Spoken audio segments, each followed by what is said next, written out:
Her Cowboy Billionaire Blind Date, a Whittaker family novel, Christmas in Coral Canyon, Book 7. Written by Liz Isaacson. Narrated by Alan Taylor. Chapter 1. Amanda Whittaker sighed as she closed the door, turning and letting her eyes flutter shut as she sagged into the wood behind her. She wondered what Ryder was doing on the other side. He'd certainly seemed stunned, and Amanda actually was too. They'd been out 4 times now, and she just didn't feel a spark with him. At age 62, she didn't have time to date a man she didn't feel much for, even if she enjoyed spending time with someone besides her Pouchon. And that wasn't even a someone. The little black poodle Bichon Frise mix certainly didn't speak English. She did balance on Amanda's knee and whine, excited her master was home.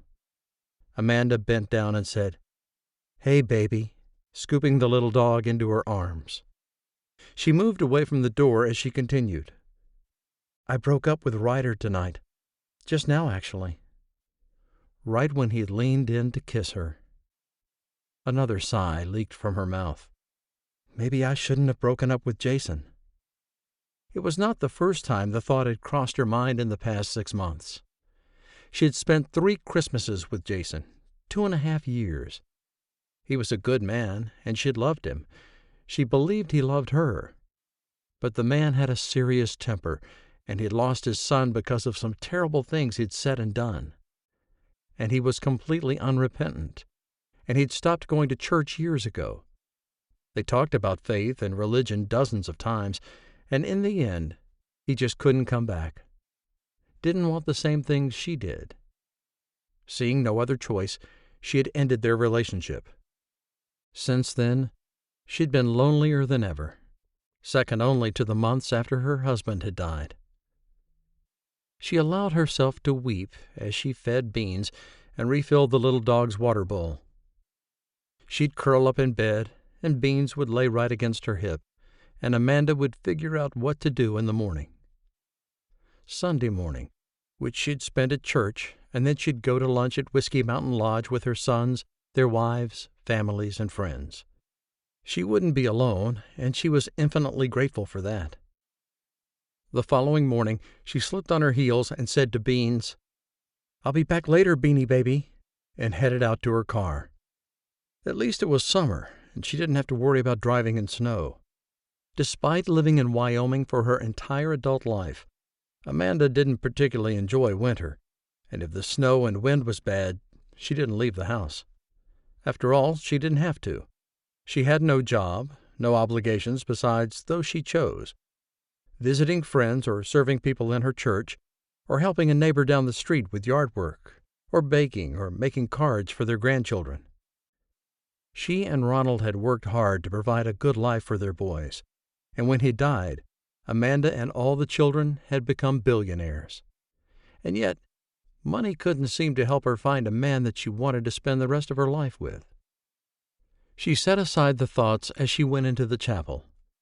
Bo and Lily always saved her a spot on the end of the row, and she hated how it was twice as much room as she needed. Of course, she'd been coming to church with Ryder for a week or 2 now, and she hadn't sent any text about the breakup. "I'll take Charlie," she whispered as she sat down, leaving several inches of space between her and her son. "Hey, Ma," he said, looking behind her. "No Ryder today?" "We broke up," she said, gesturing for him to hand her the baby. Charlie had just turned 18 months, and his chubby cheeks and quick smile disguised the fact that he'd spent several weeks in the NICU as a preemie. "Broke up?" Bo took Charlie from Lily and passed him to Amanda. She grinned at the baby and kissed him.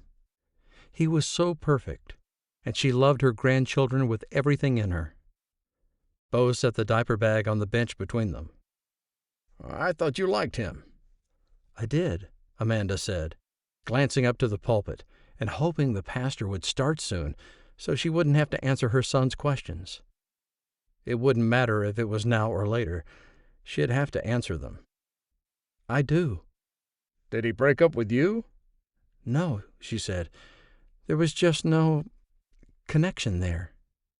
Mom, Bo said, his eyes alight with concern. I'm fine, she said. We went out 4 times. You should let me and Graham set you up, he said. He knows tons of guys and— I don't want a guy, Amanda said, throwing a glare in Bo's direction. And I don't want to be set up.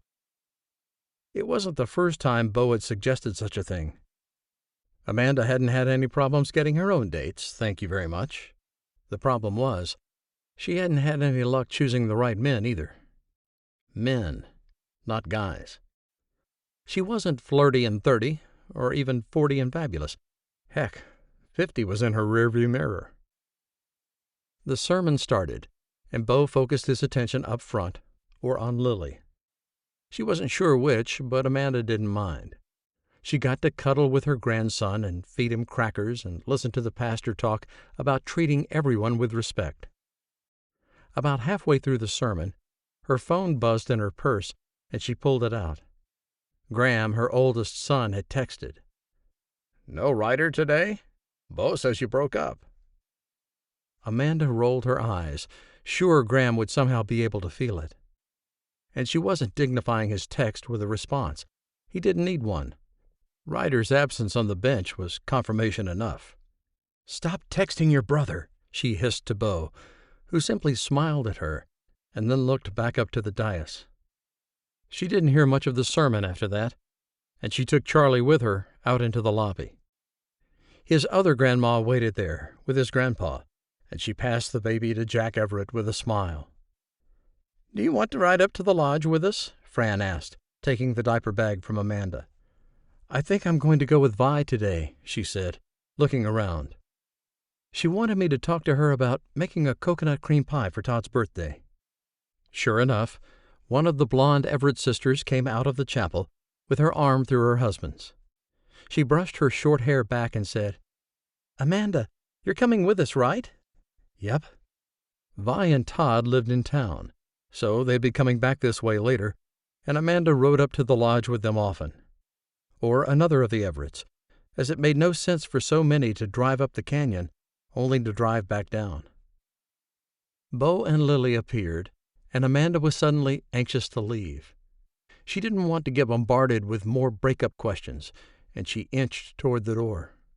But Graham exited the chapel on the other side and made a beeline for her before she could get very far.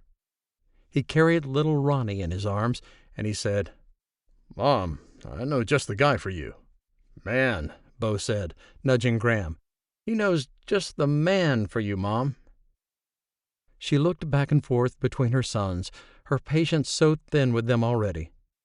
Perhaps she should just go home today, heat up some leftovers, snuggle with beans and a pot of coffee. Bo and Graham looked at her with bright eyes filled with hope, and Amanda wanted to give them the world, same as she always had. She sighed, knowing she was about to regret the words that came out of her mouth. "Fine," she said. "Set it up." A week later, Amanda had tried everything in her power to get out of the blind date Graham had arranged for her. He wouldn't even tell her the name of the man he knew, and Amanda was beginning to think he didn't know anyone. But hey, she hadn't heard the word guy again. It was always, "Mom, I promise you'll like this man," or "Mom, this man is perfect for you." After her son's text, maybe she was hopeful. She also knew how dangerous hope could be, and she tried not to hold on to it too tightly. She knew there were apps for older singles like her, but she wasn't ready to go there yet. She really just wanted a calm man, one with good values and morals, one who could support himself, who just needed someone to talk to at night the way she did. One ready to love, even if it only lasted for a few years. "That was Jason's problem," she murmured as she put her earrings on. He wasn't ready to let go of the past and love. She'd told Graham and Bo very early on, no cowboys, no one in their 40s. That had sparked one of Graham's most disturbing messages from that week. "How young can I go?" Jason had been 10 years younger than her, so she said 52, and then begged Graham to tell her who he was thinking of setting her up with. He'd done no such thing, and she was meeting this mystery man at Devil's Tower in 30 minutes, just as Bo had directed her. He also said, Mom, every man in Wyoming is a cowboy. How non-cowboy are we talking? She hadn't answered, because a few minutes later, Graham had given more details about the date. She was supposed to wear her silver scarf, which was ridiculous this close to June, but that was what her son had said. Between the two of them badgering her, Amanda had decided to just roll with it. Wear what they said to wear. Be where they said to be. She draped the silver scarf over her blue sweater, and the two colors really worked with her dark hair salted with gray and her dark blue eyes. That swirl of hope moved through her again, and she took a deep breath to contain the giddy feeling in her stomach she got whenever she went out with a new man. There was always such an excitement, even if she didn't know who he was. 28 minutes later, she pulled into Devil's Tower and clicked across the parking lot to the front doors. She wasn't an idiot, and she'd seen Bo's truck in the back of the lot, almost like he'd been trying to hide it. She didn't see him inside, nor Graham, and she gave her name to the hostess. "Right this way, Mrs. Whittaker," the girl said, despite there being several couples obviously waiting for a table. She was seated in a booth over on the side, away from the doors, but with a good view of the park across the street from the restaurant. Nerves hit her then, and she wondered how long she'd have to wait. Something to drink? A man asked, easily 30 or 40 years younger than Amanda. She gave him a kind smile and said, "Yes, please. I'll have a frozen raspberry lemonade." The young man left, and she casually looked at the menu, noting that the hostess had put down a second one across from her, as if she knew Amanda would be meeting someone.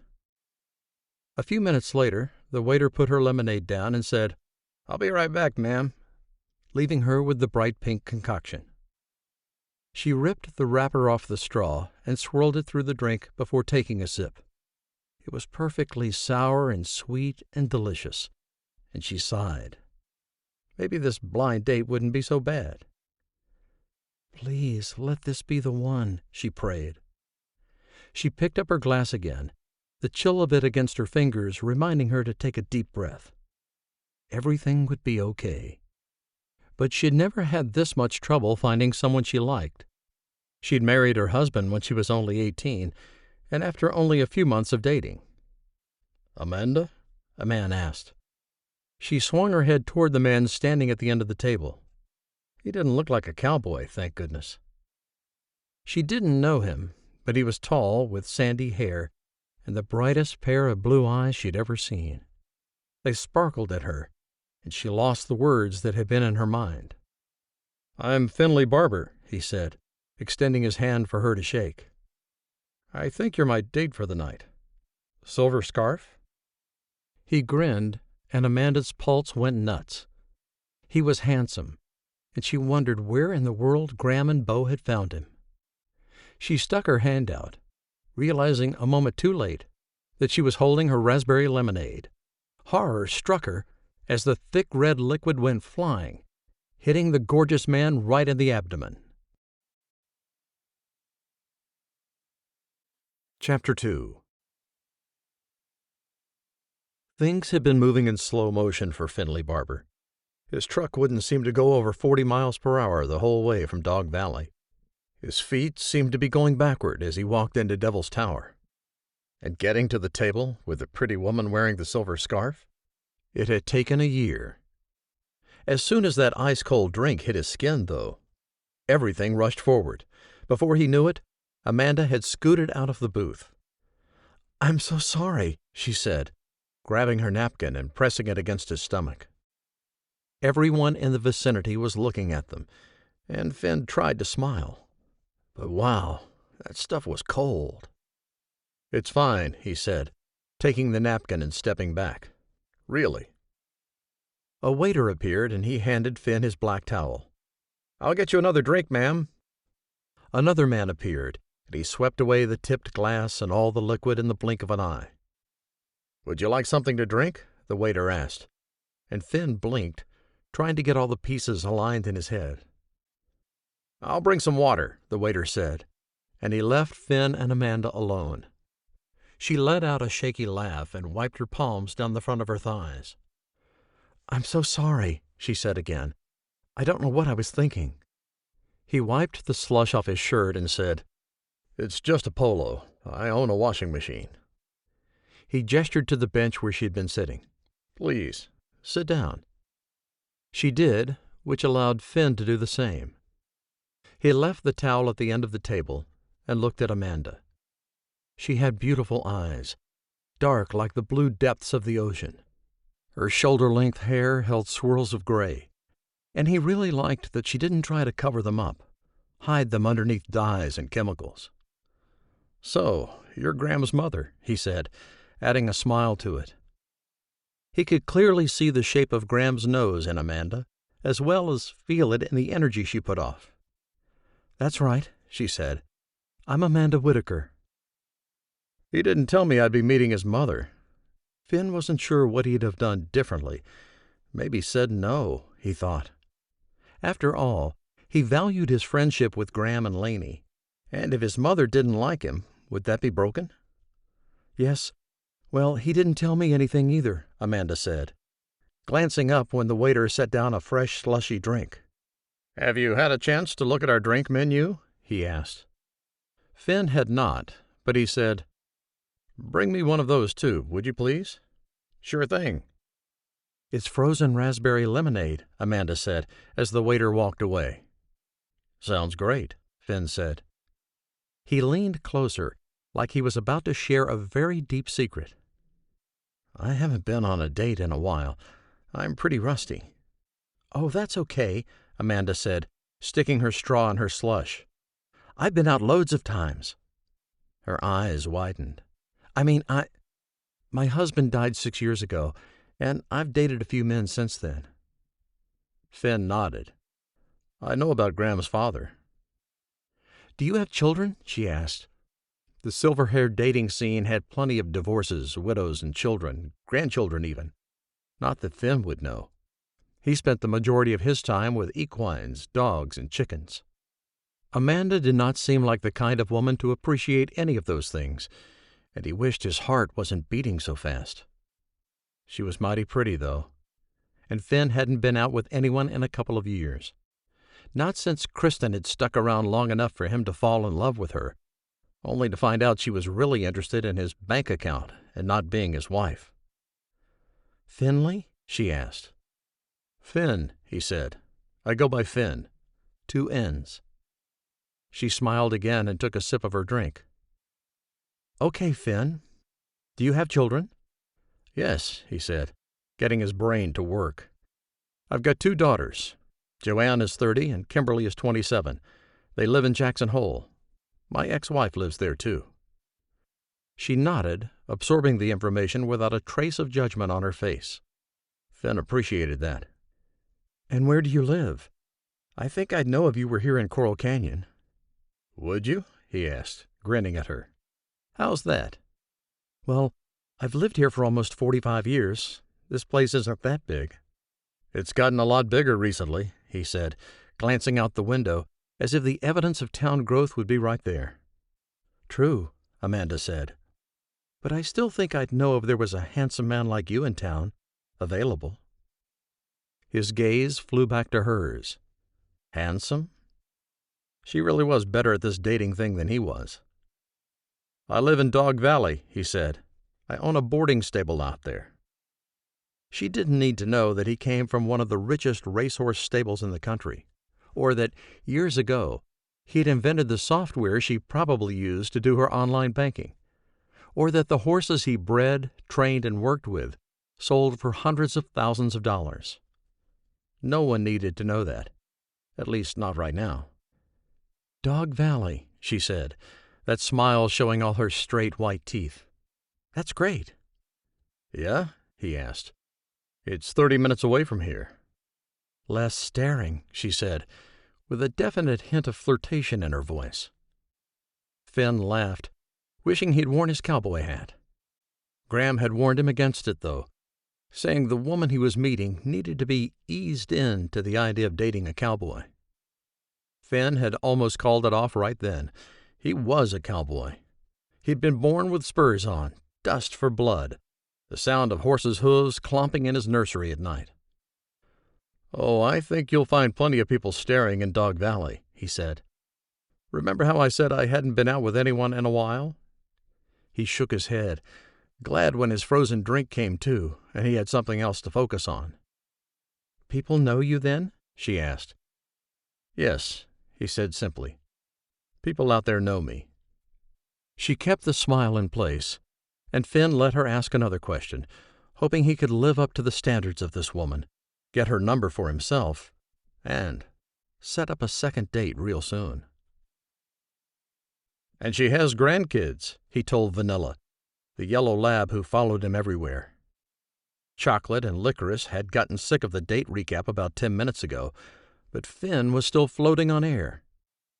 He had just gone on a date for the first time in 2 years, and it wasn't horrible.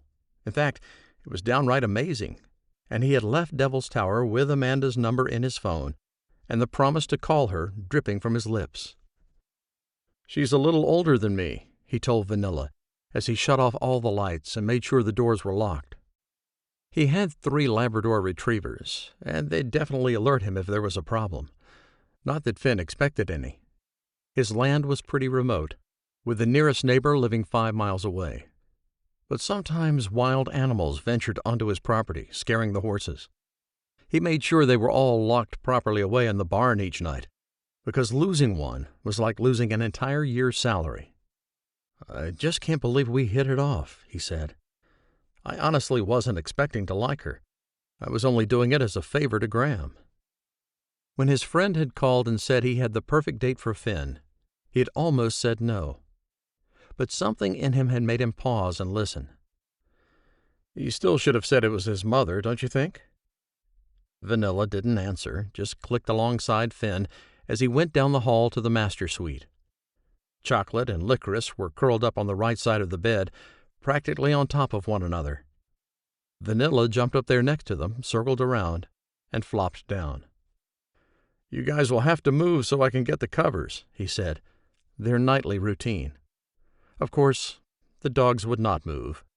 They were 3 of the most stubborn canines on the planet, almost like they prided themselves on being wonderful, loyal, and downright maddening. If Finn had a bit of a liver pinched between his fingers, all 3 of them would do whatever he said. And they were great with the horses, and Licorice could even herd the chickens. "Go on," he said. "Move." He had to heave the dogs off the bed one by one to get his blanket out from under them, and then he fell asleep almost instantly, a smile on his face for the first time in a long, long time.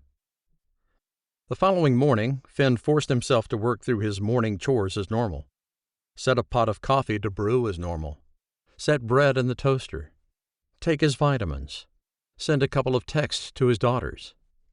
It was Sunday, so he showered, and as he walked down the hall, adjusting his tie, he decided he'd waited long enough to call Amanda. Weren't men supposed to call the next day? He wasn't sure what time she'd be at church, though they had talked about her pastor a bit the night before. Well, she had. Amanda had pretty much dominated the conversation as Finn loosened up and remembered what it was like to talk to a beautiful woman. He hadn't been great at it, but he felt he could improve with enough time and practice. He felt younger than he had in years as the phone rang. He fiddled with his knot still, something about it not right. But he couldn't devote full brain power to fixing it, because he was calling Amanda Whittaker. His heart raced faster with every second she didn't pick up. The call finally ended, and he hung up before her voicemail message started. A moment later, his phone buzzed in his hand, cutting through the disappointment raging through him. "In church," Amanda said. "I'll call you later?" "Mine starts in a half an hour," he messaged back, his thumbs feeling thick and slow. "Maybe I could bring you lunch," she said, and Finn's breath burst from his body. "Sure," his sausage fingers typed out. "Not spending today with your family?" She had mentioned the lodge up the West Canyon, and when she spoke of her sons, their wives, and families, it was clear she loved them deeply. Finn had liked that, liked the enthusiasm family sparked in her. He didn't see his daughters much, and he had no reason to talk to Holly anymore. But he loved Kimberly and Joanne, and he did talk to them, text them, and stay in touch with them regularly. Neither of them was interested in breeding and training racehorses, but Finn hadn't been able to give up his boarding stable, tuck his tail, and return to Nashville. He wouldn't. He didn't need his father's power and prestige. He was doing just fine selling to the rich and famous on his own. Of course, his last name helped. It had been too long for him to return to the family farms in Nashville anyway. He'd been gone for 35 years, and grudges ran deep in the South. Amanda hadn't answered his question, and he would be late for church if he didn't get going. So he banished thoughts of his father to the back of his mind, took off his tie and retied it, and headed out the door, hoping he hadn't upset Amanda by asking about her family. After all, he really had no idea how to date at age 55, with a bruised heart, and his whole life wrapped up in horses that ate better meals than he did. Chapter 3. Amanda kept her phone face down on her lap, though she'd felt the buzz from a text several minutes ago. Bo had been watching her like a hawk since she'd arrived, and Graham had deviated from his usual spot in the chapel. She had arrived late on purpose, barely sliding onto the end of the bench, just as Pastor Franklin had stood up to begin. Lily hadn't handed over Charlie, and Amanda's tension hadn't eased a single bit until Finn had called. Bo had seen the screen, and then he'd focused on his own phone. The sneak. She didn't need her sons gossiping about her love life, though she didn't really have one of those. Finally, the sermon ended, and she exploded to her feet only to find Andrew standing there, blocking her escape. He was just as tall and wide as his brothers, and Amanda sighed. Out of all of her sons, Andrew had had the hardest time with her dating after his father had died. That was a few years ago, though, and he handed his daughter Chrissy to her and said, "Want to ride up to the lodge with me and Becca today?" "I'm not going to the lodge today," Amanda said, deciding on the spot. "Her date went really well last night," Bo said, sandwiching her on the other side. "How do you know?" she asked, shaking her head even as a smile crossed her face. "He called you, and you lit up like the Christmas tree at the lodge." Bo chuckled and nudged her farther out into the aisle so he and Lily could get out too. "Here comes Graham." "So, Mom," he said, somehow shouldering his way into the aisle beside Andrew, "how did you like Finn?" She looked around at her three sons, wishing Eli was with them. A sudden, powerful pang of missing hit her. For her son and his wife and family in California. For her husband. Though it had been 6 years, tears still pricked her eyes that she couldn't go home to him. Smile and ask him about work. Put something in the oven and talk about church. She had loved him so much, and she could see parts of him in each of her sons' faces as they looked at her, waiting for an explanation. She drew in a deep breath. "He was great," she admitted. "I really liked him." A smile burst across Graham's face. "That's great, Mom." "She's not coming to the lodge," Andrew said. "She offered to take him lunch," Bo added. "Okay, I'm leaving." Amanda handed Chrissy back to Andrew, and the little girl started fussing and reaching for Amanda again. So she took her back, absolute love flowing through her as the 2-year-old hugged her. "Are you really taking him lunch?" Graham asked. "I don't even know how you saw that," Amanda said, glaring at Bo. "I have good eyes. What can I say?" "I told him not to spy on you," Lily said.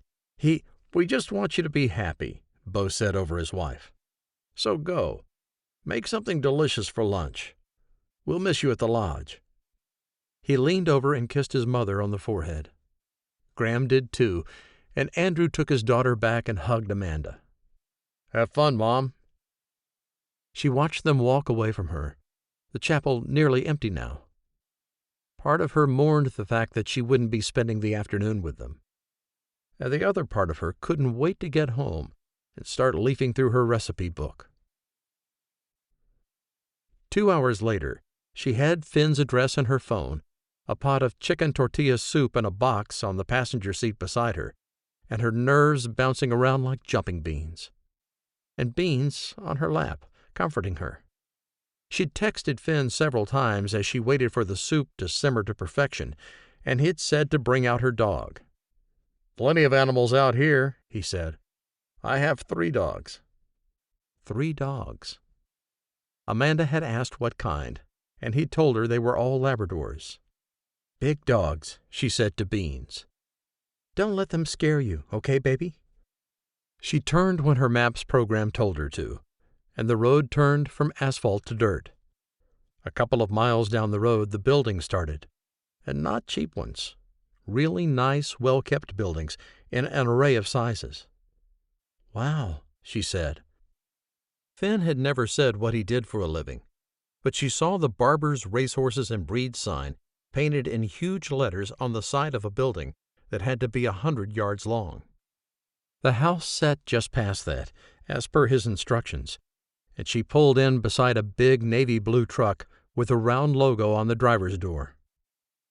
Amanda looked at the house, and it felt nice, homey, like a place that had a feminine hand guiding it, though Finn had said he hadn't dated in a while.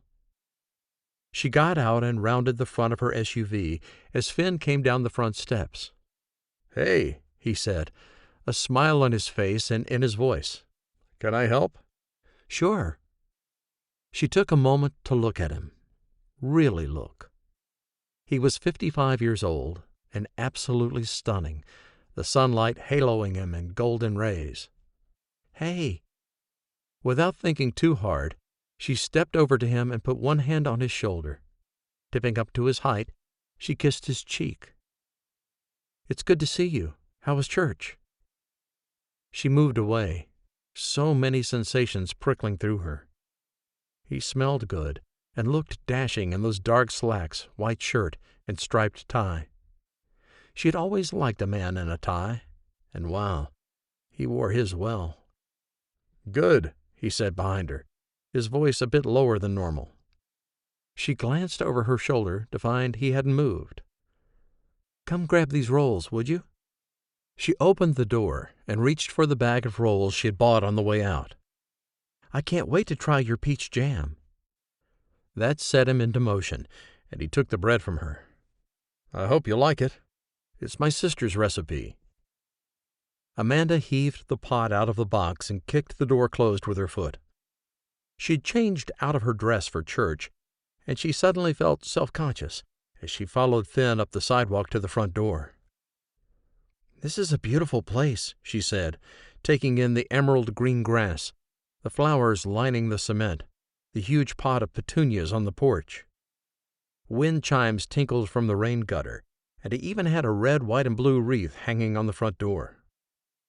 Amanda didn't know what to think, but she sure did like the peaceful feeling of this house, this land, this man. Feeling a bit out of sorts, she followed him inside. 3 dogs immediately started sniffing her, one black, one yellow, and one brown. "Oh, Beans," she said, remembering her Pouchon in the car. "I'll get her." Finn set the rolls on the kitchen counter and turned back toward her. He paused right at her side and looked at her. "It's good to see you, too." Warmth filled her whole body as his footsteps went back out the front door. A smile touched her lips, and she put the pot on the stove, though it was probably still plenty warm. She could turn on a burner, and she did, listening to the clicking of the gas until the flame caught. She turned and looked around the kitchen, dining room, and living area, the wide windows along the back wall showing a large deck and yard and barns beyond. In that moment, she realized that Finn was very, very wealthy. He had said nothing about it at dinner the night before. In fact, he'd said very little about himself.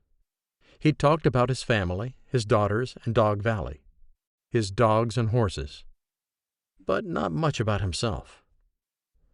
"That's because you dominated the conversation," she muttered to herself, stepping over to the double doors that led outside.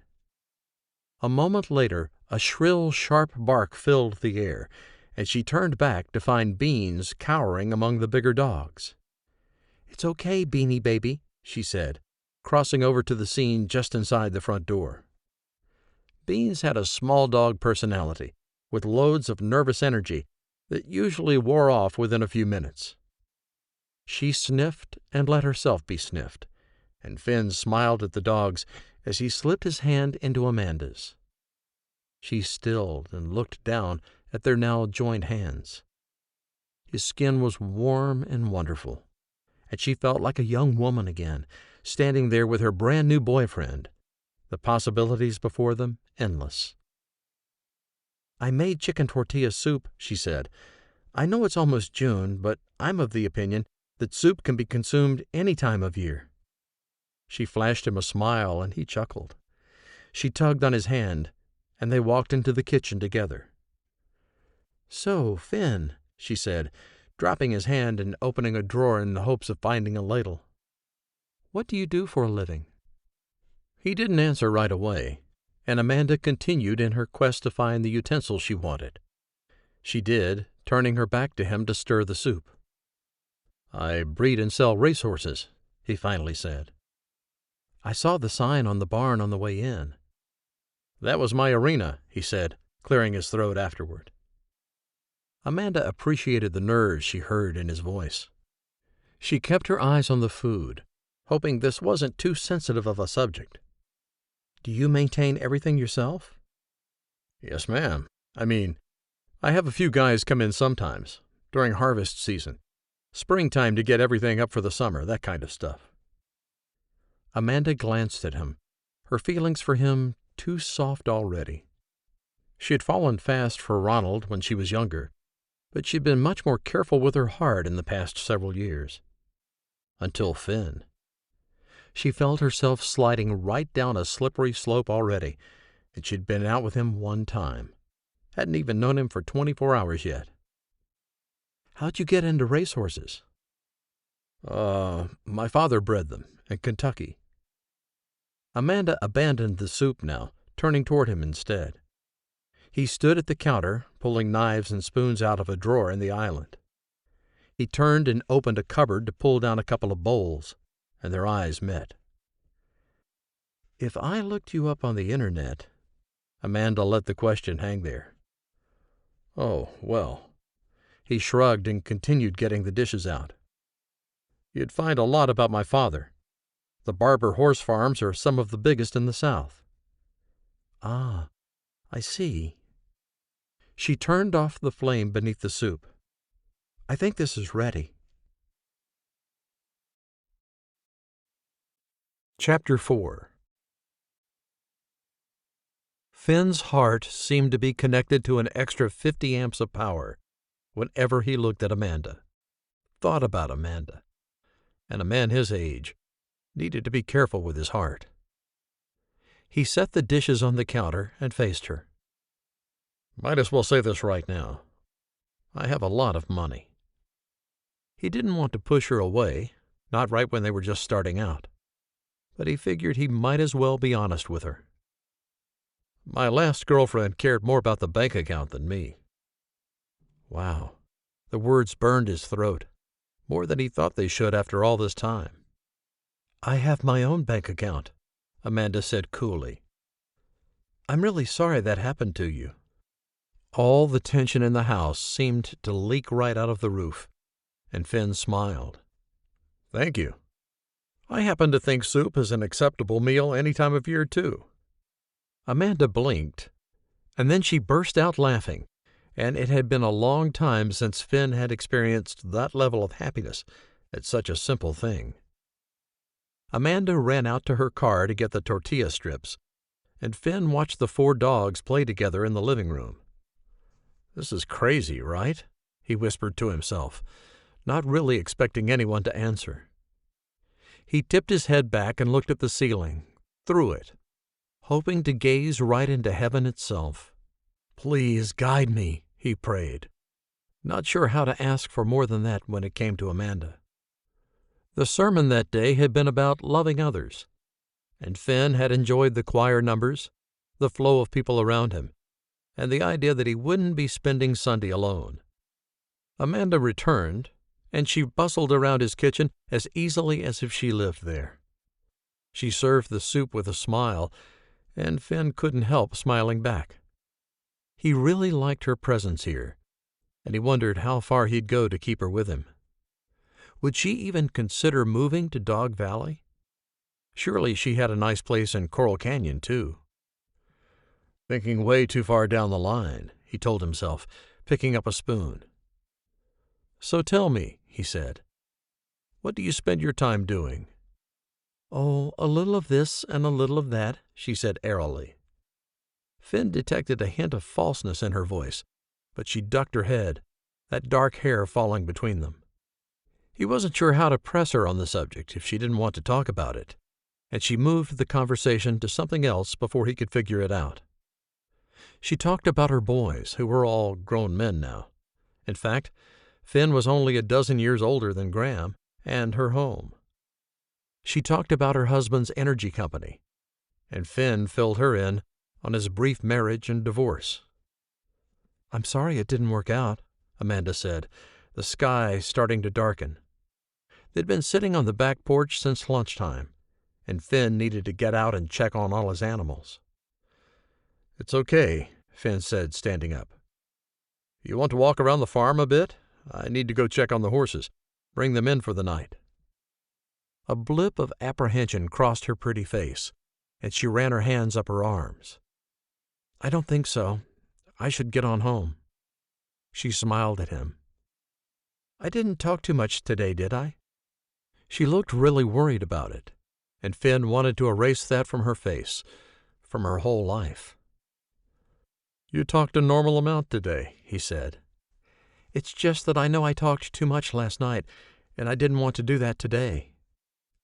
Finn felt like he'd told her just about everything about him, at least all the surface things, the things she'd find on the internet if she went looking, but he didn't think she would. "I enjoyed last night and today," he said, moving back over to her. "Thanks for driving all the way out here." She smiled as he approached, and he brushed his lips along her temple. "I'll see you later, okay?" "Okay." He whistled, and the dogs perked up from where they'd settled in the shade of the trees in the backyard. "Come on, boys," he said to them. "Time to get to work." Beans ran up the steps, and Amanda scooped the little dog into her arms. He had already carried everything of hers out to her luxury SUV, and she waved one last time before he turned and walked down the steps. He told himself not to look back, not even once, and he didn't. In the gathering darkness he fed the chickens and gathered in all the horses from their pastures. All but the two most stubborn ones stood at the doors already, giving him a look like, "Where have you been?" "Sorry, guys," he said to them. "There was a woman here. Did you hear her laughing?" Finn couldn't get over the fact that Amanda had come to Dog Valley to feed him lunch. At the same time, Finn felt a resistance in himself he didn't understand. He'd never been one to fall in love quickly, and in fact, he'd only loved a couple of other women in the past. He knew Amanda had her own bank account, and that was a relief.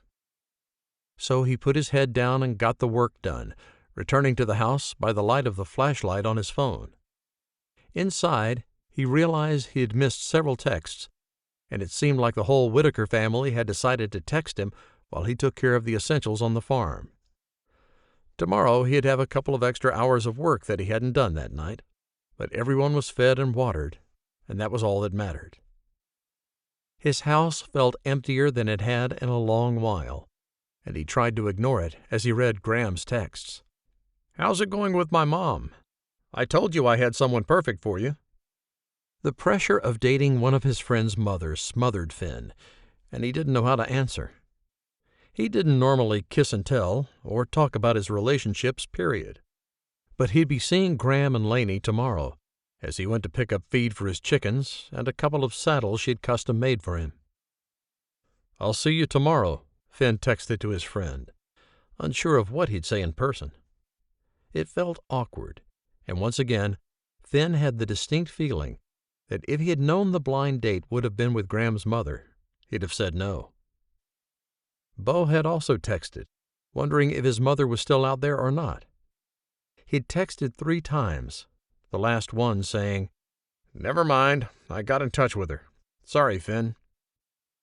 He wasn't sure why Bo was apologizing, and foolishness rushed through Finn. Amanda's boys clearly loved her and relied on her, and he felt guilty taking her from them for the whole afternoon. She'd never said anything about spending time with him over them, but he could put 2 and 2 together. He'd used Bo's brains and lawyer services to incorporate his stable years ago, and they'd stayed in touch since. He'd watched the other man fall in love, retreat to Whiskey Mountain Lodge, and then meet someone else. Fall in love again. Get married and have a baby. It had been Bo that had introduced Finn to Graham and Laney, and he liked those Whittaker men. And their mother. He shook his head, trying to get the thoughts out of it. Life was much simpler when he was just feeding horses and throwing a ball for his dogs. He liked weeding the flower beds and pruning the roses. He enjoyed clipping the grass and training horses and checking on the hay in the fields. There was always work to do, which was just fine with Finn. He certainly didn't like being idle, and he'd found a way to fill his life with good things. Too bad he still felt empty most of the time. And Amanda had changed that. In one 24-hour period, she'd changed all of that. "Go slow," he told himself as he closed the door behind Chocolate. "Be careful." He needed to warn himself so he didn't end up with another broken heart. Amanda had also texted, and she'd said, "I had a great time today." Nothing else. Finn knew how to respond to that. "Me too," he typed out with a smile on his face. All 3 dogs jumped up on the bed, circled and flopped, and Finn didn't even tell them to move so he could get the blanket where he liked it. He just lay down on top of it and gazed up at the ceiling. "Am I doing the right thing?" he asked the Lord, and he waited for an answer. God had never spoken to him very loudly, and Finn had to listen very carefully to find the answers he needed. He hadn't always done that, and he'd made some serious errors in the past because of it, like breaking up his marriage. He couldn't believe the guilt was still there, but it was. Decades later, Holly had moved on, gotten remarried. He had a good relationship with her and his daughters now. But there had been a few years where he wondered if he'd have to spend a lifetime paying for some decisions. And he'd vowed he would never make another major life decision, like dating a pretty woman and falling in love with her, without listening to the Lord. Tonight, nothing came, and he closed his eyes and let his breathing even out. Finally, he thought, "Call Joanne." He mentally added making a phone call to his oldest daughter to tomorrow's to-do list, and drifted off to sleep with gratitude and maybe a little trepidation about what Joanne would say in his heart. Chapter 5. Amanda had an odd combination of frustration, guilt, and appreciation swimming in her. She'd stayed entirely too long at Finn's, and she knew it. And now Bo knew it too. "I'm not sure," she said, making the turn to leave Dog Valley in her rearview mirror and head back to Coral Canyon. "Is he throwing up?" "No," Bo said, his son still crying in the background. "He just won't stop crying." "Well, that's not normal," Amanda said. "Maybe you should bring him down to the emergency room." "Lily's on the phone with Liam." "Great," Amanda said, wondering why Bo had called her 4 times in the space of 5 minutes over a crying child. But she had always been there for her sons, and she wanted that now, too. None of her other boyfriends had distracted her from being their mother, and Finn couldn't either. He hadn't. In fact, he wasn't even her boyfriend. They'd seen each other twice, and texted back and forth a little bit. In her heart, she knew it was more than a little bit, but she didn't have to admit it out loud. At least, not yet. "We're going to the ER, Bo said. "Are you on your way back from Dog Valley?" "Yes," she said. "Do you want me to meet you there?" "Liam's going to meet us at the clinic," he said, saying something to his wife in a quieter voice. "I'll call you later, Mom." Bo hung up before Amanda could say another word, and that frustration washed over her other emotions. Her sons had become so needy lately. Or maybe she just felt like they were more involved in her personal life than they'd ever been. I knew this blind date was a mistake. She shook her head at the landscape around her and reached for her phone. It was almost dead, and if she had car trouble on this lonely stretch of road, she'd need to call for help. Finn was everything she wanted in a man, except for one major thing. He was a cowboy, and Amanda was not a fan of cowboys. She had never said a word to her sons about it, as they all swaggered around town in their cowboy hats and boots. Graham had especially taken to the ranch lifestyle, and most of his belt buckles were bigger than his head. Bo had gone more mountain man, with his full beard and mustache and letting his hair grow out. Lily had tamed him somewhat, but he still looked like a great big teddy bear cowboy. Andrew was the most clean-cut because of his job at Springside Energy, her husband's company.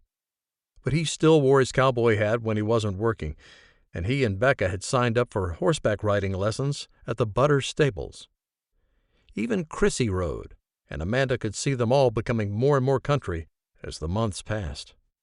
Which was fine. She'd come from the city when she'd married Ron, and she'd never regretted it. Not even for a moment. Okay, fine. Maybe in the middle of January there were times she wished she still lived in Dallas. "Destined for a cowboy," she muttered to herself, as her phone rang again. Graham's name sat on the screen this time, and Amanda tapped the console in front of her to connect the Bluetooth to her speakers. "Hey, Mom," he said. "Hiya, baby," she said, falling back to her Texas roots. It was warmer there than in Wyoming, but maybe she was destined for a cowboy romance. She'd met Ronald Whittaker the month she'd graduated high school, and he'd whisked her off to the mountains of Wyoming a mere 6 months later. He was older than her, had already finished college, and had a job at an oil company just outside of Jackson Hole. "Are you listening to me?" Graham asked, and Amanda blinked at the darkness in front of her. "No, sorry." "Ah, so you and Finn are getting along great." "I barely know the man," Amanda said, having defended herself several times over the years, usually to Andrew, about the men she dated. "I'm old. We do everything slow." Graham laughed, but it was short-lived. "Also," Amanda said, "which part of No Cowboys did you not understand?" "I didn't get that memo," he said coolly. "You must have told Bo that." "No," she said, practically yelling the word. "I know I told both of you." "He wasn't wearing a hat at dinner, was he?" Graham asked, as if he had planned this conversation. "No," Amanda said through her teeth, though she wasn't really mad. "And what about today? Was he wearing a cowboy hat?" "No." "Cowboy boots?" "No, but—" "Did he have antlers hanging in his house?" Amanda laughed, finally conceding the point to Graham. "No, but Graham, that man is as cowboy as they come. He's from a racehorse family." "And we don't like racehorses?" Graham asked. "Because I definitely did not get that memo." Amanda sighed. "I don't know what I don't like." "So, we don't like Finn." "Would you stop saying we?" Amanda asked. "Last time I checked, you weren't there this afternoon."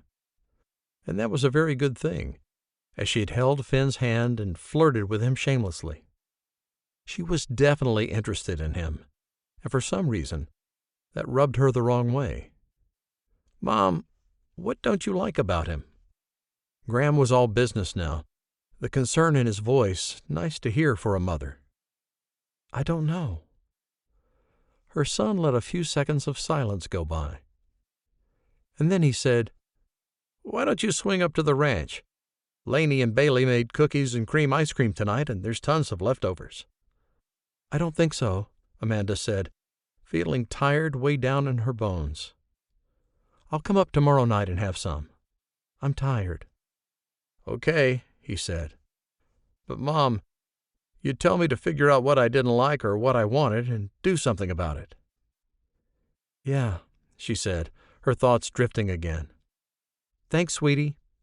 She hung up, her fingers returning to the wheel to grip it tightly. What didn't she like about Finn? He was too much like Ronald.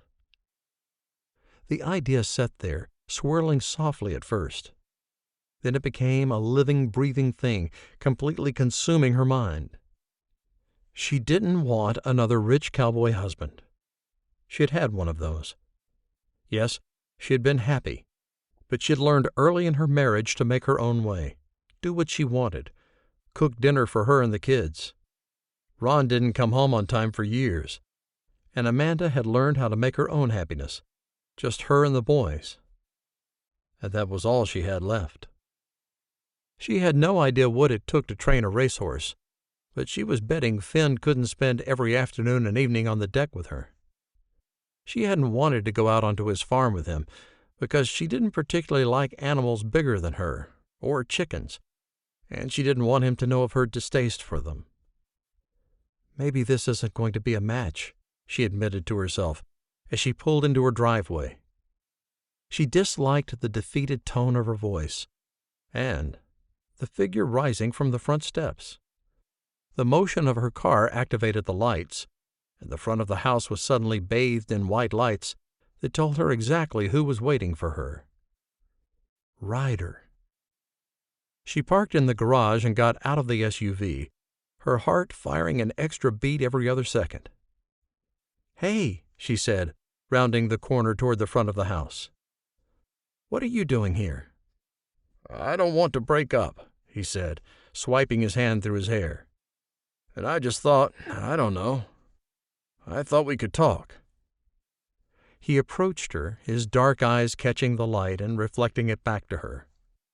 He looked apprehensive and thoughtful, qualities she normally admired. Amanda found him handsome, with all his dark hair and that scruffy beard. But as she stood there and let him take her hand in his, she knew they couldn't get back together. "Ryder," she said with a sigh, nothing's changed." She squeezed his fingers. "When you hold my hand, it's just, I don't feel a spark there." And wow, there had been a whole fireworks show with Finn. Her heart rate accelerated just thinking about him. "I feel a spark, though," Ryder said. Amanda didn't want to be cruel. She felt like she'd already been blunt and somewhat unkind as it was. She gently removed her hand from his and backtracked to the car to let Beans out. "Go to the door," she told the dog, following her up the steps and opening the back door for the pup to run inside. She turned to find Ryder holding the pot of leftover soup. "How are things at Whiskey Mountain Lodge?" he asked. Amanda blocked him from coming up the steps. "Ryder," she said firmly as she took the pot from him, "you're not coming inside. We're not going to get back together." His dark eyes stormed at her. "Why not?" Had he not heard her a moment ago? "I didn't go to Whiskey Mountain Lodge today," she said. "I went to lunch with someone else. A man." Ryder blinked, confusion entering his expression now. "You're seeing someone else already?" "My son set it up," she said. "We've been out once or twice." "Which is it?" Ryder demanded. "Once or twice? Do you like him?" Finn, at least, made her stomach tighten and her pulse accelerate. She hadn't seen him in a cowboy hat yet, and she wondered if that would kill the chemistry between them. "Only if you let it," drifted through her mind, and she couldn't get rid of the thought, though she tried. Amanda also didn't quite know how to answer Ryder. She had been comfortable with Finn, at least once they'd started talking. There were new things in their relationship, sure, and that created a bit of awkwardness. But looking at Ryder, all she could feel was annoyance and pity. "I'm sorry," she said, turning to take the soup inside. She could get the tortilla strips and leftover sour cream later. "Amanda," Ryder said, "you're sure about this other guy?" She rounded on him, wishing she didn't feel a shower of sparks rushing through her bloodstream when she pictured Finn in her mind. "Yes, Ryder," she said, deciding on the spot. "We've been out twice now, and I like the man." He wasn't a guy.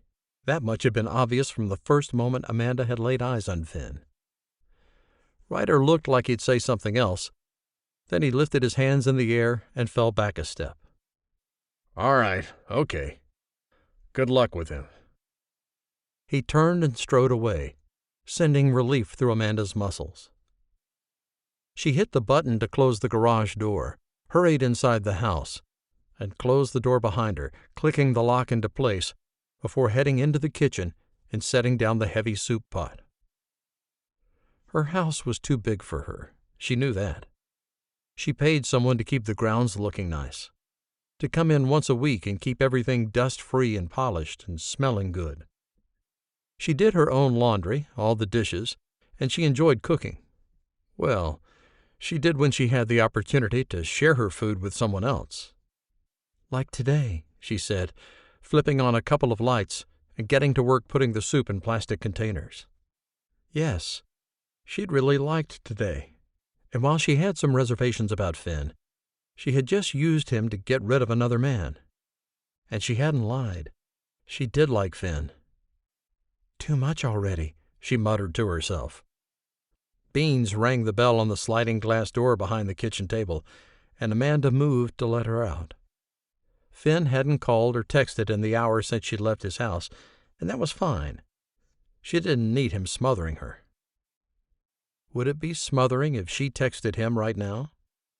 Because she'd pretty much decided she wanted to see him again, and they didn't have anything scheduled or set up. She put the soup away, let Beans back in, and went through her nighttime skincare routine before she even allowed herself to pick up her phone again. "What's your schedule like this week?" She stared at the message, wondering what Finn would think of it. She wasn't even sure what she thought of it. She sent it anyway, hoping she wasn't coming on too strong, but fearing she was. After all, she had invited herself out to his place for lunch, too. Cursing herself, she plugged in her phone, silenced it, and got in bed. No, she wasn't 16, but she sure did feel inexperienced when it came to dating a man like Finley Barber. Chapter 6. Finn woke to more flashing lights on his phone, a special kind of exhaustion following him as he went into the kitchen to start the coffee he couldn't live without. All 3 dogs came with him, and he found the clicking of their claws on the wood floor comforting. He deliberately kept his phone face down on the counter as he cracked several eggs into a pan.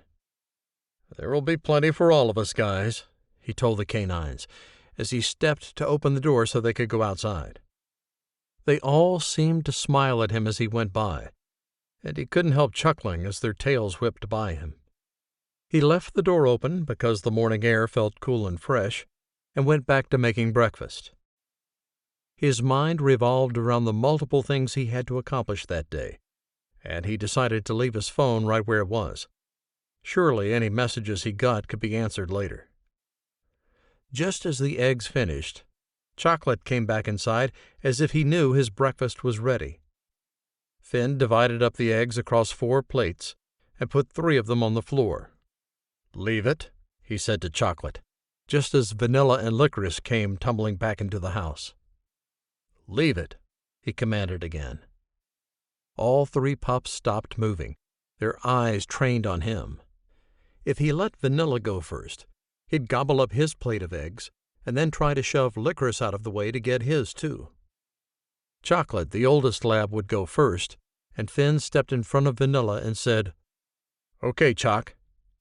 He practically dove forward, and Finn said, "Licorice." Vanilla twitched, but Finn held out his hand toward the dog, his palm practically in his face. The plates scraped the floor as the other two dogs ate, and a whine started in Vanilla's throat. "All right," he said to him, and the yellow lab nearly knocked Finn down in his haste to get to his eggs. Finn shook his head, a smile on his face, as he returned to the bar for his own breakfast. The call of that blue light tugged at him until he reached for his phone, his eggs cold already anyway. Only one message, and from the best person. Amanda had asked him what his schedule was for the week, and he simply looked at the words. Why didn't he know how to answer her? "Maybe because you don't really have a schedule," he said to the empty house. He had work to do, and he did it, moving from task to task, based on the time of day, especially in the winter. For example, he was already a little late getting outside for the morning weeding and animal feeding, and if he didn't hurry up, he'd be battling the heat and the sun to get those chores done. He left his eggs on the counter and headed for the mudroom where he kept his work boots and his cowboy hat. Properly attired, he did end up shoving his phone in his back pocket without replying to Amanda's texts. After all, if he had an accident out on the farm, he'd need a way to call for help. At that moment, he remembered he'd been inspired to call his daughter. Once outside with all the dogs, he closed the sliding door behind him to keep the air conditioning inside where it belonged. He took out his phone and called Joanne, hoping his daughter still didn't go to work until noon. "Hey, Daddy," she said, though she'd turned 30 in the spring. "Joanne," he said with a smile. "How are things at the restaurant?" "Oh," she exhaled heavily. "Same as always, I suppose. Teenagers coming and going all the time. Slow drive-through times, same old stuff." She laughed, and Finn did too, because he knew that while Joanne's restaurant brought her a lot of stress, there was nothing she'd rather be doing. "Any new boyfriends?" he asked. She groaned. "No, Dad, not you two. Mama's been actually trying to set me up with people." The disgust in her voice wasn't hard to hear. Finn chuckled. "We both just want you to be happy," he said. "I know," she said. "But I'll say the same thing to you that I said to her. What makes you think a boyfriend would make me happy? Maybe I'm doing just fine on my own." "Of course you are," he said, surprised at the fire in his daughter. "I was just making conversation." "I know." She sighed. "Besides, it's not like you can talk. When's the last time you went out with someone?" Finn very nearly tripped over his own feet as he walked toward the stables. "Actually—" "Dad!" Joanne practically shrieked. "This is why you called, isn't it? Who is she?" Finn chuckled, heat rising through him despite the cool air. "I wanted to talk to you because, well, I don't really know why." "How did you meet her?" "Blind date," he said. "Oh, come on," Joanne said. "That's not true." "It is," Finn said, laughing. "Honest, honey.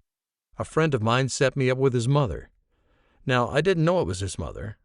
He continued the story, including as much detail as he felt appropriate, and then said, "And I'm not quite sure.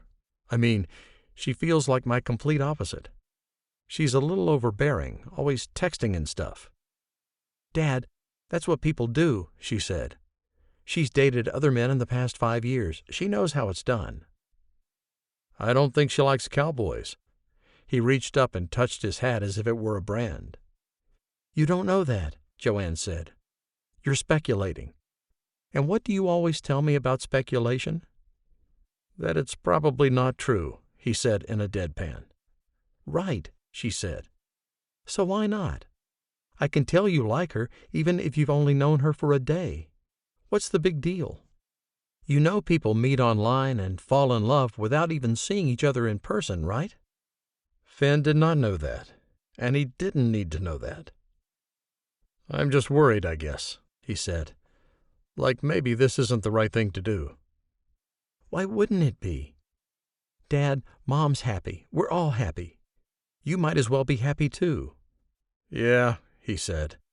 But it wasn't about happiness. He knew that. Joanne moved the conversation to her sister, and Finn said he'd call Kim too, and then hung up. He got the horses out of the stables and into the pastures for the day. He fed the chickens, got all the animals fresh water. He cleaned out stalls when the sun was overhead and returned to the cool house for lunch. As he wished he had some of that tortilla soup from yesterday, he realized his real problem. He didn't feel worthy of a second chance at love and marriage. After all, he'd messed up so spectacularly the first time, and he was perfectly happy with his horses, chickens, and dogs. Wasn't he? As he spread mayo on bread and added ham and cheese, a niggling feeling inside told him that no, he wasn't perfectly happy. Amanda had filled a hole he hadn't even known existed in his life. Or rather, one he knew was there, but thought couldn't be filled. He took a bite of his sandwich and pulled out his phone. I work for myself, he typed out. My schedule can be rearranged. He sent the message, and then quickly started tapping again. How about lunch tomorrow? I'll come pick you up, say 12:30. That would get him out of the heat in the hottest part of the day, and he'd get to see Amanda again. He felt powerful for asking her this time, instead of letting himself be set up, or accepting her suggestion of bringing him lunch. Sure, she responded, followed with her address and the words, "See you then." Excitement popped through Finn, and he whistled to himself as he finished lunch and went to work on the yard. The following day his palms felt slick as he pulled into the driveway of the appointed address. Wow, he said, gazing at the long driveway with the immaculate yard on both sides. This woman definitely had money, because there was no way she did all this yard work herself. The house itself spanned 2 stories and looked like it could easily sleep 24 people. He knew who Amanda Whittaker was, of course. Her husband had owned the largest energy company in the state, and her son had invented the robotics that had taken them out of the league of anyone else drilling for natural gas in Wyoming. She was a billionaire, same as Finn, and he had strange thoughts of finally meeting someone who could possibly like him for simply who he was, not which family he came from, not how many champion horses he had bred and trained, not how many zeros he had in his bank account. The doorbell echoed throughout the countryside, and Amanda herself opened the door a few seconds later. "Hey," she said, scanning him from head to toe. Her eyes came back to his face and the cowboy hat he wore. "I'm not sure I know you. What can I do for you, cowboy?" Her eyes glittered pure flirtation at him, and Finn chuckled. "I guess I'm your cowboy blind date," he said, reaching for her hand. "Does the hat bother you?" He watched her as sparks joined his bloodstream from the softness of her skin, the easy way she let him touch her. "No," she said, her voice a little high and a little false. "You can be honest," he said. She sighed and stepped back into the house for a moment to grab her purse. "All right. I did tell my sons I didn't want a cowboy blind date." "Ah." He nodded, took her hand again after she had exited the house, and started slowly for the steps. "Well, I wasn't a cowboy at the restaurant." "No," she said slowly. "But you are a cowboy." "That I am, ma'am." He paused at the top of the stairs. "If that's going to be a problem for you, maybe we should forego lunch." His entire being wailed at the thought, and he couldn't believe that just yesterday morning he was contemplating not perpetuating a relationship with Amanda at all. She looked at him, reached up and touched the brim of his hat. Smiled. "I don't think it's going to be that big of a problem." "Really?" He didn't mean to sound so surprised. "Maybe we should just play it by ear," she said, tugging on his hand gently to get him to come down the steps with her. He did, thinking he'd probably follow her wherever she wanted to go. Then he reminded himself he was in charge of today's date, that he wanted to be the one asking her out and picking her up and surprising her.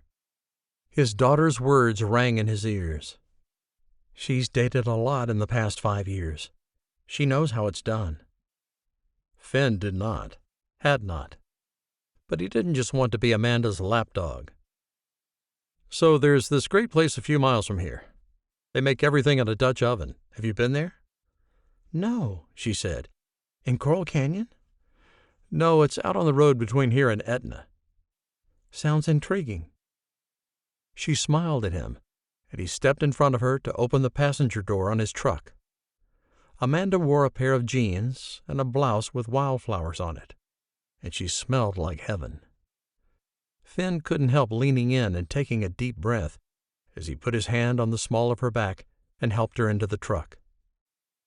He had several nice vehicles, and he was secretly glad for them as he walked around the front of the truck and got behind the wheel.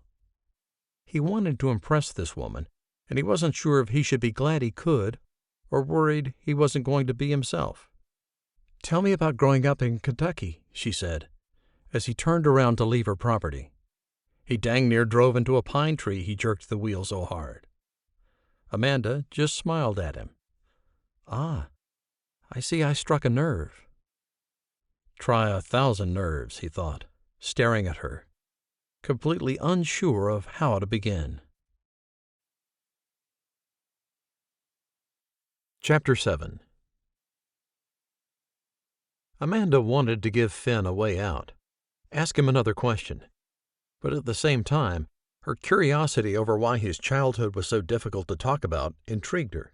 So she simply waited. He drove to the end of the lane and turned onto the street. "I grew up the oldest of 2 brothers," he said. "The boarding stables and racehorse business should have been mine." "You have boarding stables and a racehorse business?" she said. "Here." "Exactly," he said. "Here, not there. My father was—" He cut her a look out of the corner of his eye. "A drunk. A mean one. Taught me everything I needed to know to run the family business, sure. Taught me how to drown my troubles and disappointments in a bottle, too." Amanda recoiled from the words. "Oh, I'm sorry, Finn. I didn't know." "I'm 55 years old," he said. "I have a past. It's fine. I don't mind telling you about it." "No?" Because he seemed to mind. "It's hard to talk about sometimes," he said, keeping one hand loosely on the wheel while the other one rested on the windowsill beside him. He seemed to be the perfectly calm, collected man she wanted. Whoops, not man. Cowboy. And she hated to admit it, but he was extremely sexy in that cowboy hat. The boots, the jeans, the orange and white plaid shirt. All of it had her heart racing in a way it hadn't in years. "Anyway," he said with a big sigh, "once I got sober, I decided I didn't want the bourbon-drowned life my father had. I didn't want the unhappy marriage. I didn't want the bitter sons." He cast her a look she couldn't quite decipher before he looked back to the road. "The only thing I wanted was the horses. So I moved out here and I made it happen. Well, not Dog Valley immediately. I had a little operation outside of Jackson Hole for about 15 years. Met my wife there, started a family. It wasn't until that all broke up that I came to Dog Valley." Amanda nodded, her head swimming with so much information. Finn had gone to church yesterday. He hadn't had anything to drink at the restaurant on Saturday night, and she hadn't seen alcohol in his house. "Do you still drink?" she asked. "Not even a drop, ma'am," he said. "You?" "No, sir," she said. "My poison is along the lines of potato chips and chocolate. Not together," she laughed. "Or maybe together. I've never really tried them together." He smiled, and the light of it filled the whole cab. I like black coffee and banana bread to dip in it, he said. Can't get a better meal than that. Sounds like a snack, she said playfully. Maybe it is, he agreed. Amanda reveled in the happiness pulling through her. He'd just told her something difficult, and she knew so much more about him now. When did you move to Wyoming? She asked. Oh, let's see, he said. I was 21, so 34 years ago. I moved from Dallas when I was 18, she said. Really? Dallas? I don't hear any Texas in you. He grinned at her, and she couldn't help laughing lightly. My parents were not happy, she said. I was barely an adult, and I left behind my family, my college scholarship, all of it. Your husband must have been something special, Finn said, his voice getting a little quieter. Amanda took a moment to answer. He was a unique man, yes, she said. I loved him, but he wasn't without his flaws. None of us are, Finn said, and Amanda smiled. Of course not. She folded her hands in her lap, a keen sense of missing moving through her. Yes, she had loved Ronald and the beautiful, comfortable life he had provided for her. The truth is, Finn, I was just as lonely before Ron died as I am now.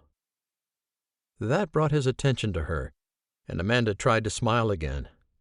It felt a little unsure on her face, and she tucked her hair behind her ear. He worked a lot, more than a lot. I found other ways to fill my time, and losing him was hard, but not in the ways you might imagine. Foolishness raced through her. What had she just said? That she loved her husband but didn't miss him? Why did she feel like she missed him then? She shook her head. I don't know what I'm saying. I think you do, Finn said quietly, making another turn. And I work a lot too, Amanda. Comes with taking care of animals. She looked at him and found the concern in his eyes, the clear question of his workload being a deal-breaker for her. You're taking me to lunch in the middle of the day, actual lunchtime. My husband never did that. Okay, Finn said, accelerating now that they were out of town. He aimed the truck north, and Amanda turned to watch the scenery go by. She couldn't believe her choice of conversation topics, and she once again felt way out of her league when it came to Finn. Dating other men hadn't been this tumultuous, and she wondered what the difference was. Here we are, he said a few minutes later, easing the truck off the road and into a dirt parking lot beside a building. I didn't know someone had bought this place, she said, peering through the windshield at a clearly hand-painted sign that said, The Open Fire. A picture of 3 Dutch ovens set in flames, and she smiled at the simplicity of the place. There are several cars here. It's good, Finn said, if you like this kind of food. She felt the weight of his eyes on the side of her face, and she turned toward him. I'm sure I will. She reached for the door handle and slid to the ground, glad she hadn't worn a skirt for lunch. She had wanted to, but in the end it had felt too formal, like she was trying too hard.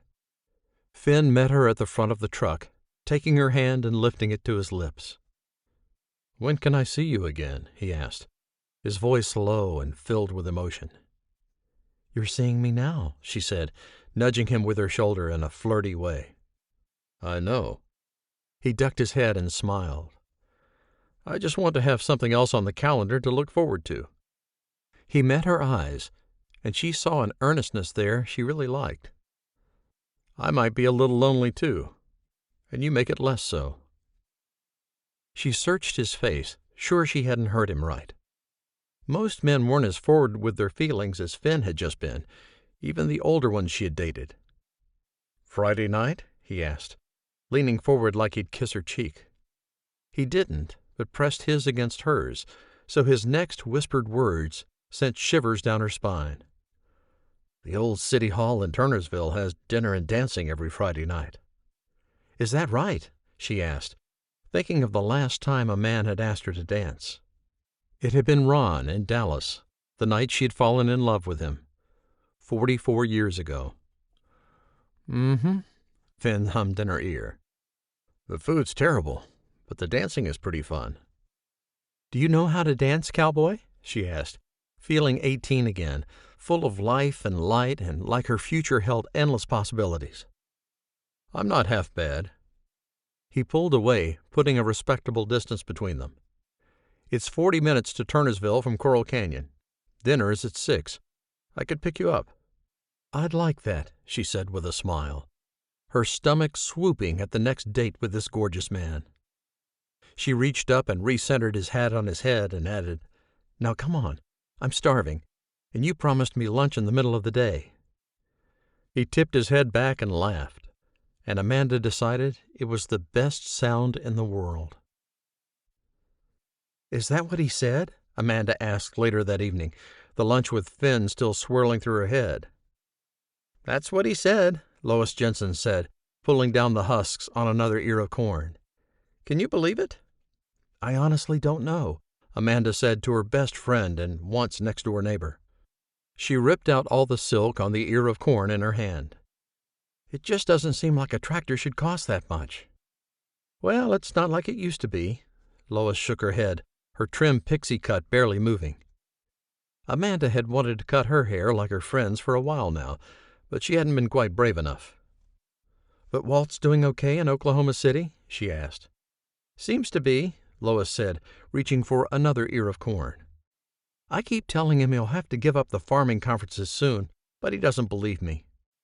She shook her head and clucked her tongue. That man, he's going to be the death of me. She laughed, and Amanda did too. Walt and Lois had lived down the street from Amanda and Ron when they raised their kids, and they'd been through thick and thin together. Sicknesses, traveling husbands, kids getting in car accidents, going off to college, getting married, all of it. Amanda didn't know what she would have done without Lois when Ron had died. She sat up straighter and cleared her throat. I'm seeing someone new. Oh, boy, Lois said, looking up from her work. She paused, her eyes catching on Amanda's. Oh, this seems different than Ryder. He is different than Ryder, Amanda said. And Jason. She tried not to sigh after his name, but she failed. Who is he? Finley Barber, she said, reminding herself that she and Jason were not the right match. He lives out in Dog Valley. Tell me you won't move to Dog Valley, Lois said. Amanda, please.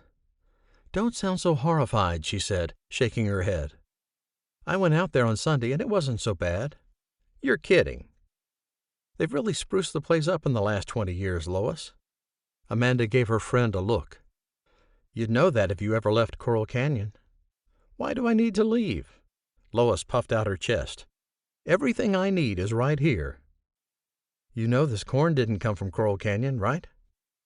It was on the red flatbed in the parking lot at Jenner's. Joyce kept her eyes on her ear of corn. It's too early for corn in Wyoming. Amanda shook her head, knowing Lois knew this. Heck, she had a whole garden full of corn that was at least 2 months away from being ripe. So you went to Dog Valley already? Weren't you just dating Ryder last week? A couple weeks ago, she said. Graham and Bo set me up with Finn. We've been out a few times is all. And you're telling me already? Well, I won't see you again until you need help with the raspberry jam. Amanda threw her friend a knowing look. Not true, Lois said. You're doing that baby quilt tying event at your place next month. I'd have come for that. Oh, of course, Amanda said, with some heavy sarcasm. She and Lois used to go to lunch as young mothers, and she still enjoyed seeing her friend. But they didn't have as many stressors as they had had when they were younger, and they mostly spent time together now when one of them needed help with a big project. How's Kevin doing with the gardening? She asked. Great, Lois said. He's busy, he said. Amanda glanced at her friend, sensing they'd moved on to chatting about their kids. As Lois launched into how well her son's landscaping business was doing, her suspicions were confirmed.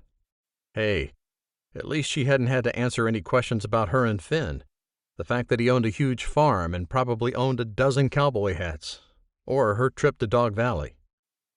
But secretly, she couldn't wait for Friday night when she'd get to see him again. Chapter 8. Finn slammed on the brakes at the same time he swerved to the side of the road. "What in the world is she doing?" he muttered to himself. He put the truck in reverse and backed up to the house he'd just passed. Sure enough, old Nancy Goodman was trying to heave a box out of the back of the tiny sedan she shared with her sister. "Nancy," he called as soon as he got his window down, "let me help you with that." He was no spring chicken himself, but the Goodman sisters had several years on him, and Nancy had been in for back surgery just last fall. No way she should be lifting anything more than her purse. He hurried to park the truck and get out, jogging over to the trunk of the car. "How are you?" he asked, lifting the 50-pound box of frozen chicken tenders. "Good, good," she said. "Big sale on chicken right now." "I can see that." He grinned at her and started for the front door. "Where's Kelly?" "Oh, she went to see our cousin in town," she said, fitting her key in the lock. Finn literally never locked his house, and he almost started laughing. He did, however, lock down his stables, so he supposed he couldn't fault Nancy for keeping things secure at home. Inside, the ratty furniture and nicked dining room table testified otherwise. They'd probably be better off if someone broke in and stole these things. But then Nancy would never sleep in the house again. Over the years of living down the road from them, he had learned that Kelly was the stable one, the younger sister who took care of the house, the yard, and the bills. Nancy suffered from a variety of health problems, both mental and physical, and Finn had to come by to take care of their yard more than once in the last 20 years.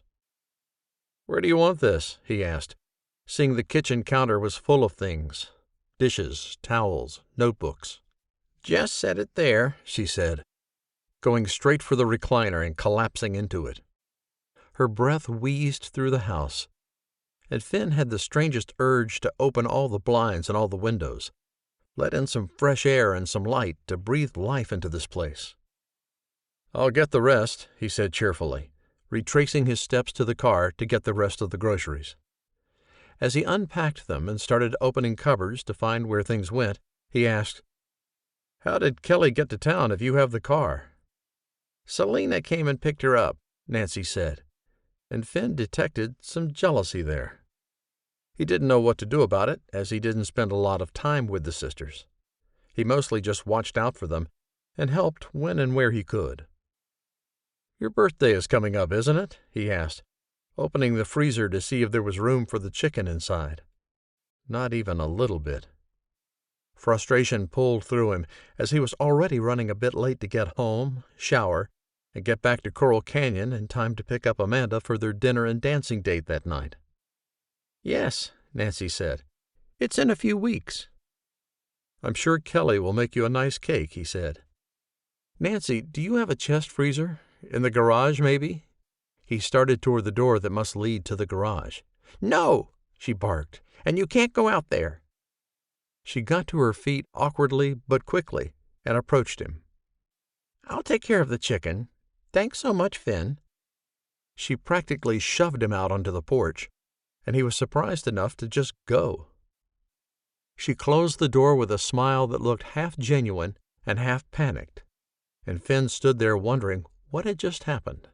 His mind whirred, going down all kinds of strange and delusional paths. Surely he'd have noticed a smell if they had a body or something out there, right? "Not if it's in the freezer," he muttered. Sure, these two nice little old ladies didn't have any bodies in their garage.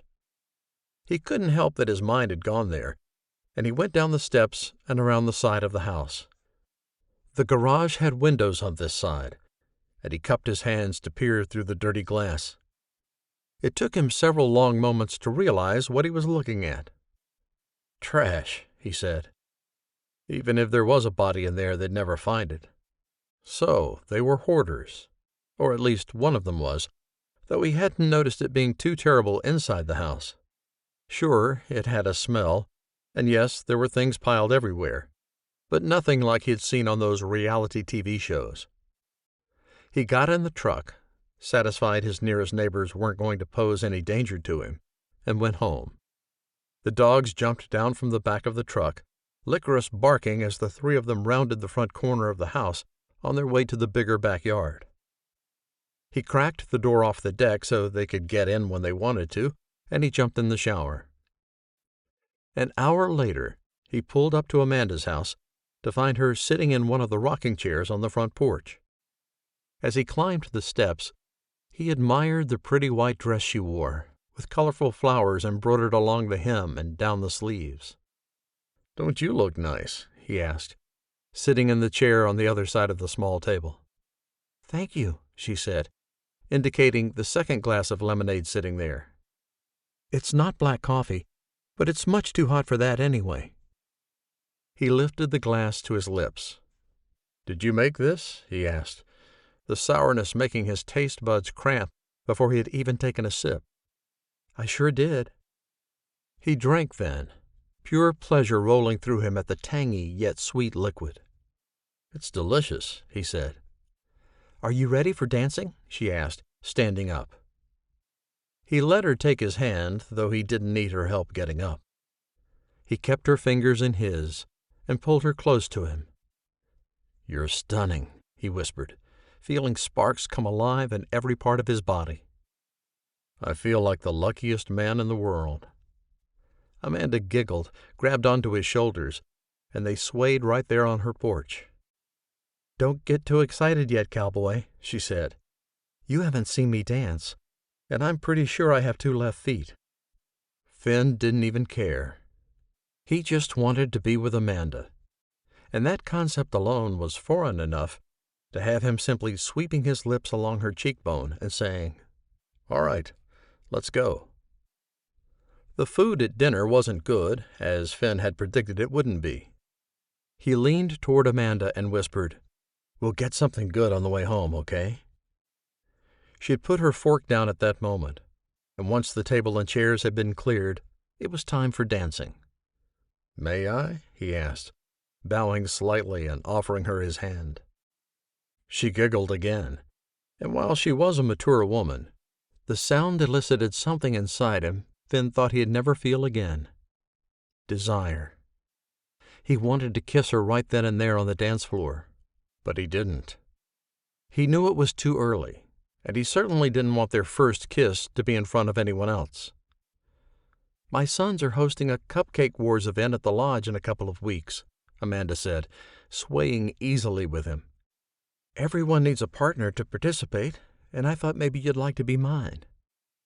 Warmth filled Finn, and he grinned down at her. "What does that entail?" "You have to try to beat my cupcakes," she said, a sly smile on those full lips. "So you bake your cupcakes, fill them, frost them, decorate them. Then everyone judges, and a winner is declared." Finn spun her away from him and snapped her right back into his arms. "And what gave you the idea that I know how to bake?" He wasn't even sure why cupcakes needed to be filled. She clung to his shoulders in such a way that Finn would have probably declared he could build a submarine if she had said she'd spend time with him while he did it. She tipped her head back as she laughed, and Finn couldn't help staring at her throat. Her very kissable throat. Reining in his fantasies, he managed to smile at her when she looked at him. "So we wouldn't really be partners. We'd be competing against each other." "I can see if they're doing partners this time," she said. "They started doing it every so often about a year ago. Jason and I—" She went mute, as if someone had pressed a button behind her ear that made her vocal cords turn off. Finn watched the panic parade across her face. He leaned down as the song slowed. With her fully in his arms, he said, "Amanda, I know you dated before me." She said nothing, but pressed in closer to him. "Was Jason your last boyfriend?" he asked. "No," she whispered. "Ryder was, but we only went out for a couple of weeks. Jason and we were together for just over 2.5 years. "Years?" Finn couldn't help the incredulity from his voice. He pulled back a little and looked at her. "Really? That long?" Why would anyone date Amanda for that long and not make her his? Put a diamond on that finger. Heck, Finn was already thinking about it, and he'd met her a week ago. "We had a very complicated relationship," she said, swallowing afterward. "Anyway, he and I competed as a team once in the family shenanigans of cupcake baking." "Did you win?" he asked, somehow needing to know, as if it mattered. He didn't even know who Jason was, but it was clear by the look on Amanda's face that he'd been important to her. A thin veil of jealousy moved through Finn, and he didn't even know why. Amanda wasn't seeing Jason anymore. "No," she said, "we didn't win. Celia is very good in the kitchen." "All right." He smiled, knowing exactly who Celia was. Graham had hired her at the lodge to cook, and she'd been there for almost as long as Graham had been back in town. "I'll find out if it's partners or one-on-one, okay?" she asked. "Sure," he said. "I'd love for you to meet everyone," she said. "Is that too fast?" Finn felt like lightning had struck him, the powerful waves of electricity moving through his muscles and frying them. He hadn't even thought of meeting her sons, their wives, her friends, everyone at the lodge. Of course, he already knew Graham and Beau. Meeting a few others wouldn't be that hard. "Sure," he said again, wishing he could think of more to say. Thankfully, the band picked up the tempo, and she squealed as he spun her again. By the time the night ended, Finn's heart had really gotten a workout, and not only from the dancing. He drove Amanda back to her private estate set back off the road and walked her to the front door. "That was the most fun I've had in ages," she said, smiling up at him. "Me too," he said honestly. He wanted to kiss her, but she put her hand on the doorknob and went inside. "Night, Cowboy," she said, her voice sultry and full of flirt. "Night, ma'am," he said, tipping his hat to her and backing up. She brought the door closed, and Finn sighed a happy little sound that held the promise of a kiss another day. He couldn't wait, and he wondered how long she'd make him do so, or if she even wanted to kiss him at all. With new worries in his mind, he drove back to Dog Valley, and the three things that he never doubted: his dogs. Chapter 9. Amanda spent most of Saturday thinking about Finn, but she did not want to contact him first. She really liked the warm fuzzies she got when he asked her to dinner, to dance, or anything else. She worked in her vegetable garden in the morning, and she bought all the ingredients for fresh salsa and spent the afternoon with tomatoes and cilantro. Finn hadn't texted by evening, and she said yes when Andrew and Becca asked her to babysit Chrissy. They pulled up to her house right on time, and Chrissy laughed as she waddled toward Amanda when they set her down just inside the door. "Hey, baby," she drawled, a smile on her face. "Come see Grandma. That's right. Good girl, come on." Beans tried to knock the 2-year-old down, but Chrissy paused and patted the dog, who was just the perfect height for her. "Thanks, Mom," Andrew said, coming in after his daughter. "How are things going with Finn?" Amanda scooped up her granddaughter into her arms and giggled with her. She needed a few seconds to gather her thoughts on Finn. No, she hadn't kissed him last night, though he had had the glint in his eye that said he was interested, and Amanda's own nerves testified of the same thing. But she was older now, and she wasn't going to be ruled by her hormones, whims, or fantasies. "Going pretty good, actually," she said, looking at her son openly. Andrew leaned down, his cowboy hat bumping her forehead as he tried to kiss her cheek. "I'm glad, Mom." He stayed close and said, "We're having another baby. Becca didn't want to tell anyone yet, but I'm super excited." Joy burst through Amanda, and she grabbed onto her son and hugged him. "Congratulations, Andy.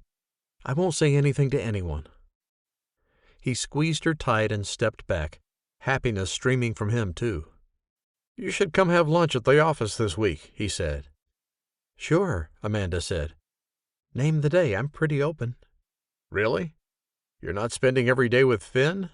"Oh, get out of here. Your pregnant wife is waiting for you."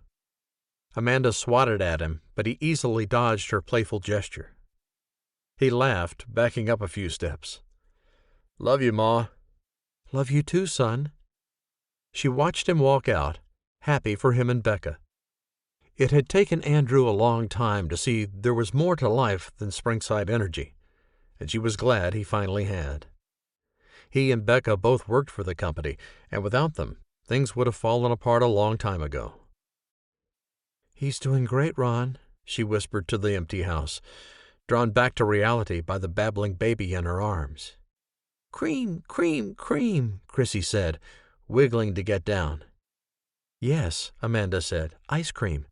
Let's go get it, baby." She followed Chrissy at a snail's pace, nothing else to fill her time but this sweet little girl. "Chocolate?" she asked. "Strawberry?" She opened the freezer and pulled out both containers, crouching down in front of her granddaughter. "Chocolate or strawberry?" "Berry," Chrissy said, and Amanda put the chocolate back in the freezer. "That's my favorite too, baby," she said. "Beans loves it too." She scooped up 3 bowls of ice cream and put Chrissy in the booster seat at the kitchen table. Beans got her tiny spoonful on the floor, and Amanda sat at the table too. Babysitting Chrissy was easy, because she was a happy, chubby little girl who liked blocks as well as puzzles as well as coloring. Or Amanda could put a movie on, and Chrissy would be asleep in an hour.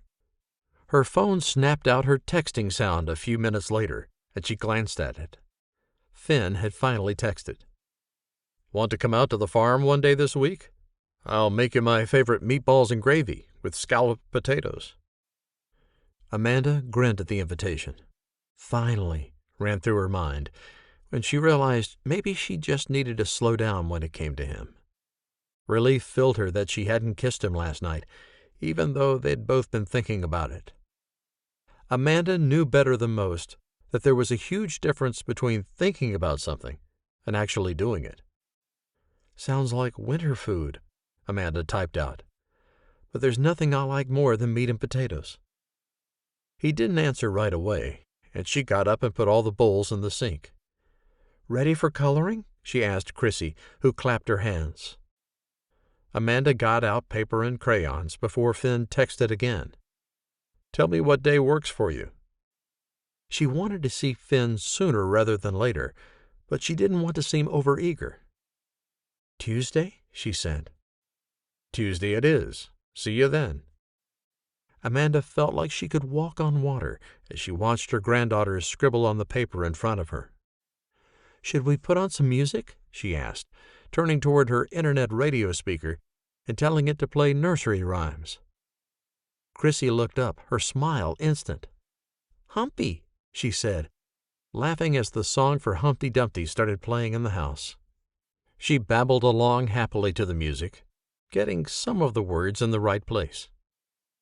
Amanda smiled, content with her life in this moment. A beautiful granddaughter. A date on the horizon with a handsome man. Not just a man, she thought. A cowboy. And the thought was just fine inside her mind. In fact, it fit right inside her life. The next day she spent the morning in church beside Bo and Lily, one grandson on her lap and another sitting beside her on the bench. She barely heard the pastor, and she wouldn't have it any other way. She helped Ronnie with his shoelace while she held books for Charlie. Afterward she rode with Rose and Liam up to Whiskey Mountain Lodge, and it was a nice break from having to answer her son's questions about Finn.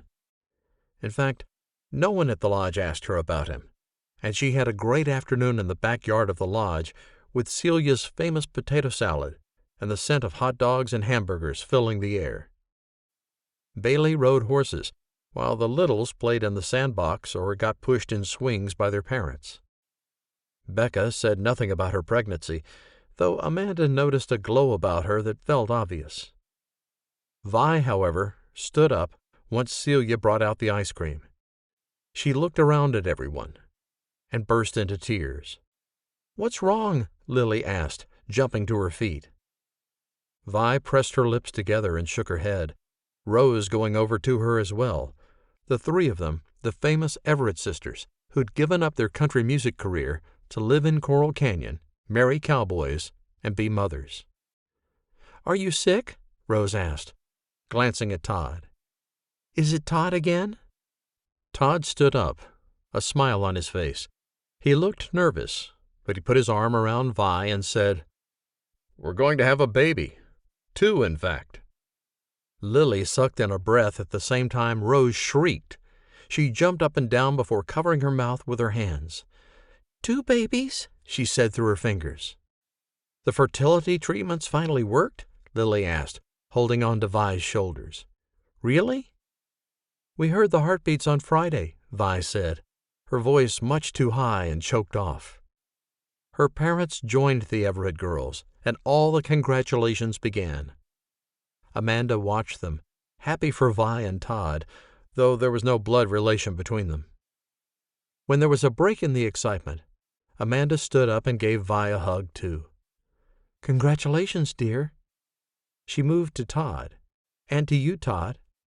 She beamed at them, so much love up at this lodge.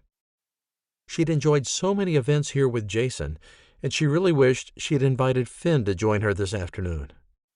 "Next week," she told herself, settling beside Graham and leaning closer. "Can I invite Finn to lunch next week?" "I don't own the lodge," he said, not looking away from the horse Laney led with Bailey and Ronnie on it. "Yes, you do," she said, "and you pay Celia." "You've never asked me to invite your boyfriends before," he said, zeroing in on her now. "I'm not asking if I can bring him," she said. "I know I can bring him." "Then what are you asking?" "I'm asking if it's too early to bring him to this kind of family gathering." "I don't know, Mom. You do what you think is right." She hated it when her sons threw her wisdom back in her face. For some reason, she couldn't decide what was right when it came to Finn. Graham got up in the next moment, laughing spilling from his throat as his children did something cute with their horse. Amanda smiled at them, smiled at Fran and Jack Everett. She belonged here, sure, but she felt removed at the same time. She got up and went into the kitchen, almost hoping someone would call her back. They didn't. Celia stood there, setting the coffee cups into the maker. "Leaving already?" she asked, glancing up quickly. "You know what?" Amanda asked. "I want to, but I don't have a ride." She turned back to the mud room that led into the backyard, her plan to drive to Dog Valley and spend a couple of hours with Finn disappearing before her eyes. "I didn't think about that." "I'm headed back," she said. "Let me just go tell the kids that their coffee is on." Celia flashed her a smile and slipped out of the house. Amanda let her go because she wanted to get back to her house and out to Dog Valley, and Celia probably didn't mind. 5 minutes later, she met Amanda in the parking lot in front of the lodge, another smile on her face. "Ready?" "Yep." Amanda slid into the passenger seat of Celia's car and buckled her seatbelt. The radio filled the silence, and it was a comfortable drive. About halfway down the canyon, Celia said, "Can I ask you a question?" "Of course," Amanda said, looking at the other woman. She was probably 7 or 8 years younger than Amanda, not quite her generation, but close.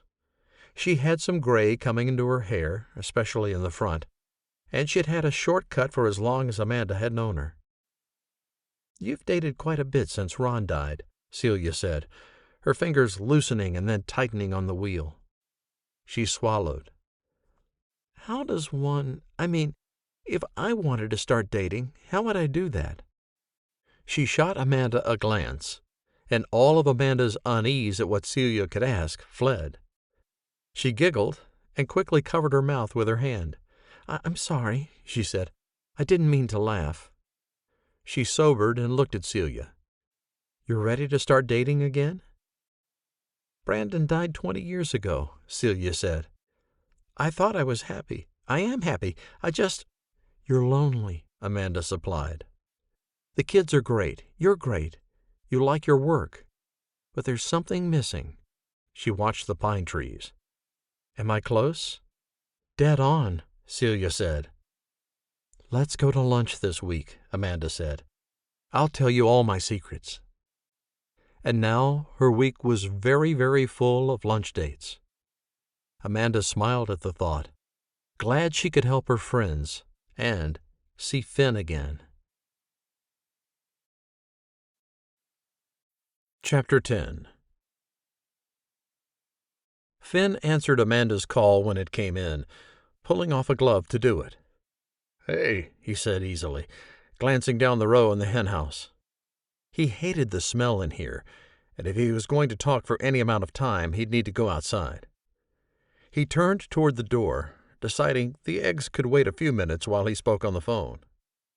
"Where are you?" she asked. "Out on the farm," he said. "Oh, would you mind if I joined you?" He spun toward the house, but he could only see the corner of the deck from here. "You're in Dog Valley? Or on your way out?" Finn hoped she'd come, but he hadn't wanted to ask her. He had opted for inviting her for lunch, hoping she'd find him downright irresistible if he cooked for her. Women liked that. At least, he hoped they did. "I'm standing on your porch, Cowboy, and the wind is worse here than in Coral Canyon." She conveyed plenty of flirtation in her voice, and Finn sure did like it. At the same time, he worried she'd left her family needlessly, and that he couldn't spare the entire evening to spend time with her. "Walk around the side," he said. "Past the deck. There's a road that runs behind the house. Go left. You'll see the henhouse. I'll get the eggs and meet you." "All right," she said to his surprise. "See you in a minute." "Bye." He hung up, standing still for another moment, sure he hadn't heard right. Amanda was coming out on the farm. She didn't like farms. Or cowboys, he reminded himself.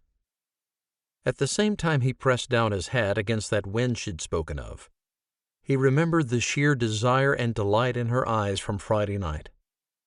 He had lain awake for hours, thinking about that look in her eye, and wondering when he could ask her out again. He made himself wait for 24 hours, and they had a lunch date on Tuesday. And right now, he had eggs together. He ducked back into the henhouse, the stench twice as powerful as it had been 5 minutes ago. He started collecting the eggs, their shells an array of colors that brought peace to his soul. Light blue to white to brown, he loved the fresh eggs his hens provided.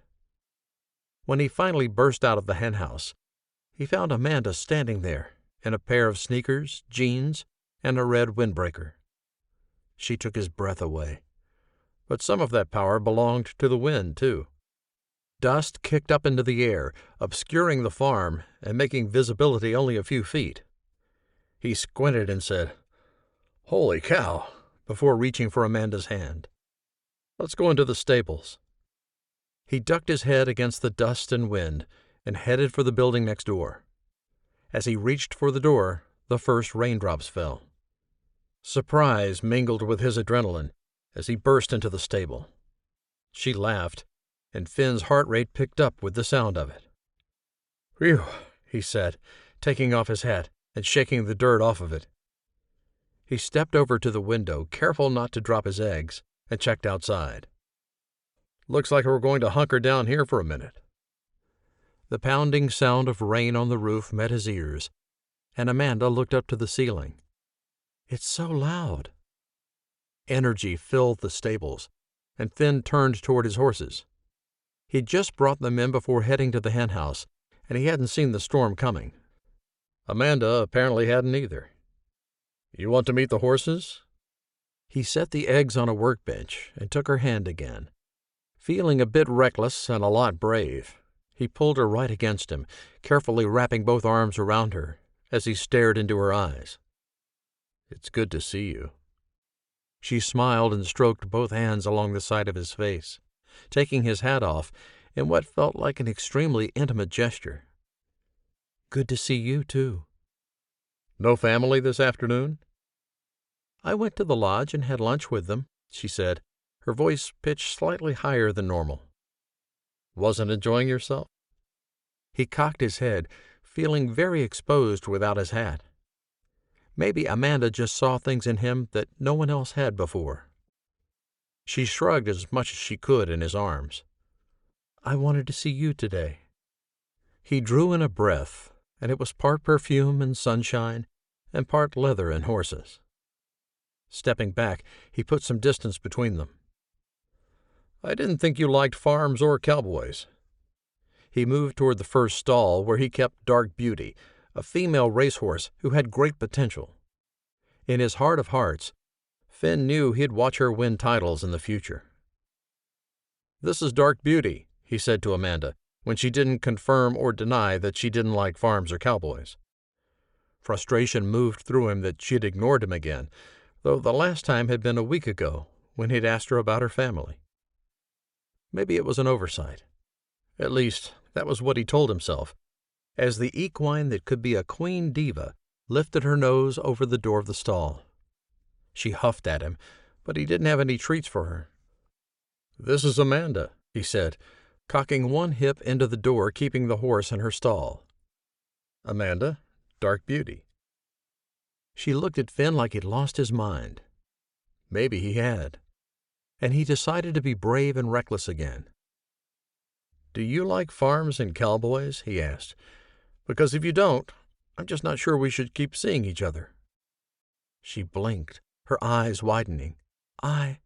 Finn waited, because he was used to dealing with his horses, who had attitudes and a stubborn streak he had to keep intact and train out of them at the same time. They had to think they were more important than every other horse in the world, so they'd run fast. And they had to love him and respect him at the same time. Training a horse was tougher than it sounded, and dealing with jockeys was even tougher. The upcoming jockey training camp he did in August entered his mind, and he hadn't even started planning it yet. 3 months was a long time, but he should probably at least check and see if registrations were filling or not. He wanted to sigh. Tell Amanda she should get on home. Get back to work so he could finish his chores and retire in front of the TV with a bowl of ice cream and a cup of coffee.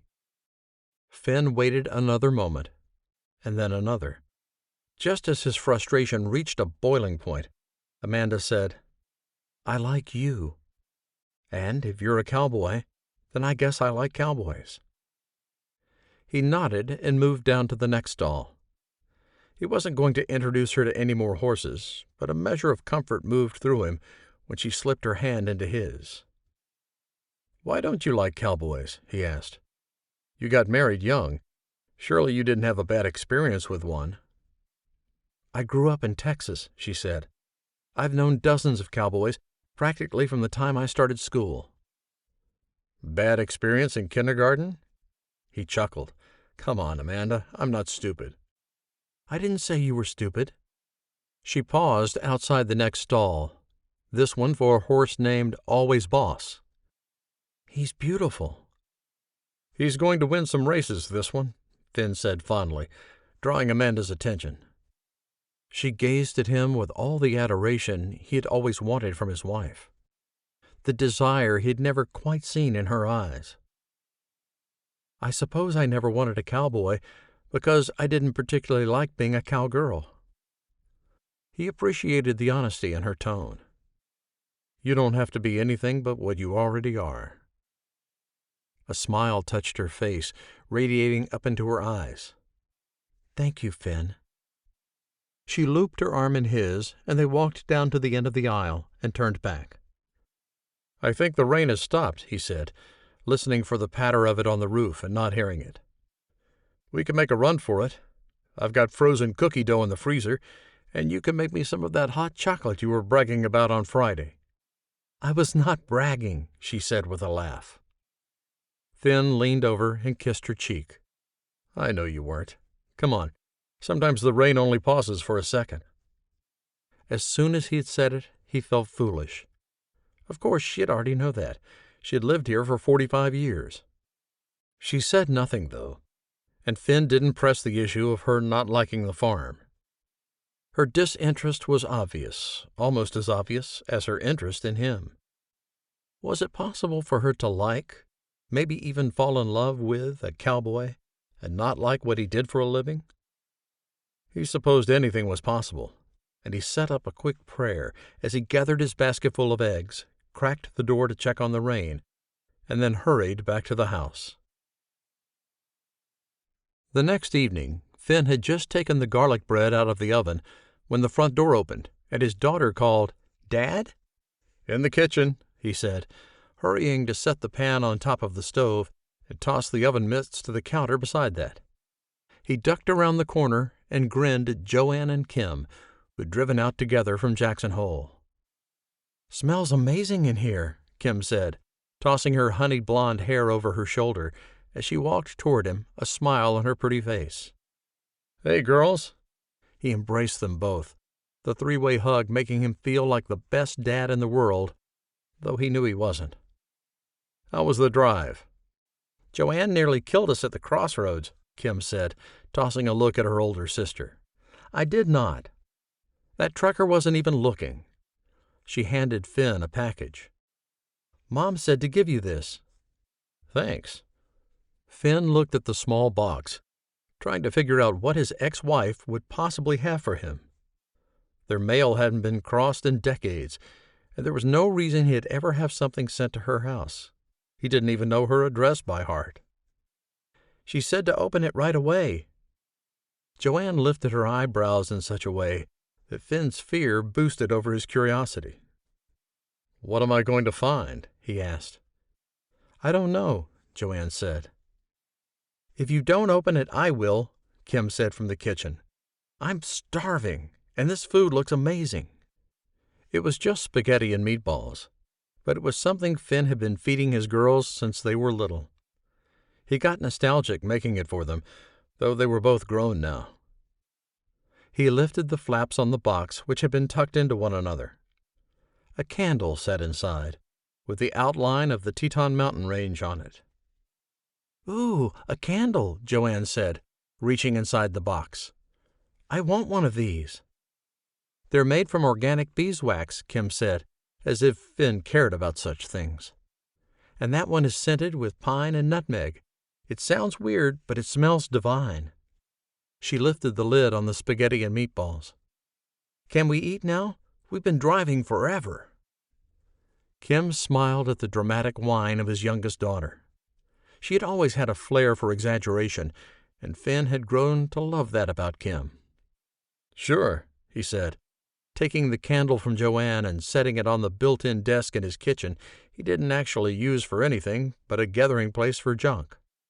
Every once in a while he'd clean it up. He opened the drawer and pulled out a lighter, got the wick burning, and turned to his daughters. "Thank you so much for coming," he said, getting a little choked up. "Of course, Daddy," Kim said. "Besides, Joanne said you have a new girlfriend, and I want to hear all about her." Finn just smiled and said, "Let's eat before I embarrass myself." Chapter 11. Amanda worked through the next morning, paying bills, ordering groceries, and making flower-shaped sugar cookies for the widows in her church group. By the time she returned home from delivering them, the sun had heated the Wyoming landscape to almost unbearable temperatures, and it wasn't even June yet. She had a few leftover cookies, and she tied ribbons around the cellophane and prepared them to take to her daughters-in-law. She stopped at Vi's first, though the woman wasn't technically related to her. "Cookies," she said as she entered. Vi looked up from where she sat at the piano, a notebook open on her lap.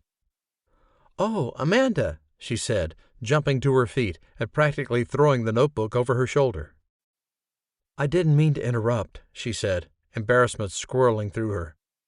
"The front door was open. It was just the screen." "You didn't interrupt." Her eyes glittered at the cookie in Amanda's hand. "You're the best." "I'm not Celia," Amanda said as she laughed and hugged Vi. "How are you feeling?" "Great," she said. "Just fine." "Where's Todd?"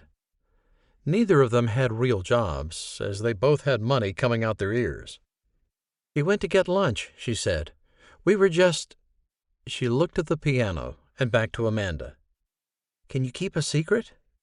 "Nope," Amanda said. "I'm pretty terrible at it, actually." She laughed, glad when Vi joined in. All at once, she remembered she did have a secret, and she hadn't told anyone. "I take that back. I'm keeping a secret for someone right now, so I probably can do it." Vi took a bite of her flower, taking off one petal. She chewed, looking thoughtful. After she swallowed, she said, "Todd and I are working on some new songs." "Oh, wow," Amanda said. "That's great." "For the babies," she said. "Todd's a great guitar player, and we want them to know how much we love them."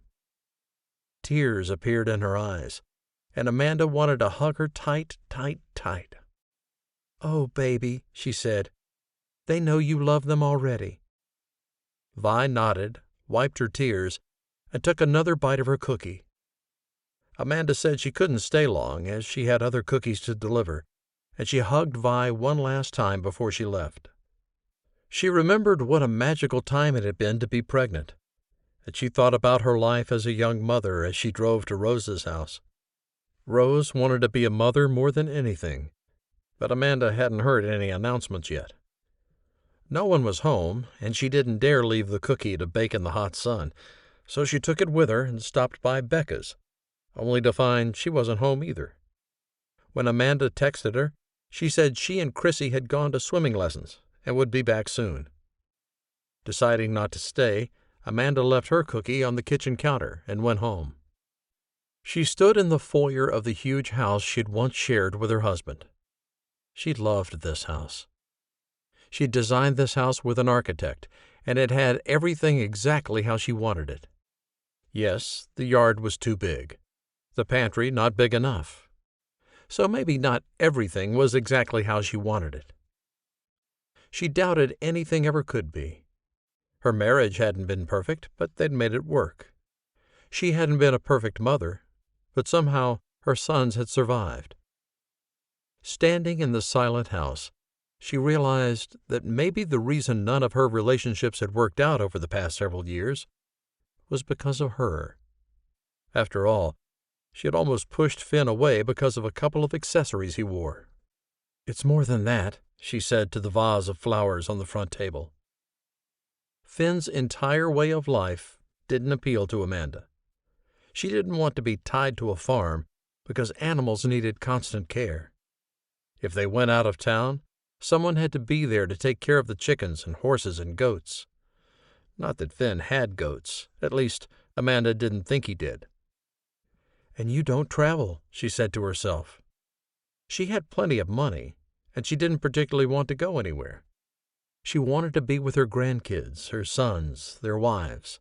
And yet, she'd left the lodge yesterday. Finn really had turned her entire world upside down, and she didn't even know which way to go anymore. Her phone buzzed, and she retrieved it from her purse pocket. Finn had texted, as if he knew she'd been thinking about him. "Are you allergic to anything?" She smiled at the simplicity of the message. He was probably nervous to cook for her, and she quickly sent back, "Nope, and I like everything." That wasn't entirely true. She could do without cooked carrots or artichokes, but he had said he was making meatballs and gravy with scalloped potatoes. Surely he couldn't put carrots in either of those.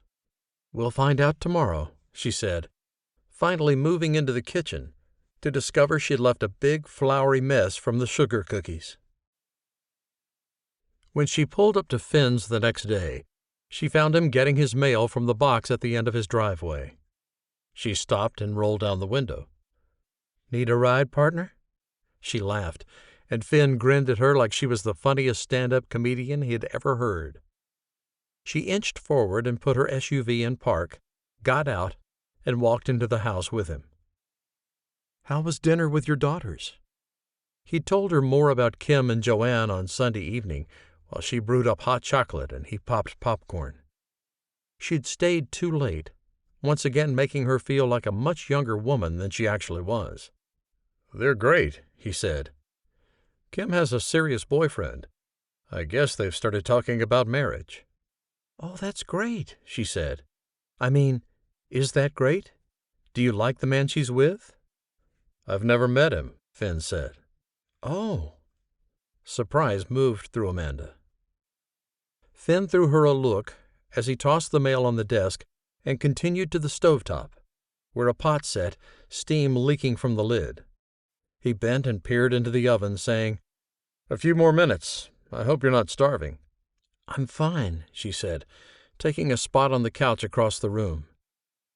"Are you going to meet the guy before your daughter marries him?" "I'm sure I will," Finn said, his tone a bit standoffish. "They live an hour away." "I know," Amanda said. Honestly, was she trying to find a fault in him? Why did she care how he interacted with his daughters? He clearly loved them, and they loved him. "What do you like to do when you're not working around here?" He got down a couple of plates and faced her. "I like to cross-country ski." "You're kidding." "Nope." "You do that in the winter. You know it's cold in the winter here, right?"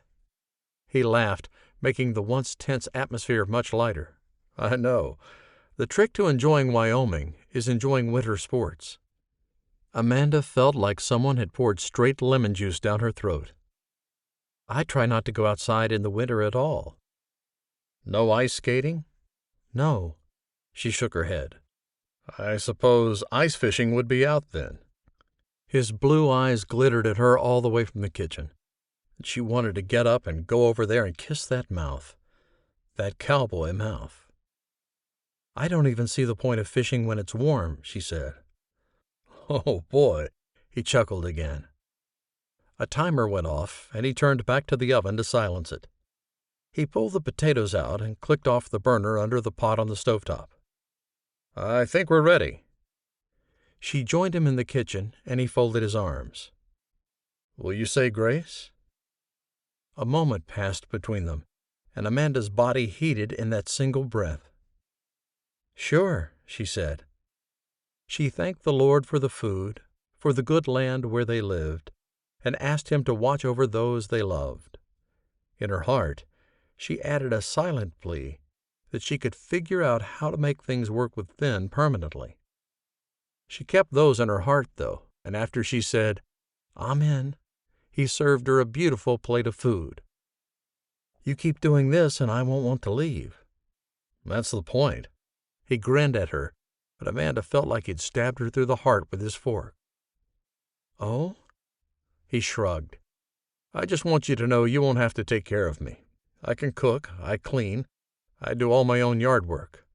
"More than me, then," she said, suddenly remembering she'd brought him a cookie. "Oh, I have something for you." She left her meatballs on the counter and rushed out the front door. Once she'd grabbed it and returned, she held it out to him like she'd brought him the greatest present in the world. "I bake," she said. "Does that count for something?" "Sure does," he said, taking the cookie from her. "This is great. You made this from scratch?" "That's right." She smiled and settled back into her spot beside him at the bar.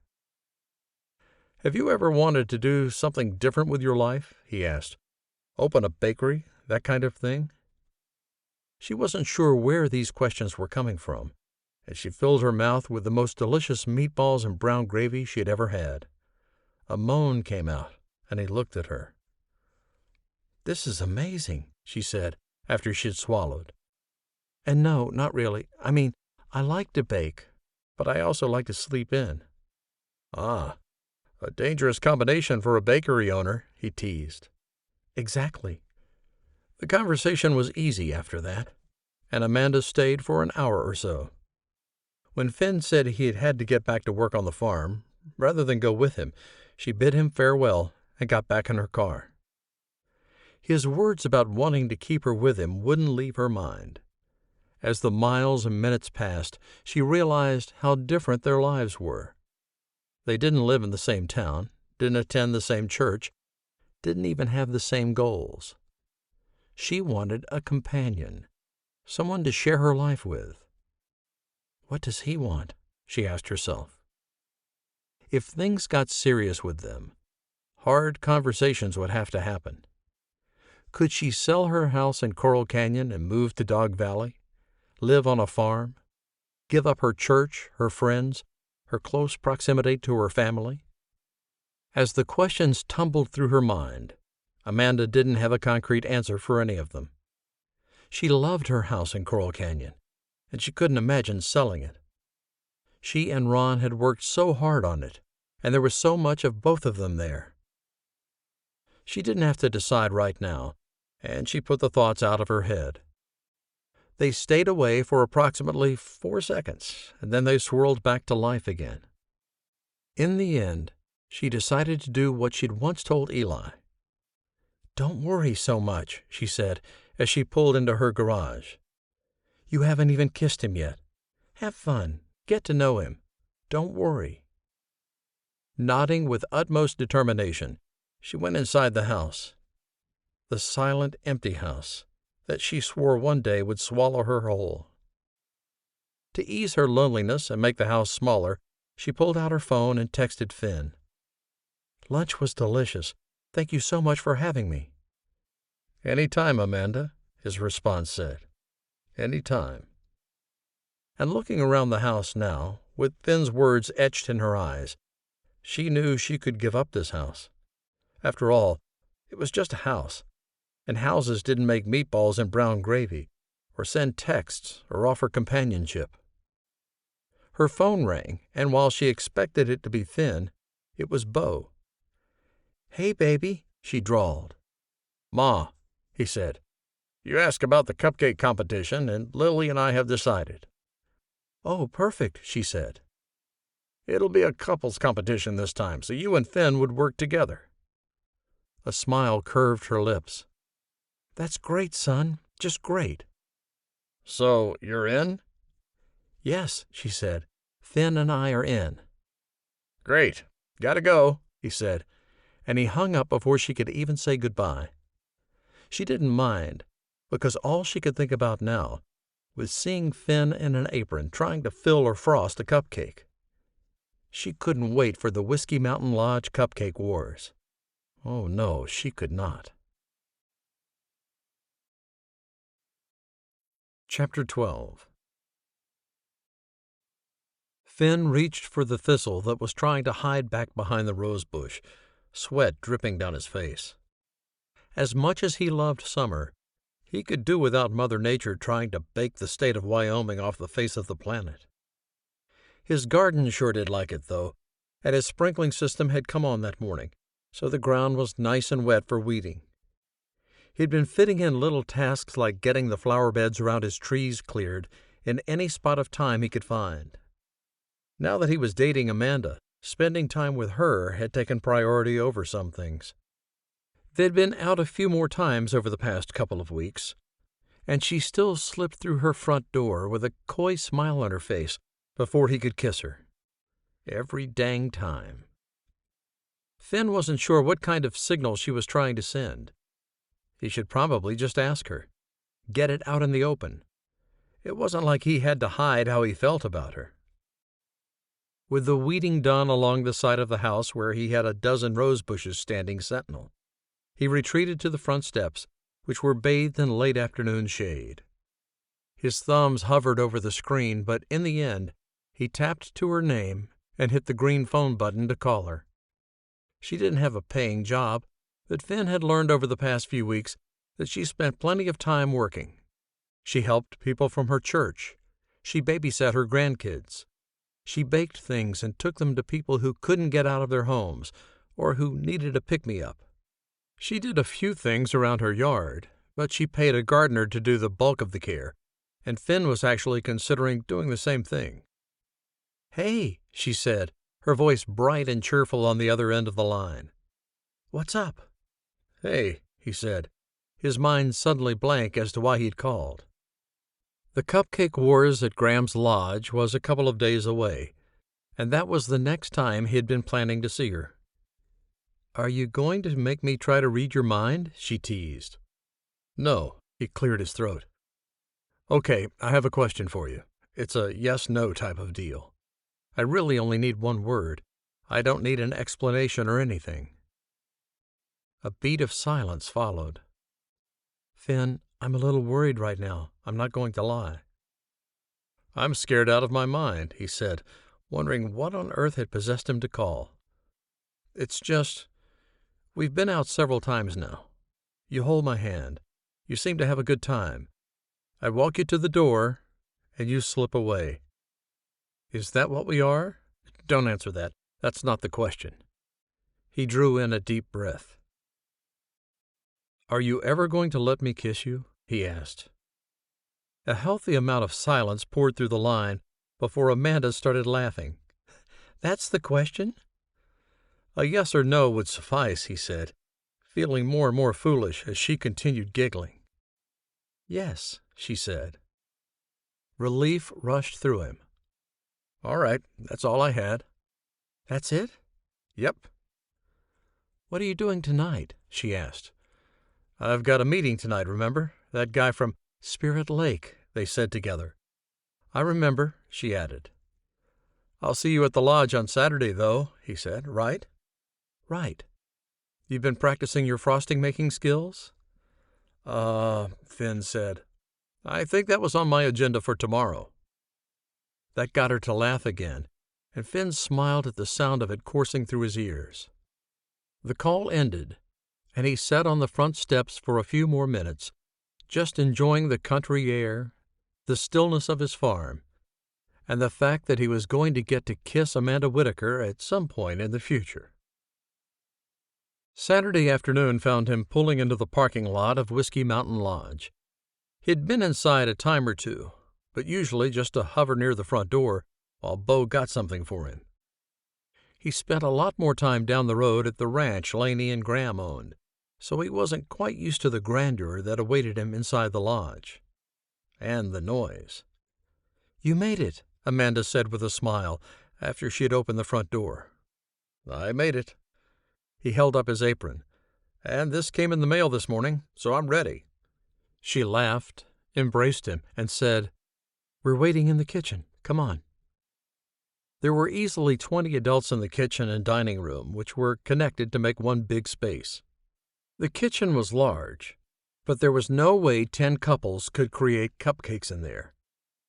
He slipped a half step behind Amanda easily, hoping no one would look his way.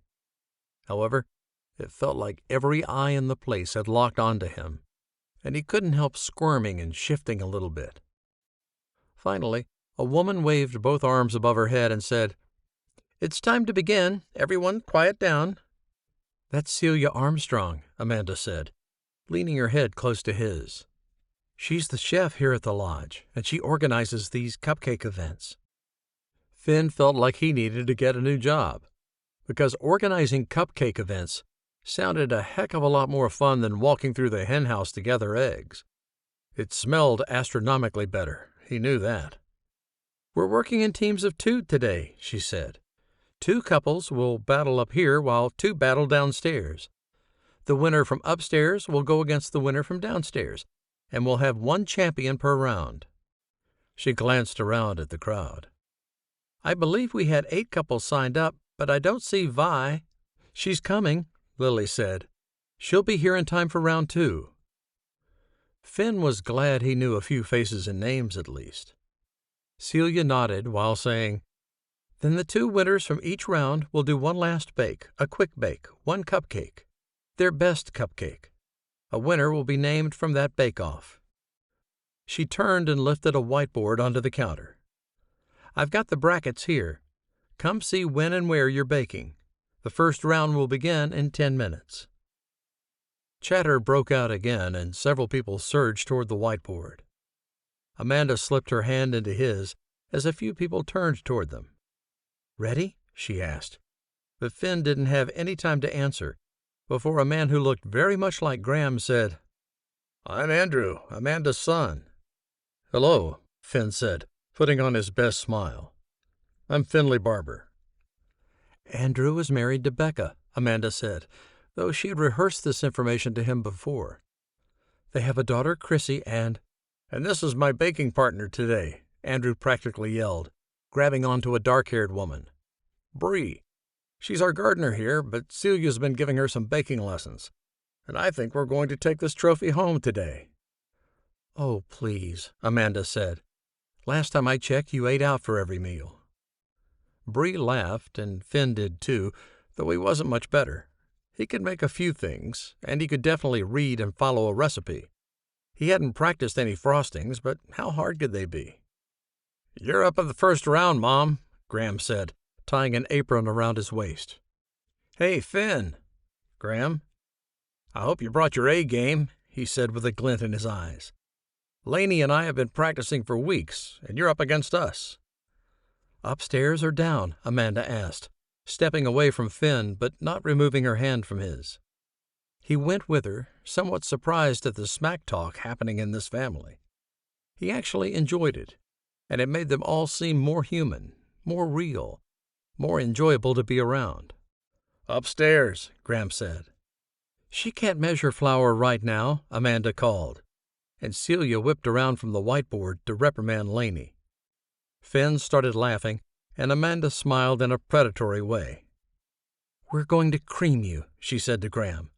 "Come on, Finn, let's strategize." He wasn't sure what there was to strategize about, but he said hello to a few more people as Amanda tugged him into the kitchen. He tied on his apron, and he listened to her talk about making a churro cupcake and a triple chocolate cupcake. He literally would be making fillings and frostings, and he told her he could do it, because he could. He could whip butter and powdered sugar to make buttercream. He could melt chocolate and pour it into molds. Everything she detailed for him, her mouth moving so fast he could barely see it, he could do. She'd make the cupcakes and get them in the oven before making the churros. They'd decorate together, though Finn knew that meant he'd stick a sugared churro in the frosting after she piped it into the cupcake. 2 minutes, Celia called. "If you're not in this round, you have to leave the kitchen." She walked out of the dining room and a moment later yelled the same thing downstairs. Finn felt an energy in his soul he hadn't in a long, long time. "Go!" Celia yelled, and Amanda thrust the recipes at him and flew into motion. He moved a little slower, getting out all the ingredients he needed for both frostings and the 2 fillings before beginning. He'd start with the chocolate pudding so it could set up.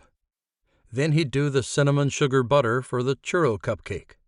Then frostings, as those really were just whip-it-together type of things. He worked in a small area, only needing 1 burner and a mixer on the counter. Chaos reigned around him, but he focused on his tasks.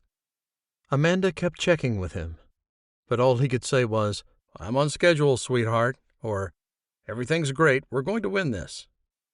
She seemed to be a Tasmanian devil in the kitchen, and he wanted to just sit and watch her work. She was breathtakingly beautiful, and Finn felt himself slipping toward falling in love with her. By the time Amanda said, "I need the pudding, Finn," it was chilled and ready. He pulled it out of the fridge and handed it to her. "Tell me what to do to help," he said. "Use this to take a chunk of cupcake from the churro ones," she said, handing him a tool that looked like an apple corer.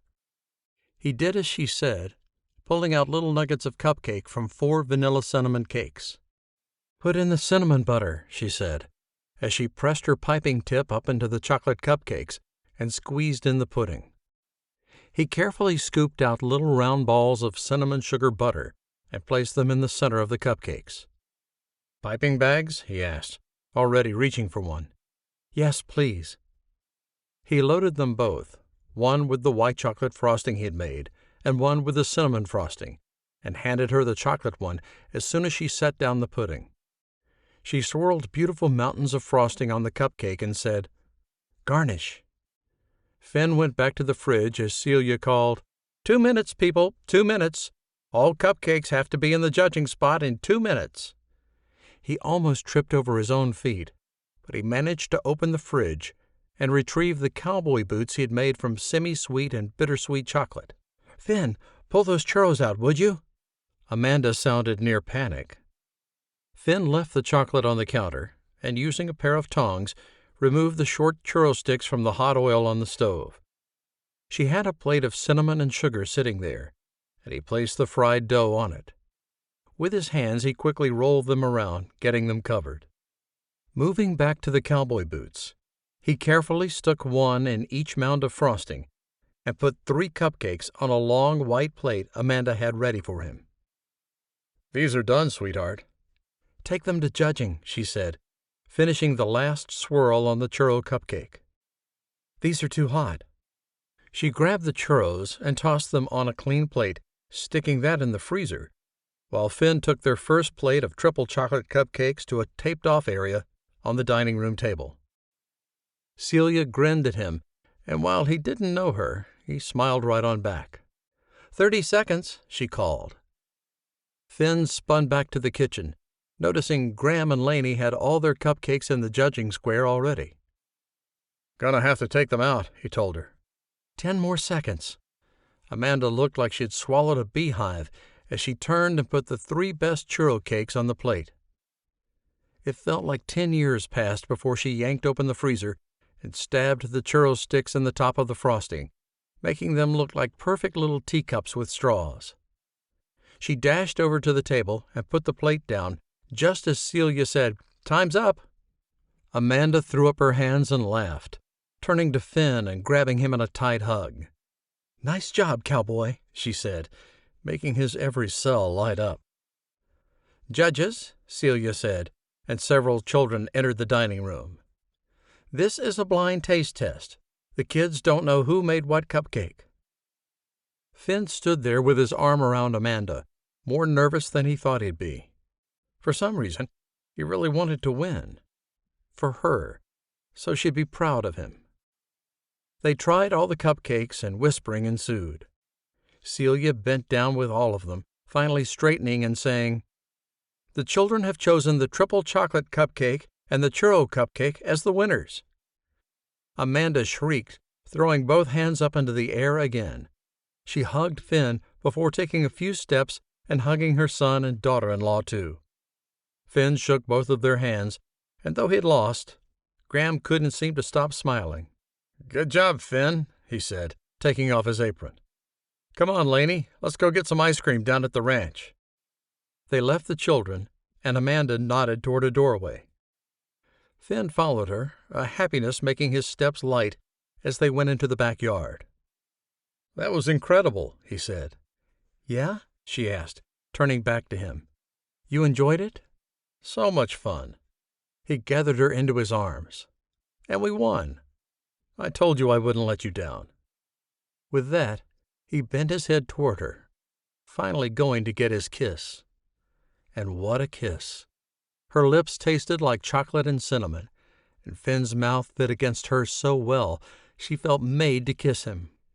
She pressed into him, taking the kiss one step further, and he went with her, his heartbeat pounding and every sense on high alert. It didn't matter that the sun was so dang hot. Didn't matter that his hands were still sticky with sugar and icing. Nothing mattered in that moment but kissing Amanda. So Finn focused on that. Chapter 13. Amanda held on to Finn's face, the heat spiraling through her body absolutely lethal. Pure pleasure wove through her, and she kissed Finn like her life depended on having her lips on his. He finally pulled away, and Amanda sighed, immediately sucking at the air again. "Wow," she said, tucking herself against his chest. Finn said nothing, but held her against his pulse, and she'd never felt safer than she did in his arms. She wasn't sure why she'd slid away from him after all those dates, but after he'd called a couple of days ago, she hadn't been able to stop thinking about it. The only reason she could come up with was Jason, and she hated that.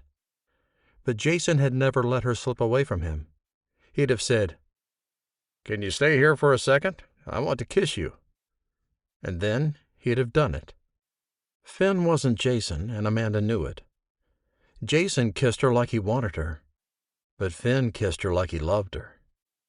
There was a distinct difference, and while she wanted to be wanted and loved, she was glad Finn's kiss had held more adoration than passion, at least for now.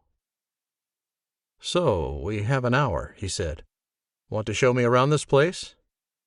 "Sure," she said, stepping out of his arms and linking her arm through his. "We sit out here and eat on Sundays sometimes. The kids like to play in the pool or on the swings. My older granddaughter likes to ride horses." "Ah, so she's a cowgirl," Finn chuckled. "A little bit, yeah," Amanda said. "It's Graham's stepdaughter, Bailey." "She's definitely a cowgirl," Finn said. "I like her. She's a good girl." Amanda led him down the sidewalk toward the stables. "I don't come down here much, but it seems like your territory. Bo takes care of the horses here. There's a dozen or so." "Any other animals?" "A couple of dogs, maybe." Amanda turned him toward the forest. "There's a nice path back here." They entered the shade, and the temperature went down a few degrees, thankfully. "You were great in the kitchen, so calm." "We better talk about what we're going to do in the bake-off," he said. "I'm not sure I'm ready for that. Sounds like it'll be a fast round." "It's 30 minutes, she said. "We should do mini cupcakes. They'll bake faster. We can't do a filling, but we could dip in a ganache or something." "A what?" Amanda laughed, clinging to Finn as if she couldn't walk on her own. She felt like a flirty schoolgirl as she said, "It's just a chocolate sauce. That will protect the frosting from melting too badly." "So we know the judges are kids. Chocolate chip cupcakes?" "That's a great idea," Amanda said. "In the cake batter and the frosting." They walked under the trees, the scene serene and quiet, and Amanda breathed in deeply, a measure of peace moving through her. "I love these mountains," she said. "They're beautiful," Finn said. "Not many mountains where I'm from in Kentucky." "Not many in Texas either." The stroll calmed her, and she turned back to the lodge. "We should get back. I bet we'll have to go up against Bree and Andrew." She started back along the path, and Finn moved his hand to hers.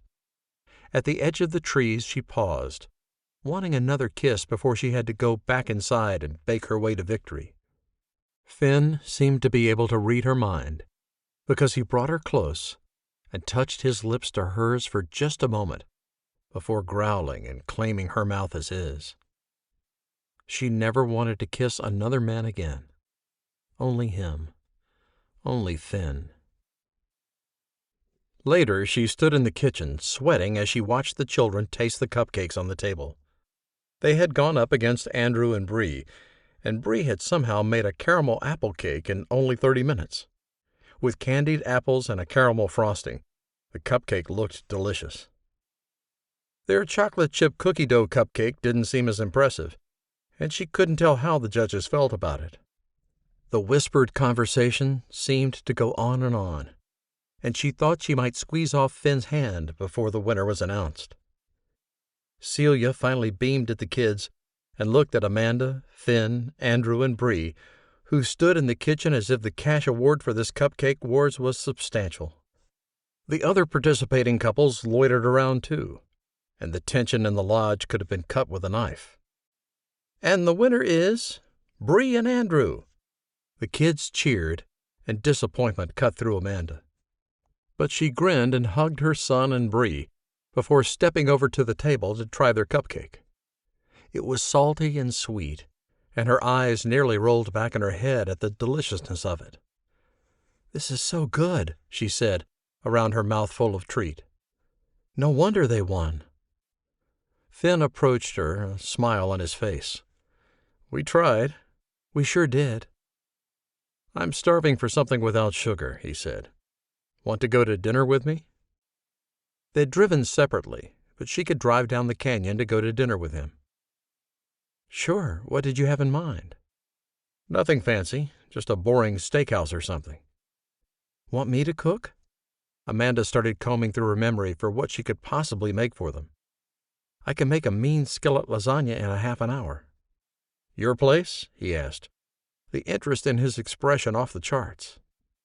Amanda imagined kissing him in her kitchen, on the back deck. "Yep," she said, popping the pea. "I'll meet you down there," he said. "I'll stop and get something to drink. Sound good?" "Sure. Let me say goodbye to my kids." "Take your time." He reached in his pocket and withdrew his keys. "I'll see you in a bit." He started for the front door, and she went with him, not daring to kiss him in front of the few people sitting on the couch in the living room. She'd just turned around to find Celia and thank her for the fun Cupcake wore, and to say goodbye to her family, when Beau approached. "Ma," he said, "nice job in the kitchen. I'm sure you deserved to win." "No," she shook her head. "Did you taste that caramel apple cupcake? It was amazing." "And you and Finn. Looked like you were plenty simpatico while making cupcakes."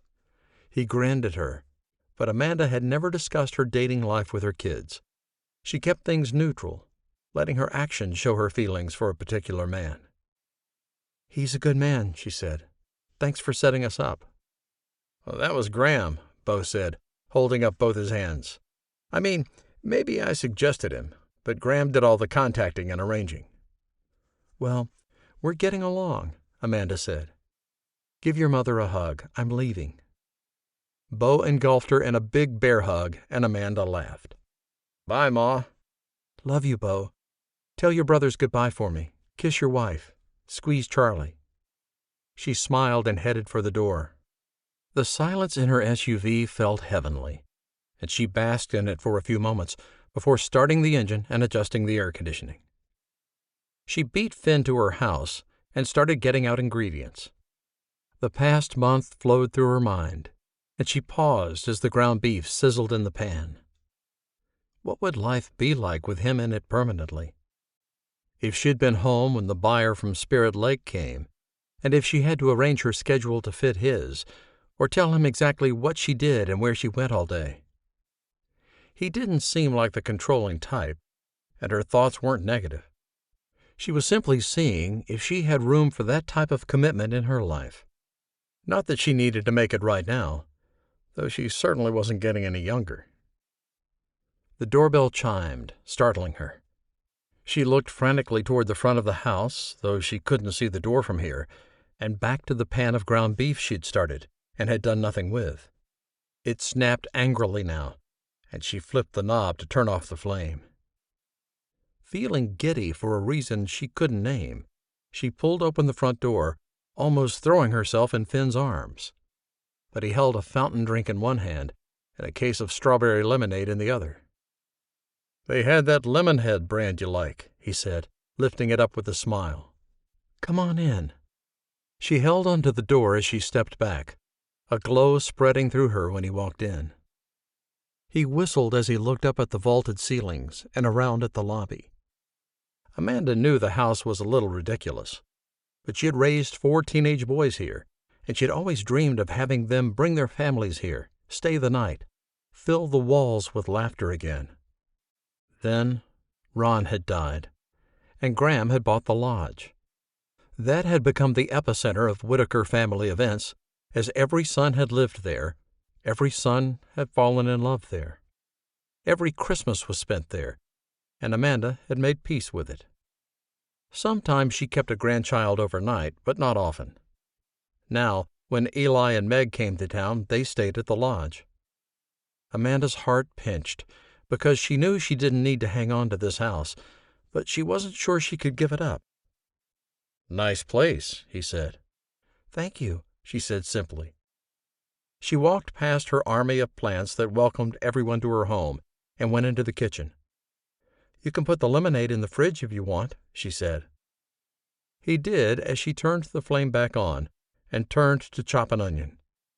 His arms came around her from behind, causing goosebumps to erupt over her arms. She smiled, sighed, and sagged back into him. "You really don't have to cook," he murmured, his lips skating down the side of her neck. "If you're too tired, let's order something."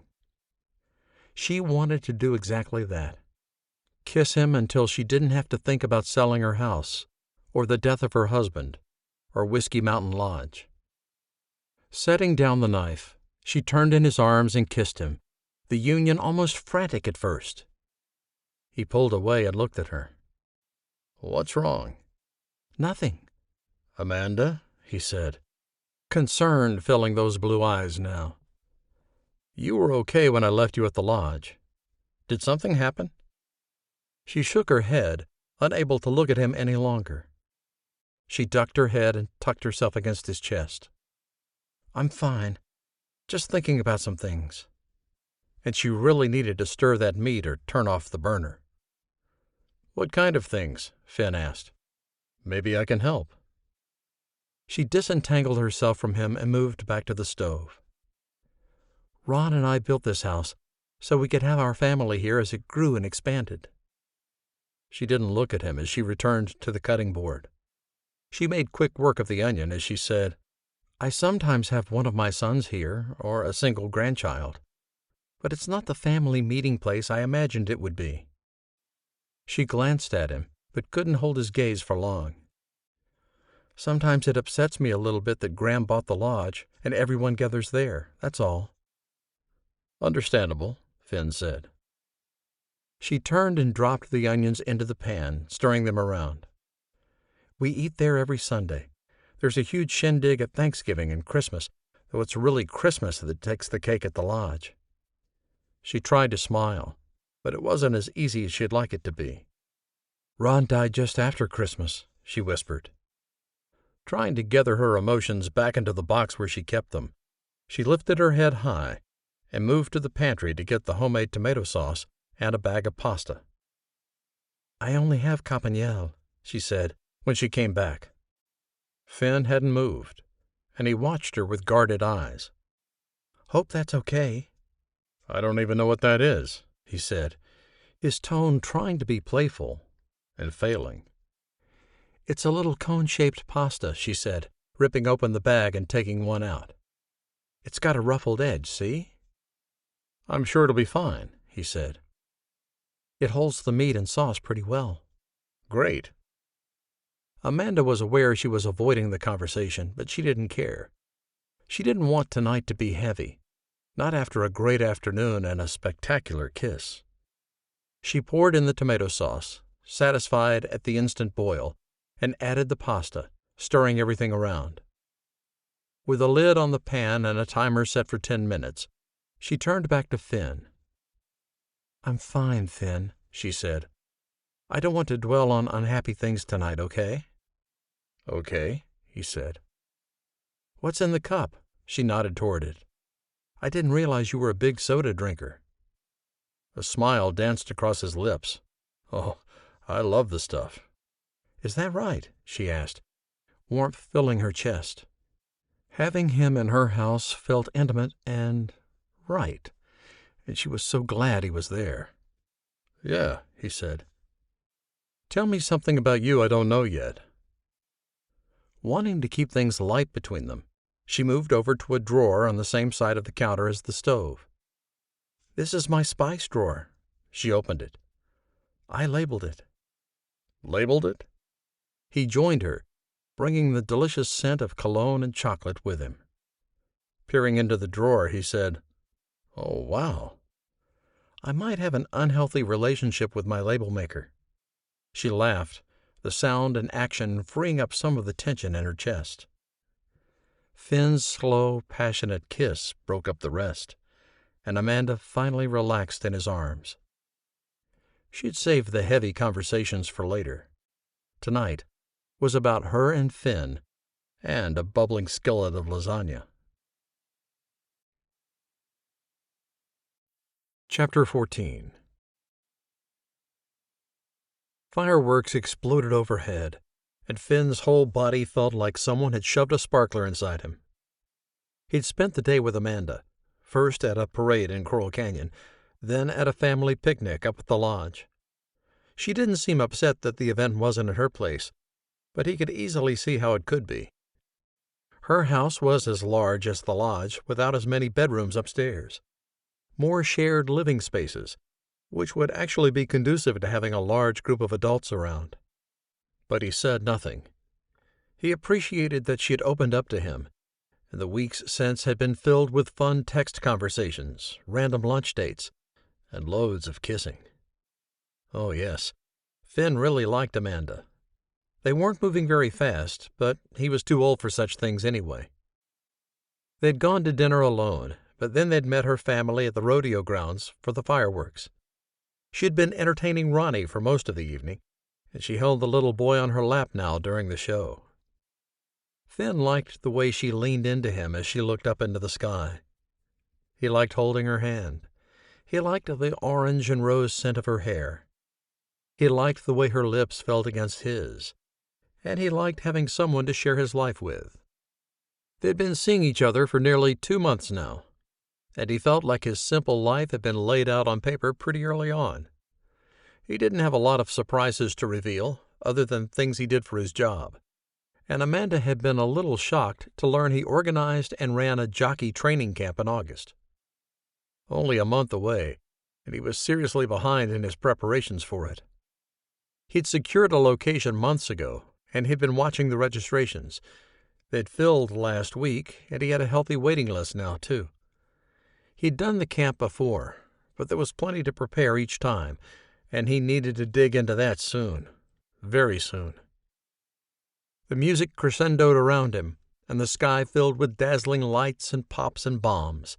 It seemed to go on for a very long time, and then the crowd cheered loudly. "All done," Amanda said to Ronnie, pure happiness on her face. Finn didn't have grandchildren yet, but he could plainly see how much she loved hers. "Go sit with Finny for a second, Ronnie. Grandma needs to get your stuff." She passed the little boy to Finn, who froze with the child on his lap. A moment later, everything relaxed. He could hold a 3-year-old. The boy didn't even know him, but he sank into him, his fist clutched around a glow-in-the-dark stick. "What color is it?" he asked the boy, who turned and looked up at him. "Green," he said. Finn smiled at him. "Good boy." He hadn't been to a fireworks show in a long time. He never set them off at home either, as the labs didn't like the loud noises, the horses either. Finn barely tolerated them. But tonight, as he watched families clean up and start heading down the aisles, a sense of wonder and joy filled him. Life was meant to be lived, outside the walls of his home and the fences on his farm. Sure, he loved those things, but he could have more. He loved spending time with Amanda and her family, and he realized in that moment that if things progressed with them and they got married, he'd be taking on the entire Whittaker family. 4 new sons, 4 new daughters-in-law, 6 grandchildren and counting. And he wanted them all. "I'll take him," Lainey said, breaking into Finn's thoughts as she bent to pick up her son. "Come on, buddy. It's way past bedtime." He held up his toy. "Green, Mama." "I know, it's green." She flashed a smile at Finn and added, "It's good to see you, Finn." "You too, Lainey." She moved out into the aisle beside Graham, and Finn stood up too. He folded the blanket he'd been sitting on and tucked it under his arm. "Ready?" he asked Amanda. He had driven to her place, and she had had her SUV loaded up with blankets and a cooler. "Yep." He stepped out into the aisle and waited for her to go in front of him. They battled the crowds, something Finn usually didn't appreciate. But tonight, holding Amanda's hand, everything was fine.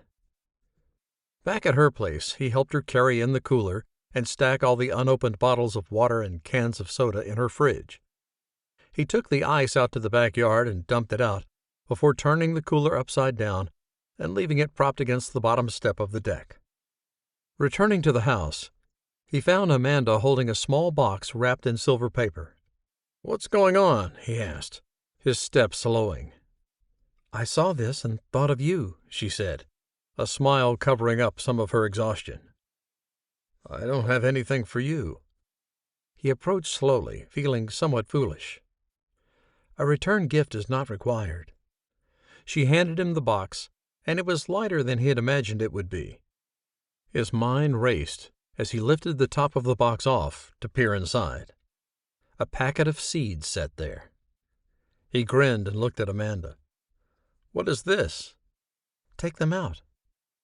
He did, but they weren't the kind of seeds he would buy at the nursery, and they didn't come in a fancy labeled package.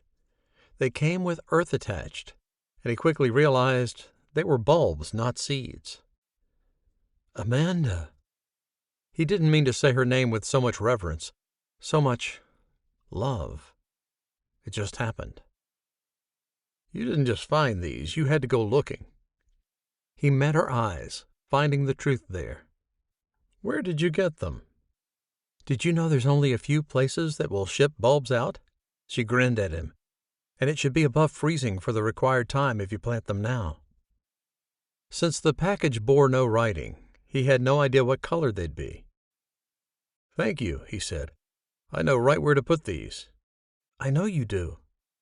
She took them from him and set the bulbs back in the box. You told me all about it a few weeks ago as you took me on a tour of your yard. She put herself in his arms and stretched up to kiss him. Finn kissed her back, a new thrill entering his bloodstream. Thank you, he murmured against her lips, before claiming them again. He couldn't help wondering if her giving him something to grow on his land meant she'd come live with him if they got married. He couldn't believe he was thinking about marriage again, but his mind seemed to go where it wanted to go. They had a lot to discuss to merge their two lives, but in that moment, late at night on the 4th of July, he just kissed Amanda, and that was enough for now. Weeks passed, and he saw her a little bit less than he would have liked. But summer was a busy time on the farm, and he had the jockey training camp to prep for. He worked from sunup to sundown, and the only times he saw Amanda in the flesh were when she brought food to his house for dinner, or they met for a quick lunch in Dog Valley. The day before the camp, he was supposed to take Amanda to dinner, but his phone rang that morning, the name of a past client on the screen. Jimmer, Finn said, pleasantly surprised. Finn, the man said, I heard you have a colt that's ready to run. Do I? Finn asked, not sure who Jimmer had been talking to. Always boss, he said. The dam was trophy-bound. Finn loved it when clients came to him, as hunting down a buyer for a horse was one of the hardest and least liked part of what he did. That's right, Finn said. Sire was all or nothing. I want him, Jimmer said. You haven't even seen him, Finn argued. I've got jockey camp tomorrow. I'll be back midweek. Come out to the farm. I'm in town, Jimmer said. I can be there by this evening. Surprise lifted Finn's eyebrows. You want to see him run tonight? Is he ready? He has great game, Finn said. Good for me as groom. I want to see him tonight, Jimmer said. I'll be there around 6.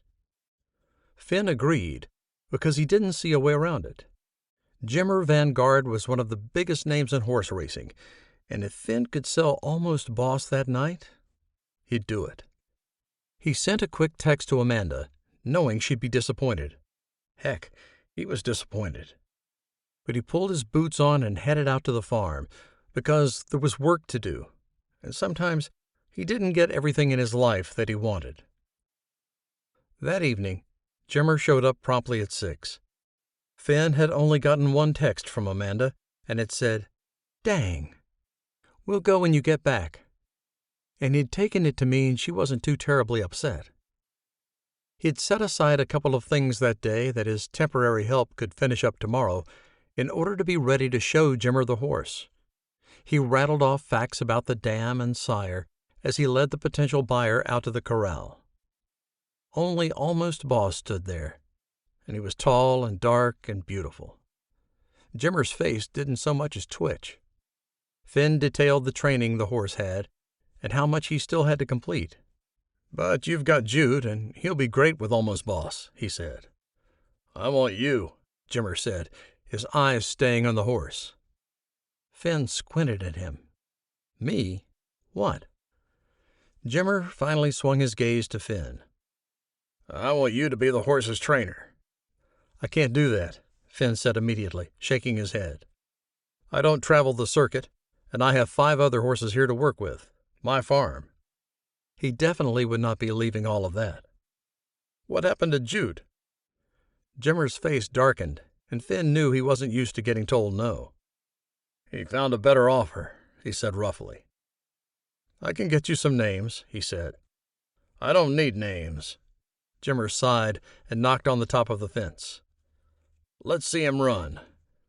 Finn didn't like the way this man demanded everything from him, but he could potentially make a lot of money tonight. So he jumped to the fence and approached the colt. "Hey, boy," he said, putting his hand right under the animal's nose. "Let's show him what you've got, okay? Ready to run for me?" He led the horse toward the gate, relieved and satisfied when he plodded along, his head bobbing right beside Finn's shoulder the way he had been trained. They went over to the practice track Finn had carefully measured, leveled, and maintained for exactly such a purpose. He trained horses to blind start, come out of the gates, take off with a bell, all of it. He trained them to ride high on corners or stick close to the railing. He loved everything about horse racing, except actually attending any of the events. He had wanted to be a trainer since childhood, but working for his father had spoiled that. Pushing those thoughts aside, he saddled Almost Boss with the jockey saddle as if he were really going to race. He didn't put blinders on, as the horse hadn't really raced against another yet, and he hadn't truly developed his racing personality. "All right," he told the horse. "He might buy you if you show him what you've got. Give him your best game, all right?" Of course, the horse didn't know what Finn was telling him, but he understood the steps Finn had gone through. He was in racing mode, and Finn stepped out of the racetrack and over to the bell switch. "Ready?" he asked Jimmer, who nodded. He flipped the switch and watched with pride as Almost Boss ran. He went once around the track and started a second lap. Before he had reached the curve, Jimmer said, "I'll take him." "You don't even know how much he is." "I'll take him," Jimmer repeated, glaring at Finn as he turned. "I'll be back up here in a couple of months. Do you think you can start working with him with a jockey?" "Do you have someone in mind?" "I'll send up Kent," he said, walking away and leaving Finn to take care of Almost Boss. He did, excitement building in him as he brushed down the horse and returned him to the stable. "He bought you," he said, stroking the colt's mane. "And he's sending Kent, who's a great rider. I just know you're going to win everything someday." He loved his horses, and he wanted to celebrate that he had found Almost Boss a good home, even if Jimmer was a bit prickly. Kent wasn't, and if they could find the right trainer for Almost Boss, the horse's potential was unlimited. He returned to the house, needing to call Amanda and tell her his good news. It was strange and wonderful that he wanted to share his life with her and only her, but he did. So he made the call, his voice animated and loud when he said, "Guess what? I sold Almost Boss tonight," instead of hello. Chapter 15. Amanda missed Finn while he was out of town. She somehow felt his presence leave the state, and she couldn't help pining for him until he came back. He texted her often from his jockey camp in California, where he did training and education at the racetrack in Santa Ana. Amanda had been to California a few times over the years to visit Eli and Meg, who lived in a tiny cottage near the beach. She loved the ocean, but not as much as the mountains, and Wyoming always drew her home again. Finn returned after his training days in California, and he somehow looked tanner than she remembered. His voice was deeper, his smile brighter. She felt like running to him as she approached the house, and he stood from where he had been sitting in a chair on the porch. She giggled as she threw her arms around him. "You're back!" She tipped up on her toes, glad his strong hands held onto her waist and steadied her as she met his lips with hers. He said, molding his mouth to her and kissing her. The wind whispered around them, and the scent of roses hung heavily in the air. Amanda enjoyed the muskier notes from Finn's skin and the mint and chocolate taste of his mouth. She pulled away, a grin permanently on her face now that he was home. "Did you have ice cream for breakfast?" "Guilty," he said, chuckling. "Hey, I've got to enjoy it while it's warm." "It's hot," she said. "You won't be complaining about that in about a month," he said, touching his lips to the corner of her eye, then her earlobe. She leaned into his touch, fire racing through her whole body. "Do you want to come to church with me this week?" she whispered. Finn stilled, and Amanda's tension increased too. "Church? With you in Coral Canyon?" "That's right." She stayed right in his arms, but pulled back to look up at him. "I could come with you the week after that." Finn looked thoughtful, and she suspected she knew what he was thinking about. She couldn't quite give a voice to it yet, but she'd been thinking about merging their lives together. She'd never had to think like this with the other men she had dated. They lived in the same town, and none of them had minded switching to her church, sitting beside her on the bench. But Dog Valley was much too far away for Finn to drive every day, and he couldn't give up his farm. "I think," she started, unsure how to finish. "I think if we're going to keep seeing each other, and I want to do that, we should be thinking a little bit down the road," she said, the words coming to her the moment she said them. "What are you thinking about that road?" he asked, falling back a step and taking her hand in his. "Let's go inside while we talk. You've got to try this ice cream." She smiled to herself as she followed him, and she let him start to scoop up some bright green ice cream with chocolate chunks in it. "I'm thinking that if we get married, we'll need a plan for things." "What kinds of things?" he asked, and Amanda was grateful he hadn't freaked out about the word marriage. She was surprised she had brought it up, actually. She usually waited a lot longer than this to broach the subject, and she and Finn had only been dating for a few months. Of course, she had only dated a couple of men longer than him, and she and Jason had talked about marriage for 2 years before she had finally broken up with him. A sense of missing she didn't understand pulled through her. Why Jason was still in her heart, she didn't know. She knew they weren't meant to be together, and the kind, hard-working, handsome cowboy in front of her felt good and right and wonderful. "Where we'll live, for one," she said, "and that influences everything else." She watched him, seeing the stutter in his movement as he reached for the silverware drawer. He got out a spoon and put it in the treat before bringing it to her. "It's pistachio mint chocolate chip." "Thank you."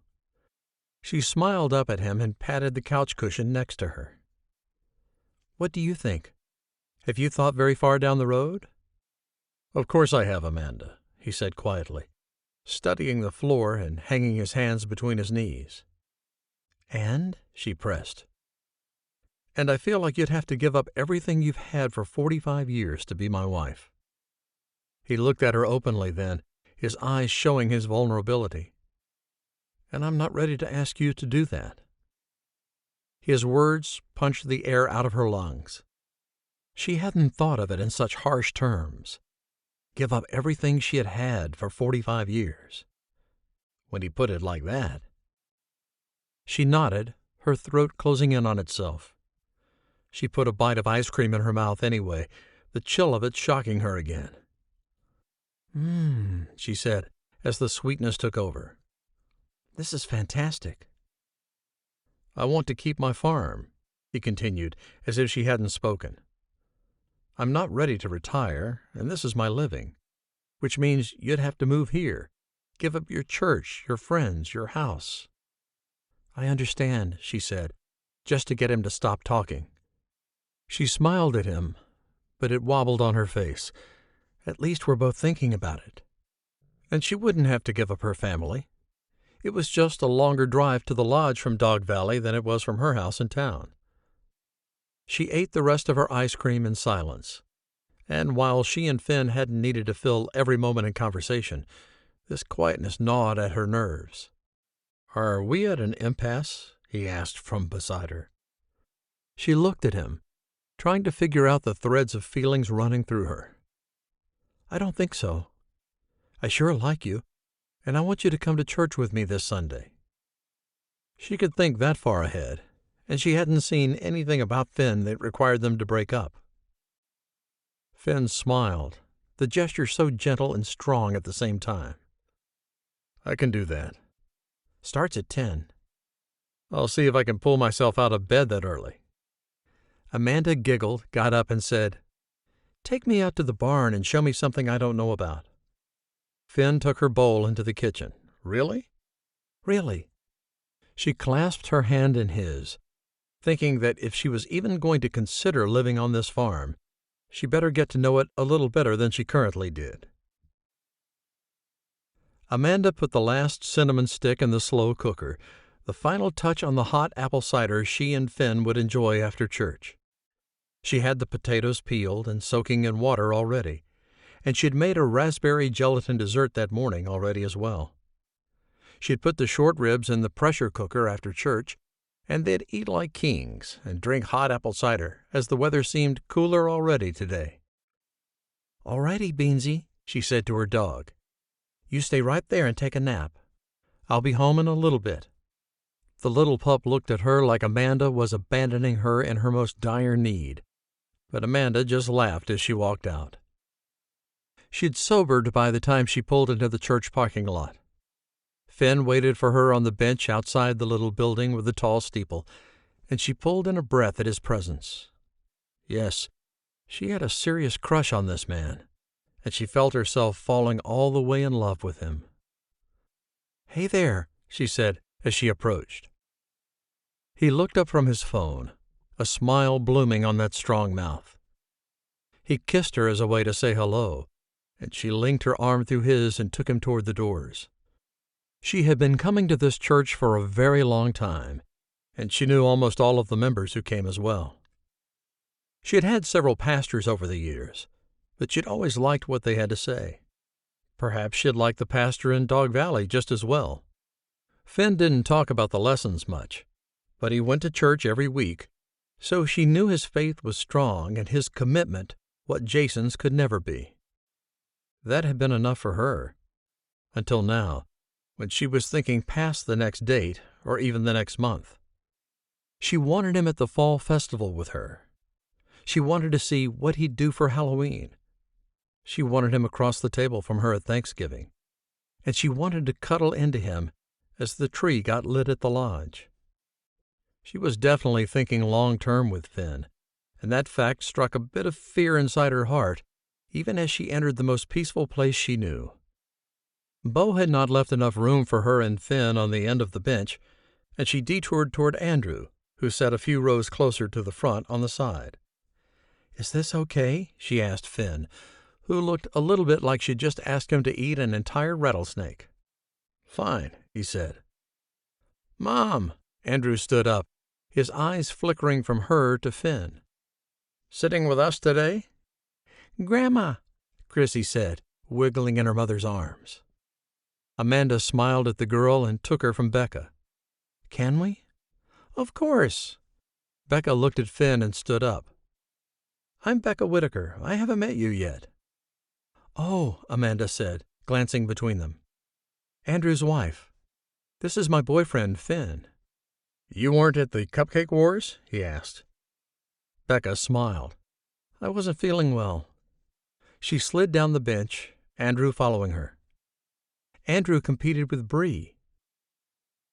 Amanda followed them onto the bench, settling Chrissy in her lap, before Finn sat down beside her. Inside her purse, her phone started buzzing, but she ignored it as Chrissy held up 2 fingers. "I, too," she said to Finn, who chuckled. "Yes, you are," Amanda said. "Now the preacher's getting up, so you have to be quiet." "Shh." Chrissy put her chubby finger against her lips, the shushing louder than her normal voice. Amanda giggled silently, looking at Finn to see a light in his eyes, too. All at once, she realized he didn't have grandchildren yet. Incorporating her into his life would be a massive change, and she wondered if that was contributing to his unwillingness to ask her to give up her life here. But her family wasn't included in what she'd have to give up. Sitting in church with them will be, she thought, letting her granddaughter distract her from the pastor's message that day. Her mind had plenty to occupy it, and it just went around and around and around. Chapter 16. Finn accepted the mug of hot apple cider Amanda gave him, the feeling in her house peaceful and beautiful. "Thank you," he said. "So," she said, kicking off her heels and heading for the couch. What did you think of church? I liked it, he said. Your pastor is livelier than mine. She wouldn't like coming to church in Dog Valley. Finn knew that already. Still, he felt like he should ask her to come with him. So he did. Sure, she said. Next week? Whenever, he said, thinking about the chores he had to do that afternoon. He enjoyed spending time with Amanda, and she'd said they weren't at an impasse. Said she'd liked him, and he liked her a whole lot, too. He liked watching her with her grandchildren, and for the first time in his life, he wanted some of his own. He liked holding her hand, and he liked it when she said, "You're coming to the fall festival with me, right?" "Right," he said. "Have you been before?" "Yeah," he said. "I got off the farm sometimes." He threw her a smile so she'd know he was teasing her. She smiled, her light brown eyes practically glowing from within. When she looked at him like that, Finn thought everything between them would work out. He'd been hoping and praying for such a thing, as well as a good time to tell her more about his financial situation. With a lull in the conversation, he felt that time had arrived. "I have something to tell you," he said, clearing his throat and then taking a long sip of the cider. The liquid was way too hot for that, and he burned his tongue and the back of his mouth, all the way down his throat. He coughed, the pain making his eyes water. "You can't slurp it," she said, leaning forward, concern in her eyes now. Finn waved off her offer of ice water and set his cider down before he spilled it everywhere. "I'm okay," he said, but his throat still hurt. He met Amanda's eye and swallowed again. "Remember how I said my last girlfriend cared more about my bank account than me?" "Yes," she said. I have a lot of money." She simply blinked at him. I'm pretty sure I told you I did, too." "Yeah, I know." He started nodding, not sure why this point needed to be made so deliberately, but he felt like it did. "I don't need the farm," he said. "I haven't had to work for a while now." Her eyebrows went up. "Oh?" Finn looked away from her.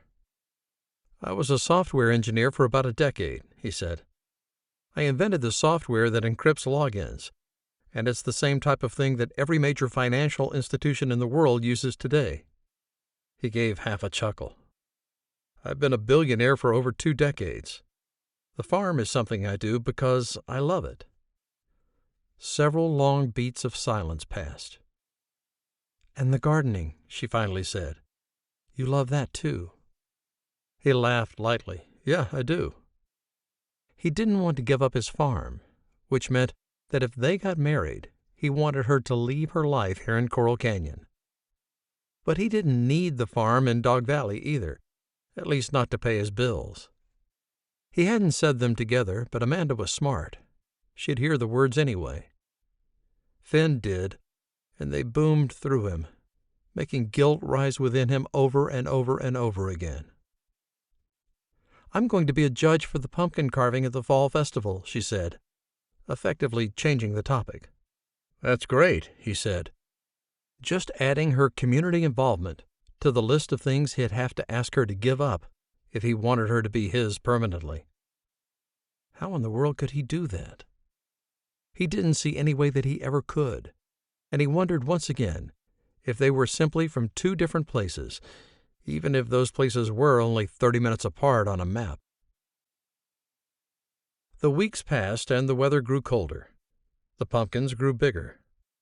Amanda did drive to Dog Valley for church, 3 times in fact. She didn't like the pastor where Finn went to church, and he had started attending with her every week in Coral Canyon. Neither of them had brought up the next stage of their relationship. Finn hadn't, because he honestly had no idea what it was. The weekend of the fall festival dawned with the threat of rain on the horizon. He'd already prepped the yard for the forthcoming winter, and he'd be surprised if that rain didn't turn to snow overnight. Because of that, he packed a jacket in his truck and pulled a windbreaker over his long-sleeved shirt before he set out for Coral Canyon. He and Amanda were eating dinner at the park for their annual chili cook-off, and then she had to wander through the pumpkin patch to judge the carvings. He'd be with her, of course, his hand steady in hers as she made her selections. Coral Canyon had a lot of activities during the day, but she'd said she'd be busy with her church group selling popcorn and soda and that he shouldn't come until evening. That worked for him because he could get the ranch chores done early and be off until morning. So it was that he left the farm animals to govern themselves for the evening. Chocolate was already asleep when he walked out the front door, but Licorice followed him as if the black lab would come with him. "Stay here, Bud," he said to the dog. "I'll be back." He seemed more antsy than usual, but Finn wasn't sure why. He drove to Coral Canyon, and though his breath steamed in front of him as he hurried into the tent where dinner would be served, the weather had held off from dropping any precipitation. Andrew's laugh drew him toward her, and he couldn't help the irregular way his heart thumped in his chest. She was lovely, with such happiness shining on her face. She turned toward him as if his presence called to her, and she excused herself from the group of people she spoke with. She practically skipped toward him, and Finn felt her joy infuse right into his soul. In that moment, he knew he was in love with this woman, and there was absolutely nothing he could do about it now. "Hey, stranger," she said, grasping his biceps as she pressed into him and kissed him. "You have got to try these maple donuts I made this afternoon." Surprise darted through Finn. "I thought you were here all afternoon." "Oh, I was." She beamed at him, securing her hand in his. "But I got dragged into the baking competition when Millie came down with something. She already had the spot, and I took it." She tugged on his hand to get him moving with her. "I think I could win. I mean, they're just donuts, but they're pretty good." "I'm sure they are," he said, allowing the happiness of this day, this moment with her, to move through him powerfully. She led him over to the baked goods that had come from the competition earlier in the day, and she paused in front of the table. "There's only a couple left," she said. "Better grab one." Finn did, stepping past her, and willing to knock someone to the ground if he had to. After all, he had sampled Amanda's baking before, and it was worthy of throwing an elbow. In the end, he didn't have to get physical to get a donut, and the sugary maple glaze burst against his taste buds in such a way that made him smile immensely. "Good, right?" she asked, as if she needed validation. "So good," he said, popping the last bite of pastry into his mouth. "Who needs chili now?" She giggled, latched onto his arm, and steered him toward the group of people she had been chatting with earlier. "Everyone," she said, "this is Finn Barber." "Hello, Finn," several people said. More choruses of hellos met his ears, and he smiled at the vibrancy of this older group of people. Comprised of men and women, he recognized them all from the congregation on Sundays. "Do you have snow in Dog Valley?" Lois asked. Finn had met her a few times over the last several weeks, as she was Amanda's best friend and lived just down the lane from her. Apparently, the two helped each other with canning and other household projects from time to time. "Not yet," he said. "I wouldn't be surprised if it snows tonight." "Hold your tongue," she said with a smile. "I'm not ready for that." "Me either," Amanda said. "I really don't like winter." Finn had heard her say that before, and yet she'd stayed in Wyoming after Ron had died. Of course, most of her sons were here, and apparently several years ago they'd all been here. Finn had yet to meet Eli, but he'd heard plenty about Amanda's second son. He didn't know what else to say to add to the conversation, and thankfully a microphone crackled to life. A man said, "It's time for the chili dinner. You must have a pink ticket to attend this event, and we'll be taking those near the west doors."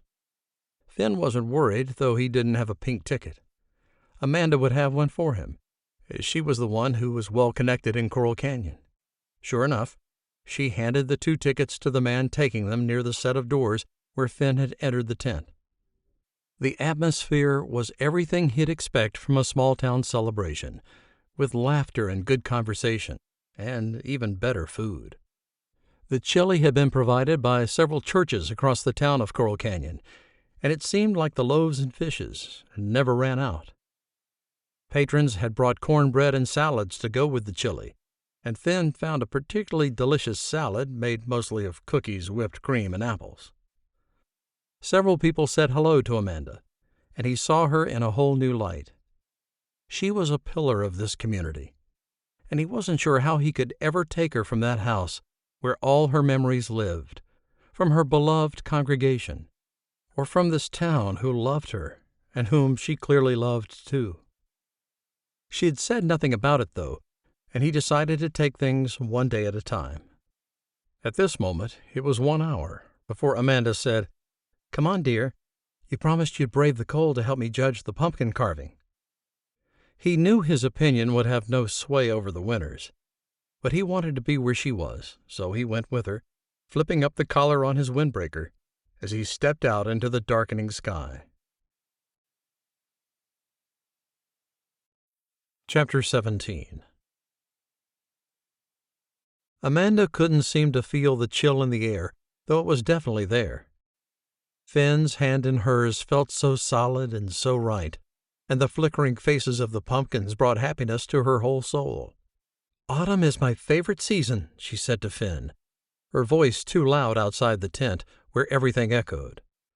There were considerably less people out here, too, and the sky seemed to swallow her words whole. "Really?" Finn asked. "I would have guessed spring or summer. I know it's not winter." "I don't understand how anyone's favorite season can be winter." "Well, there's no yard work to be done. The farm chores aren't as intense. Plenty of time to soak up the sun with the pine trees." Amanda let his words roll through her. "Pine tree love. I didn't know that about you." And she knew a lot about this gentle man beside her. Wanted to know everything. "Glad I can still surprise you," he said. They passed under the arch leading to Jack-o'-lantern Lane, and Amanda pulled out the tiny notebook she had brought with her. She was supposed to vote for her 10 favorites sometime before 9 p.m. She had been at the park all day long, and she was honestly ready to go home. Make sure Beans had enough food and water, maybe make some hot broth and crawl into bed. Her bones felt old and weary, and while she did love autumn, she didn't like the way the temperature affected her. "These are so creative," she said, as they walked oh so slowly. Most of the pumpkins didn't simply have a face. The carving here was serious, with scenes shining through them from the light within the gourds. The loop around was 1/2 a mile, and she felt a responsibility to look at all of them, even once she had her 10 choices.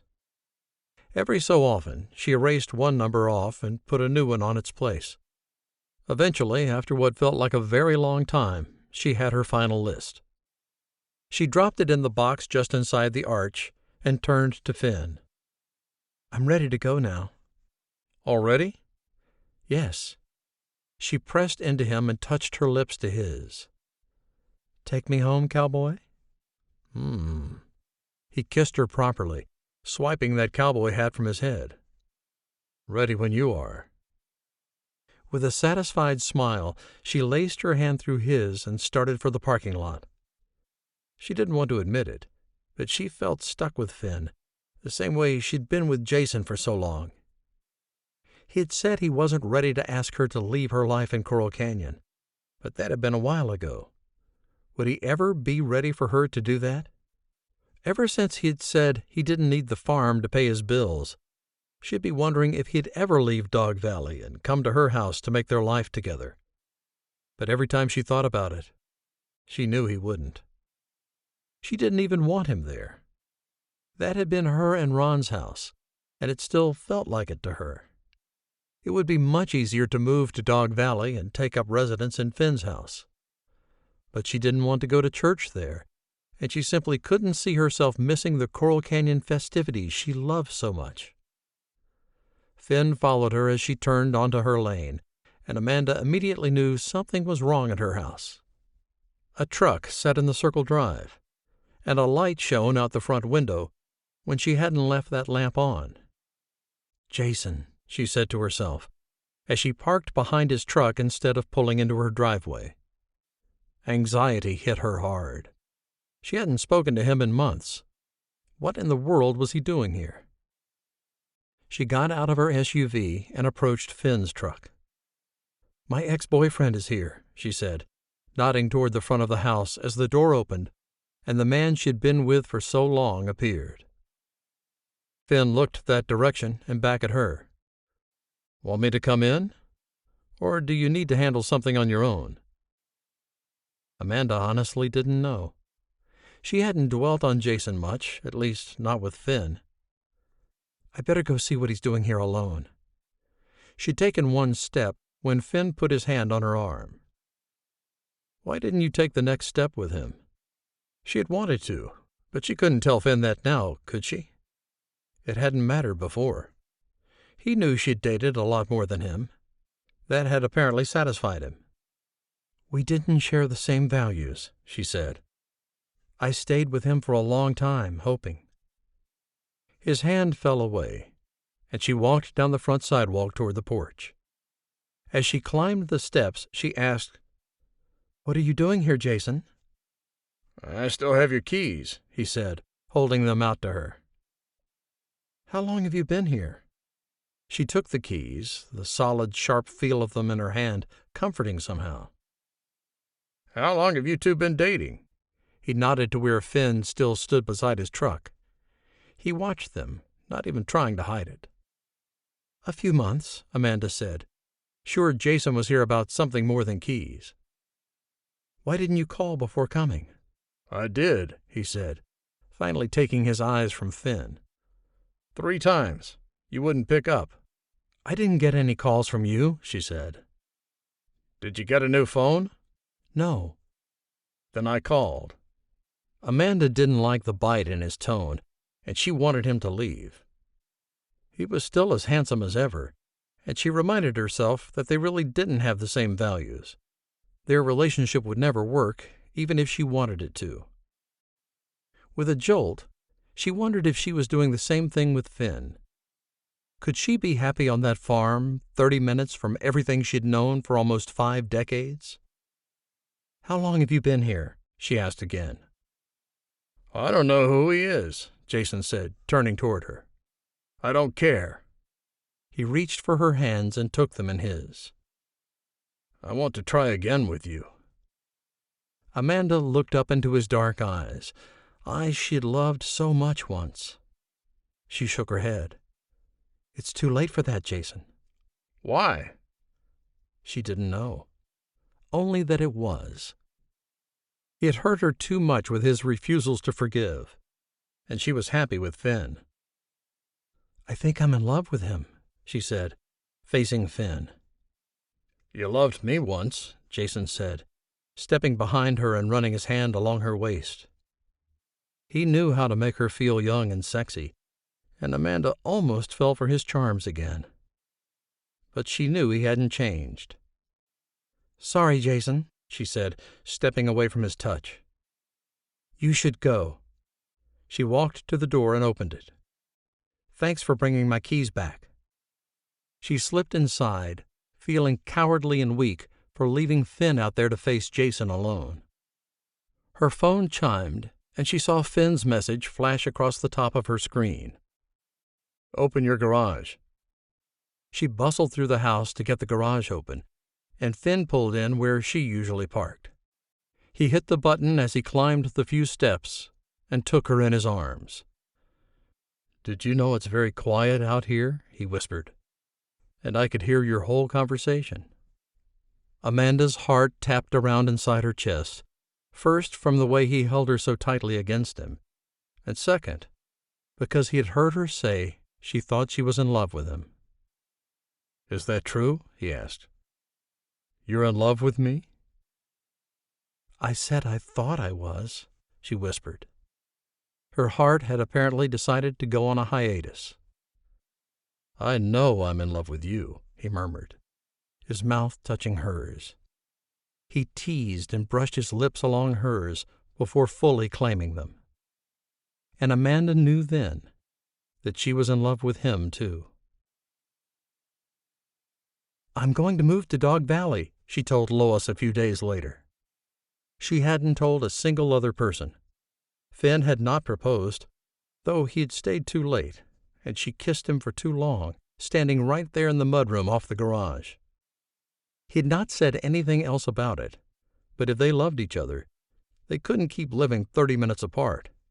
She had learned that when she was 18 years old. "You are?" Lois looked up from the pot of applesauce she was stirring. "When? Why?" "My boyfriend lives there," Amanda said. "And he loves me." Warmth moved through her, and she couldn't help smiling, though she aimed it at the ring she was making to put in the oven. Lois's grandchildren loved dried apple rings. Amanda did too. "You're going to leave Coral Canyon?" Lois asked again. "Why is this so shocking?" "I just didn't think you would," she said. "Even after Ron died, you stayed in that house. I just don't see how you can go now." "It's just a house," Amanda said. But she knew it wasn't. It was her house, the house where she and Ron had built their entire lives. If she thought about it for too long, she grew nostalgic and sad. "Just a house," Lois scoffed. "You had Beau in that house. It's not just a house." Amanda didn't say anything else. She didn't have to defend herself. As she continued to help Lois put up the jars of applesauce she wanted, she couldn't help thinking of the years of her life she had spent raising her boys. They were good times, but that didn't mean she had to stay in them. Her sons rarely came to her house anymore, and perhaps it was simply time to let it go. Amanda wasn't great at doing that, but she had to get better. If she let go of the house, would she finally be able to let go of Ron, too? With a sudden start that left her breathless, she realized she was as much to blame for her and Jason's failed relationship as he was. She hadn't been able to commit to him. Could she commit to Finn? Or was she still fooling herself into thinking she was ready for a new life companion? Chapter 18. Finn pulled his jacket tighter around himself and zipped it up. The sky looked like the devil himself had whipped up a storm to unleash on the Teton Mountain Valley. But he had animals to feed, hay to move, chickens to take care of so they didn't freeze. He thought he might freeze to death before he even stepped off his deck, what with the wind whipping around like it was. Frowning at the sky, he hurried down the steps and across the backyard, mentally moving through his checklist. It had snowed a few weeks ago, just after the fall festival in Coral Canyon, but that had melted pretty quickly. The kids had gotten in their trick-or-treating last week, but Finn felt sure the snow would come again tonight, and stay. He wasn't quite ready for winter to set in again, despite all the things about it he did like. His breath steamed in front of him as he walked toward the stables, trying to decide if he could put off a couple of the stalls he had slated to be cleaned today. One step through the doors, and he knew he couldn't. It smelled bad in there, and he hurried down the row of horses to find Gone with the Wind lying down. "Hey," he said to the mare, "are you okay?" She clearly wasn't okay. The horse had been sick, and the stall needed to be cleaned. She needed a bath, and several more tasks got added to Finn's list, including airing out the barn. It hadn't started to snow yet, so he opened all the doors leading out to the corral and let the other horses get outside for a bit. Gone with the Wind stood up, and Finn let her go too, though he'd be bringing her back in soon enough. He put on gloves and made quick work of cleaning out the stalls on his list for the day. He hosed down Wind's and added fresh straw to it. Then he moved down to the washing stalls and got the water going before bringing her back inside. She was a stubborn thing, and she didn't enjoy getting bathed. He collected a quick sample of muck from her coat before leading her into the spray. Hopefully she'd recover quickly, but he'd take that to the vet on his way to Coral Canyon that afternoon. He and Amanda had tickets to a play at the community theater there. Apparently, one of the girls in her church congregation had landed one of the leading roles, and Amanda wanted to support her. "Come on, Wendy," he said, tugging on the reins to get the horse to move. She glared at him, and he glared right back. "You're covered in sick," he reasoned. "The water is warm." Apparently, she didn't care about warm water, and Finn ended up as wet as she was by the time he got her cleaned up. Frustrated, with miles of chores to go, he pulled out his phone and texted Amanda that he might have to meet her at the theater. "Everything okay?" she sent back. "Just a sick horse." And he had to shower again now, too. He fed all the thoroughbreds, closed all the outside doors, and locked everything up tight. "All right, guys," he said to the equines he loved so much. "I have to go. I'll come check on you tonight." He'd be getting home late, which was fine. He'd still come out in the dark and make sure they all had the water and feed they needed, that Wendy wasn't sick again. As he hurried over to the hay barn, he called the vet and said, "Hey, Wilson, it's Finn." "What's going on, Finn?" he asked, and Finn realized it was Saturday. "You're not in today, are you?" "Not usually." "I'm sorry," Finn said. "I just have a horse that was lying down this morning. Been sick overnight." "Got a sample?" "Yes." "Bring it by. I'll look at it," he said. "I'm at home." "Thanks, Wilson," he said. "See you soon." Finn ducked into the hen house to check on the heat lamps. They seemed to be working fine, and he tossed some seed on the ground and checked water troughs before heading to the hay barn. He worked and worked and worked to get everything done on the farm, in anticipation of being gone for several hours with snow on the way. His dogs trotted around with him everywhere he went, until Chocolate made a mad dash for the fence, barking his fool head off. "Chocolate," Finn said, his head pounding. "Enough!" He didn't need the noise on top of the stress. Anxiety and frustration mingled together, especially when the chocolate lab didn't stop and return to him. Finn focused beyond the dog, out into the fields where he stood. His tail wagged and wagged, as if a friend was coming to see him. But what Finn saw wasn't a welcome guest. "A moose," he said, as the majestic animal moved closer. He looked like he was loping along, barely moving, and Finn was struck with wonder. He loved wildlife and had a deep respect for it. But he also knew moose were particularly moody and could cause a great deal of damage to dogs, humans, and anything else that got in their path. "Come on," he said, whistling to get Chocolate away from the fence. "Let's go, guys." He started for the house, ready to get out of the wind, out of the cold, and into the hot shower. He kept his eyes on the moose for several steps backward, but it had stopped. "Chocolate!" Finn barked, and the dog finally turned and trotted toward him.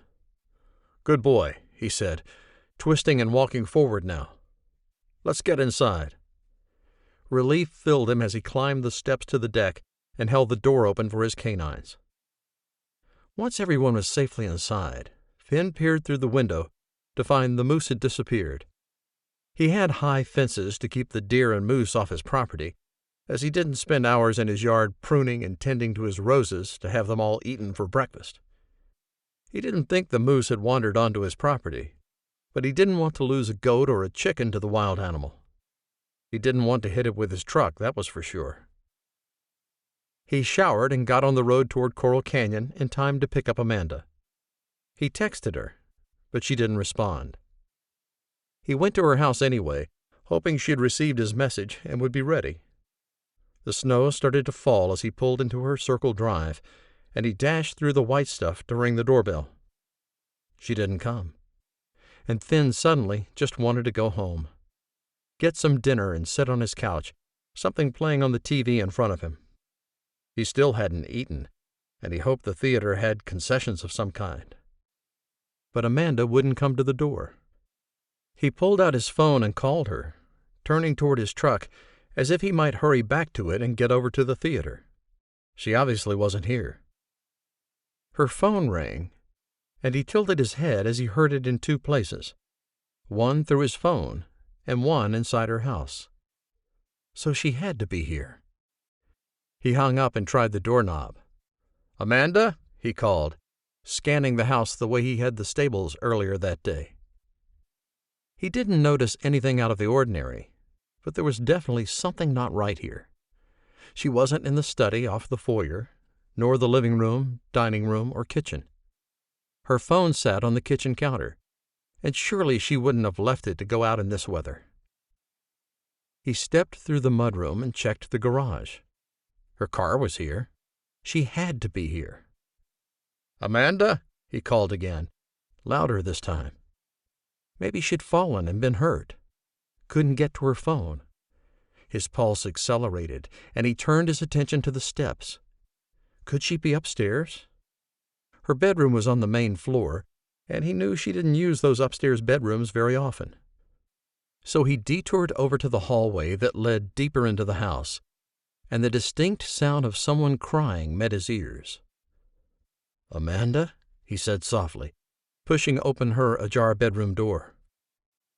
She sat on the floor, dozens of photo albums spread before her. She still hadn't heard him or acknowledged him, and he heard her murmur, "I'm so sorry, Ron. I miss you so much." His heartbeat pumped ice-cold blood into his veins, and he froze. What was she sorry about? Of course he knew she'd always love her husband, but it sounded like she wasn't ready for another committed relationship. Foolishness hit him with the force of a blizzard, and he felt blinded. He hadn't expected that at all, and he probably should have. No matter what, he could never ask her to leave this house, leave her support system, her church, her friends. He turned to leave, his foot kicking the door jamb and drawing her attention. "Finn," she said, her voice full of surprise. "I'm sorry," he said automatically. "I knocked. I called you. When you didn't come—" He trailed off, not sure how to finish. "What is all this?" "Just memories," she said, swiping at her eyes and turning away from him to stand up. She faced him, apprehension on her face now. Finn searched and searched her face, trying to find an answer he didn't know existed. "Amanda, I'm not feeling up to the play." That much was true. "I'm not either, truth be told," she said. He took in the vast amount of memories spread out on her bedroom floor. There were a couple of baby outfits and shoes, as well as some framed items he couldn't see very well from where he stood in the doorway. "How long have you been in here looking at this stuff?" he asked. "I don't know." She sighed and ran her hands up and down her arms. "I need to turn on the furnace. It's cold in here." It was cold in there, and Finn felt the chill all the way into his bones. "Amanda," he said, I feel like we need to talk about this." "What?" she asked, though she had to know. "Your memories." He indicated the spread on the floor. "I don't see how you're ever going to leave this house." Fresh tears gathered in her eyes, and she pressed her lips tightly together. "I can't disagree." Finn felt like someone had slapped the air out of his lungs. He didn't know what else to say. She just said so much with only 3 words. 3 words. He knew the power of 3 other words, and he did love Amanda. He'd told her in more than 3 words, but he'd said it nonetheless. He couldn't take it back now, though everything inside him wanted to. "I need to go," he said. "Finn," she said, her voice breaking. The tears tracked down her cheeks. "I'm just—" "Not ready," he said. "I understand." But he didn't. He also didn't want to be a jerk. He hadn't lost his wife, and he honestly had no idea what she was going through. She stepped over to him and put her hand on his arm. "I don't want to break up." "But you don't want to be with me where I am," he said. "What else is there to do?" He thought of her previous boyfriend, the man who'd been on her porch after the fall festival. "Is this why you and Jason didn't work out?" Something flashed through her eyes, even as she shook her head. "No." Finn wanted to stay. He wanted to go. The war raged inside him, and he finally said, "Amanda, I need to go." Her hand fell from his arm as he backed up. He turned and walked away, and she let him go. It was the worst feeling in the world, and Finn hated every step he took away from her. But she didn't call him back, and that felt like a breakup to him. Chapter 19. Amanda added more salt to the pumpkin soup, her remedy to a terrible, awful, no-good snow day. She'd put away all of the photo albums, all the mementos of her son's childhoods, all the pieces of jewelry Ron had bought her over the years. She could put away the physical things, but she couldn't rid herself of the memories. She could hear his laughter in the walls, see her boys as they wrestled on the couches in the living room, relive the dinners they used to share in the evenings. She hated that Finn had found her crying over old things. She'd been planning to just look for a few minutes, but hours had slipped by. As the snow fell last night after Finn had left, she had continued to look through the good times of her life, remembering all the fun she had had as a young mother, all the joy she'd seen in her sons, all the hard times when Ron worked too late, the times when the kids were sick. Through all of that, she realized Finn was right. She didn't want to be with him where he was. She wanted him to come here, to this house, so she could make new memories there, with him. She felt so stupid, so selfish. Because of that, she hadn't been able to call him last night or this morning. She'd spent the first few hours after waking up baking a chocolate cherry cake for Brianna, who they were supposed to see in the play the previous evening. She'd spent a few minutes at the younger woman's home, the cake a gift and an apology at the same time. Now, after church, which she had attended alone, she bent over her recipe book, wondering how much curry was too much. In her opinion, such a thing couldn't happen, and she was probably going to be the only one who'd eat this soup. So she heaved in another palm full of the spice, stirred it into the simmering broth while adding the shredded chicken and wild rice. Her phone chimed, and she practically jumped out of her skin with the sound. It was Eli, and a smile immediately formed on her face. "Coming for Thanksgiving." He had had to put a few things in order at the resort he managed before he could fully commit, and he must have done so. "That's great news," she sent back to him, her fingers a bit sticky against her screen. As she washed her hands, she realized Eli and his family would stay at the lodge. She hurried to pick up her phone again and ask him, "Will you consider staying here? I'd love to have guests." While she was at it, she texted all her sons in the family text and said, "I want to host Thanksgiving dinner at my house this year. What do you all think?" She sent the message and then added, "I'll talk to Celia. I know she's very much a part of our family.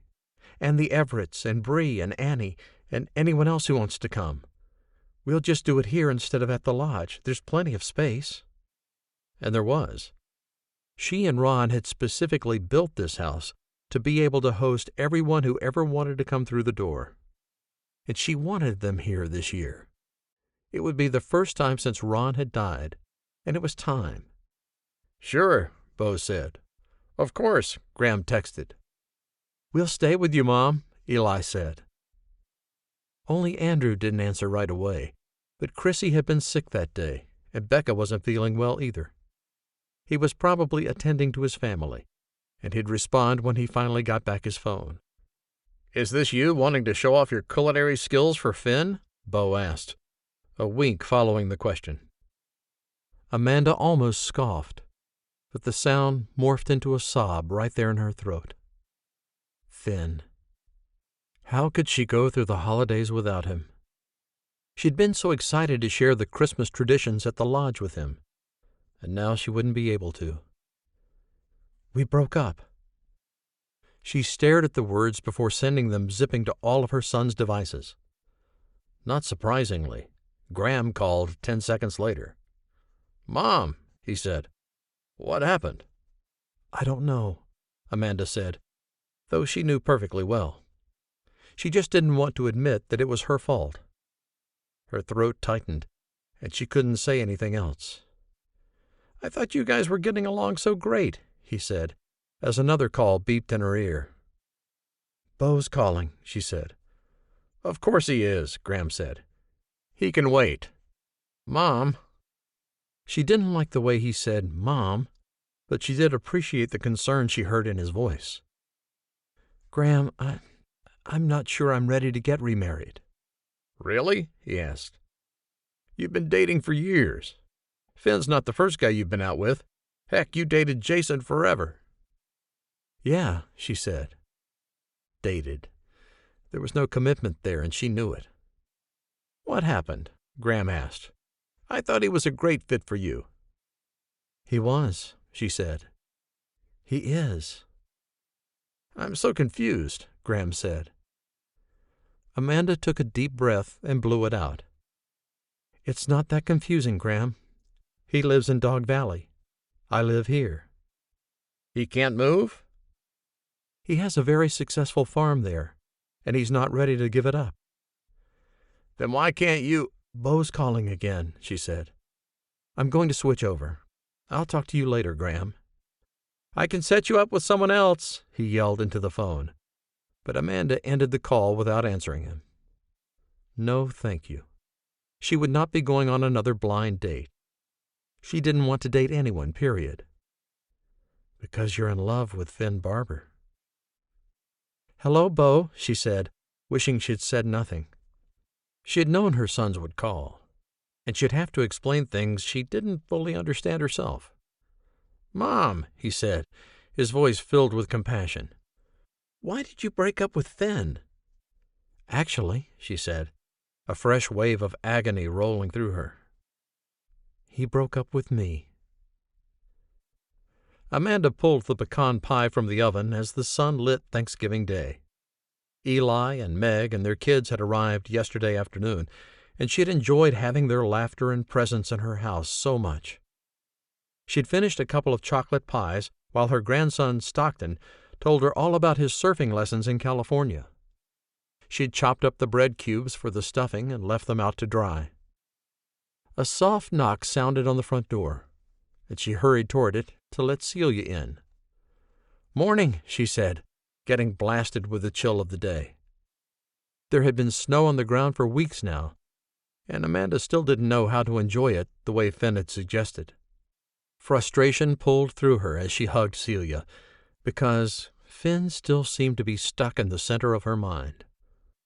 She took the bowls Celia carried and stepped back so the other woman could come into the house. Come in. It's freezing out there." "Did Eli make it in okay last night?" Celia asked. "I heard they closed the road between here and Jackson." "They did," she said, "but he flew in early and made it before the worst of the storm hit." She hoped Finn would be able to get to see his daughters. She tried to push the thought away. She didn't even know what Finn's plans were for the holiday. They'd broken up 19 days ago, and she hadn't yet invited him to any Thanksgiving or Christmas festivities with her or her family. But she assumed he'd go see Joanne and Kimberly, or have them out to the farm. But with the roads closed, he might be alone today. Her heart bled, and she seriously considered calling him. No one should be alone on Thanksgiving. She hesitated, and Celia tied an apron around her waist and said, "Those pies look delicious," snapping Amanda out of her mind. "I'm putting the turkey in now," she said, setting the bowls on the counter for Celia. "You're doing the stuffing, yes? I have the bread there, and everything you ask for is in the fridge or on the counter." "Stuffing," Celia confirmed. They began working together in the kitchen, and Amanda's heart started to fill and fill. This was what she wanted, her house filled with love and laughter, friends and family, the scent of sage and butter, browning bread and hot pumpkin pie. They chatted easily about happenings around town, including the announcement of a new shopping mall coming to town. "Coral Canyon is growing so much," Celia said. "I actually like it," Amanda said. "We're getting good restaurants, and I love having more options for shopping." "You know what?" Celia asked with a smile. So do I. How's your daughter? Amanda asked. But before Celia could answer, a little boy yelled and footsteps pounded down the steps. Amanda laughed and went to greet Stockton, who had Avery following him as quickly as her little legs could carry her. Guys, she said, who wants breakfast? She didn't see Meg or Eli, and she hoped they'd take the chance to sleep in a little. I have some of that chocolate cereal you like, Stocky. He cheered, and Amanda's heart warmed as he helped Avery up onto the bar stool. Amanda got out 2 bowls and fed her grandchildren before getting back to work peeling potatoes. Lunch wasn't for another few hours, but it took a colossal amount of work to get every dish done at the same time for the number of people who'd be eating with her that day. The time wore on, and Eli finally appeared to take the children upstairs to shower and get ready for the day. Graham and his family arrived, followed closely by Bo and Andrew, their wives and children. Amanda couldn't stop smiling, and tears kept springing to the back of her eyes at the strangest of times.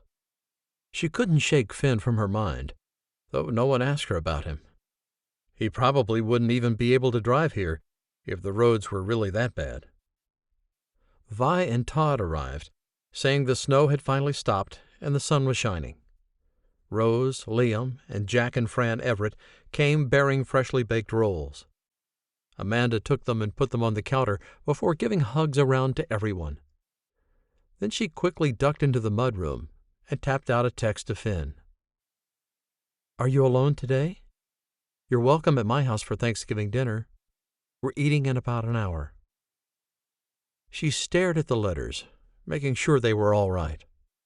Her heart thumped in her chest.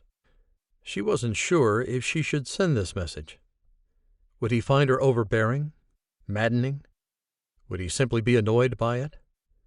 Amanda thought she probably would be, and there was no way she'd ever drive to his house for a holiday party simply because she was alone, as if she was an afterthought. So she quickly erased the text and looked up from her phone. Taking a deep breath, she stared at the wall across from her. Mom? Graham called, and she sniffed, holding back her tears. Yeah, she said as she stepped out of the mudroom. I'm here. Celia says there's no more butter. I bought tons of butter, Amanda said, returning to the kitchen. Graham stepped in front of her. Hey, are you okay? He put his arm around her. Amanda leaned into him, stealing a bit of strength from her older son. He was the same height and build as her husband, and so many memories and feelings surged to the surface. Yes, she said, her voice breaking. I'm so happy everyone's here. She stepped back and wiped her face. I'm okay, I am. All right, he said, stepping out of the way. Better go solve that butter emergency. Chapter 20.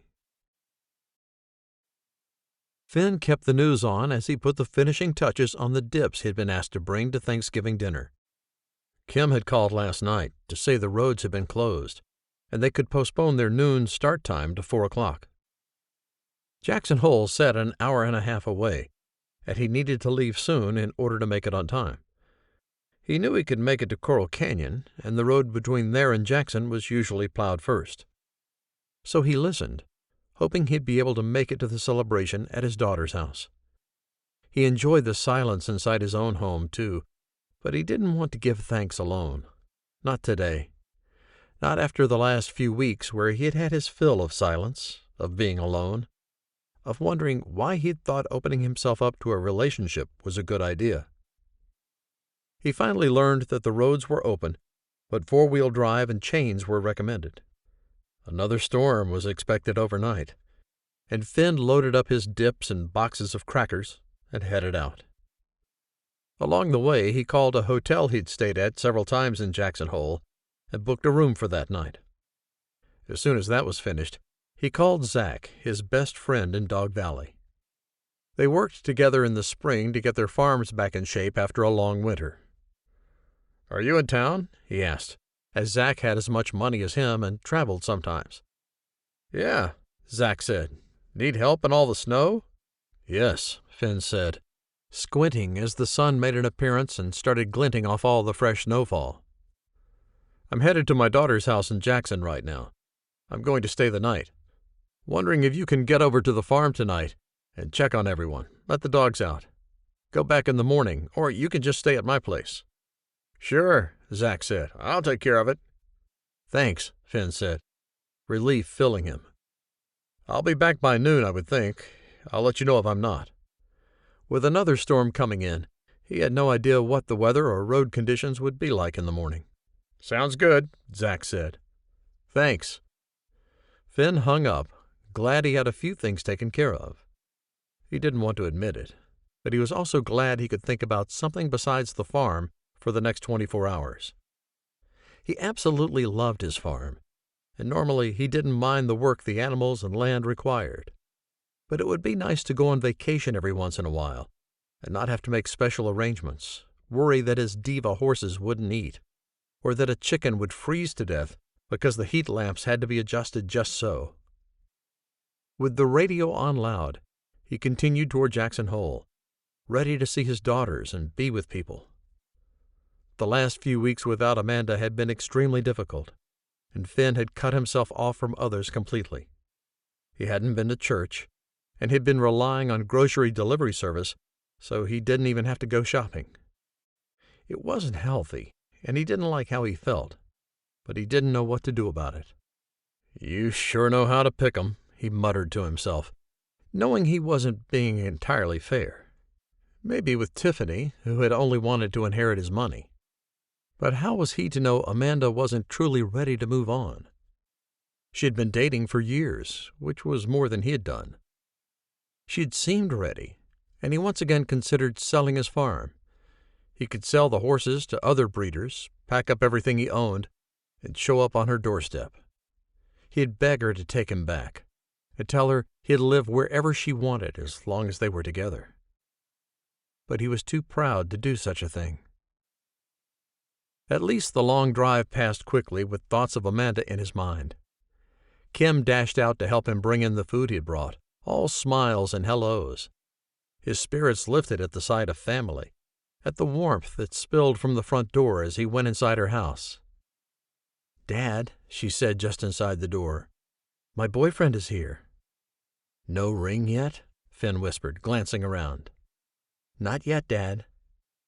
She nodded toward a dark-haired man standing in the kitchen with another man Finn didn't know. "Everyone," she called in a loud voice, "my dad is here."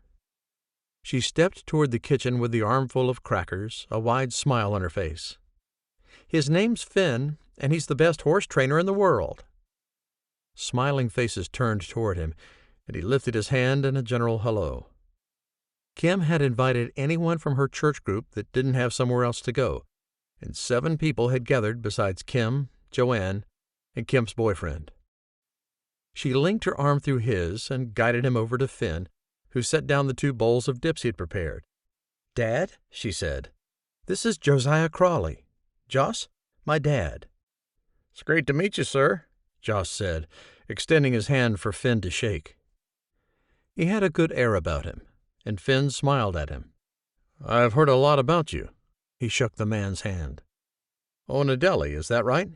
"Yes, sir." "You don't have to call him sir," Kim said with a laugh. "You really don't," Finn said. "Makes me feel old, like my dad." "You are old, Dad," Kim teased. Finn chuckled as he lifted his cowboy hat and ran his hand through his hair. "I suppose I'm grayer than I used to be." "You should see Mom," Joanne said, stepping over to the group. "And she refuses to cover it up." "I think she looks good," Kim said. "What's she doing for the holiday?" Finn asked. "Something with Heath's parents?" "Yes, they're going on a church service mission in January, so they're trying to spend as much time with them as possible." Joanne handed him a tall glass of sparkling cider. "It's apple grape, Daddy." "Thanks, Princess." He took a sip, glad to be here and not alone. "See Clara over there?" Joanne edged around him until she was nearly behind him. "She's only a couple years younger than you. Now then you and Amanda aren't—" "No," Finn said, a little harsher than he meant to. "Dad, you deserve someone great." Amanda was great, and he didn't want anyone else. He hadn't mentioned that to Joanne or Kim, and he'd let them assume that she had turned out to be like Tiffany. Kim had suggested it, and Finn hadn't argued. "Dad," Joanne started, her eyes wide and earnest. "Girls," he said, "I need to tell you something." He closed their little circle and glanced at Joss as he cleared his throat. "I broke up with Amanda, not the other way around. And she has more money than I do, so it wasn't because of that." Joanne's mouth gaped, and Kim gasped. "Dad, why? You liked her so much." "I know," he said. "But our lives, it's really hard to merge lives and memories and families when you're as old as we are." He shook his head, an overwhelming sadness descending on him. "It just didn't work out. She'd have to give up too much to be with me, and she didn't want to do it." Joanne hugged him tight, and Finn welcomed the action. "So she broke up with you then?" "No." He stepped back, his stomach grumbling. "I ended it with her so she wouldn't have to choose. After all, no one wants to come in second to a house." And she hadn't done that, but he still knew what Amanda would have picked. And that knowledge burned more than anything. He made it back to his farm the next day without issue. Another day bled into another night, and then a new morning. November faded to December, and his daughters would be spending the Christmas holidays with their mother. Finn returned to church, hoping there would be someone willing to take in strays like Kim had done in Jackson Hole for Thanksgiving.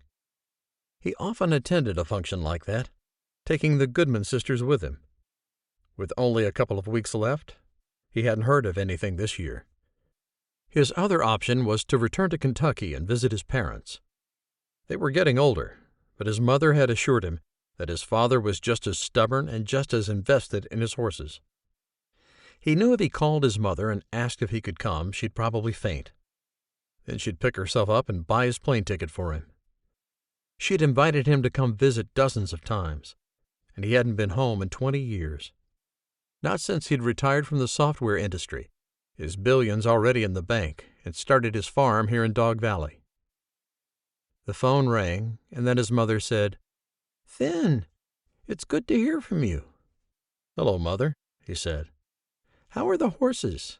"Fine, fine," he said, suddenly thinking he'd owe Zach something huge to get him to come take care of the farm if he flew to Kentucky and Barber Farms. He wasn't sure he could make that drive down those lanes with the blindingly white fences. At the same time, it was definitely time to do so. "What are your plans for the holidays?" he asked. "Rhonda and Jones are coming," she said, "but the week after. They're going to their daughter's for the actual holiday to watch darling Jasmine open her gifts." Finn would like to see his sister again, so he said, "I'd like to come while they're there." Silence came through the line. "Is this Finn?" his mother finally asked. Finn chuckled, though he knew he had removed himself from his family. He was on speaking terms with his sister, his mother, and even his father.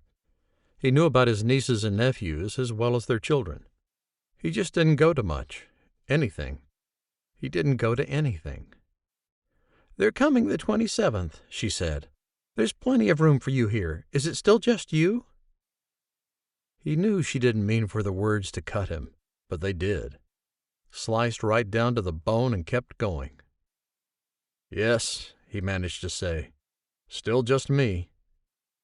He was suddenly grateful he had never told his mother about Amanda, and as he hung up, he realized he still didn't have plans for Christmas Eve nor Christmas. And he really didn't want to be alone during what should be a joyous time. He stood at the back door, looking at all the snow, the path he had tromped through it to get to the farm, thinking, then do something about it. He wanted to call Amanda, as she had mentioned several traditions at Whiskey Mountain Lodge. He'd love to have a private dinner with just her. Or he can organize an event for anyone with nowhere else to go right here at his house. He could bake ham and make potatoes and order rolls and pies. Yes, that was what he'd do. And he reached for his phone to call the pastor so the word could be spread.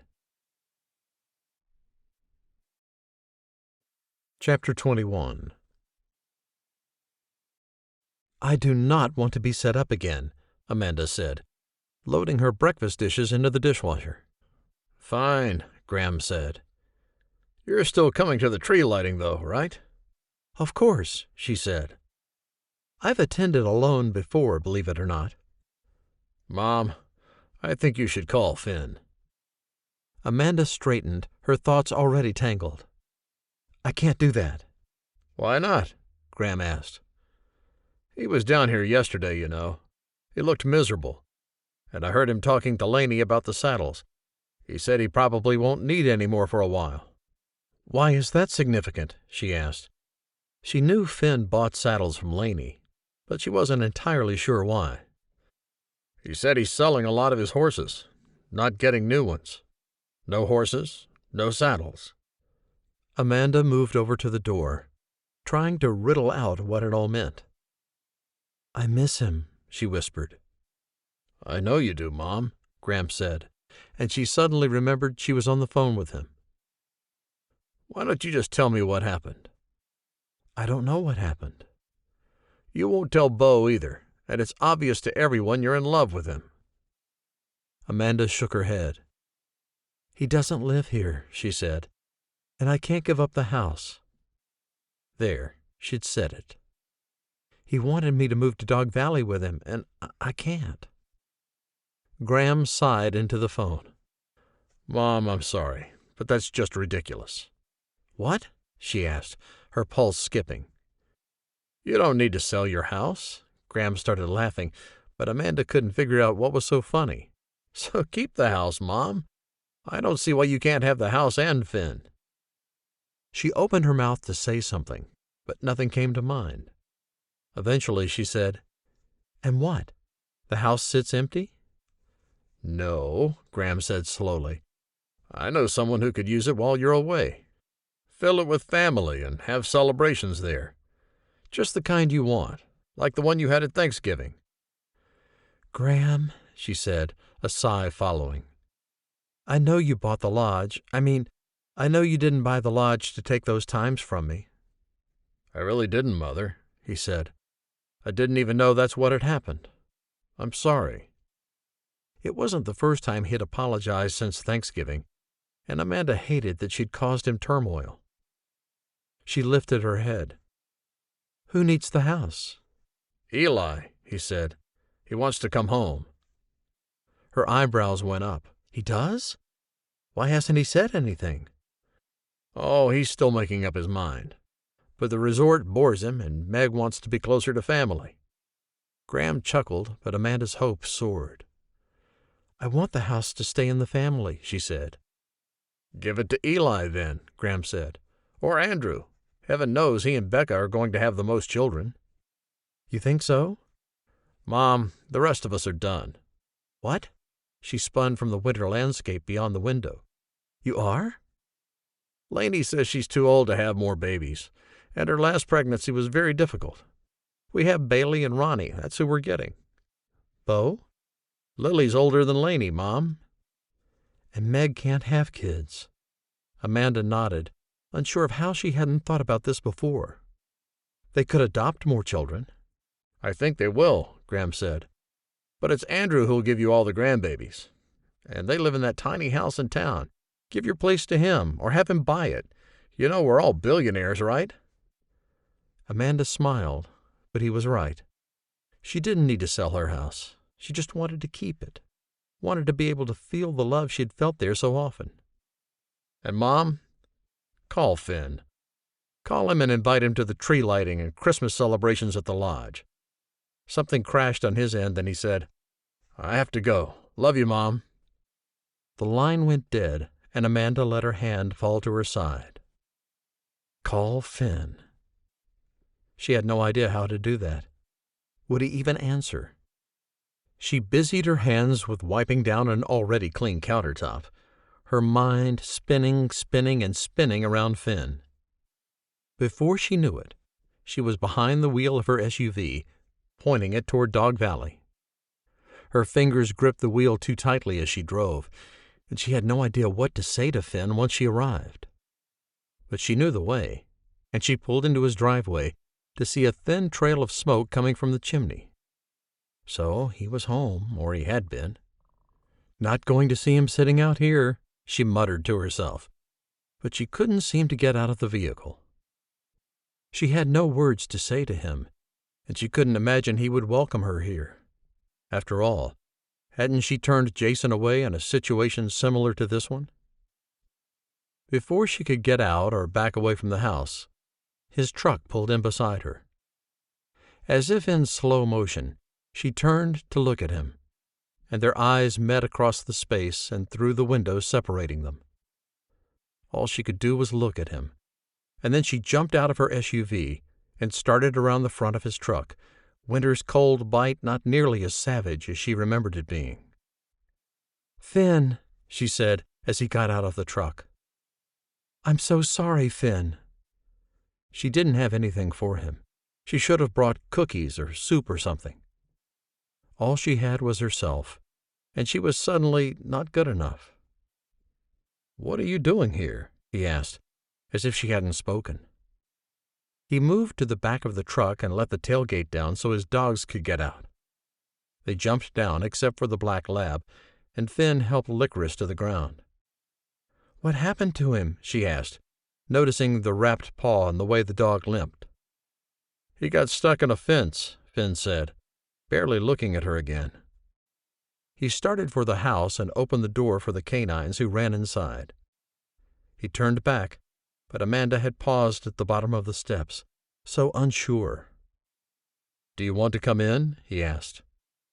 She reached for the railing and used it to pull herself up. "Yes." She stepped past him, and he entered last, closing the door behind them. "You're not dating anyone new, are you?" she asked, his home as warm and welcoming as she remembered it. He gave a scoff and a mirthless laugh.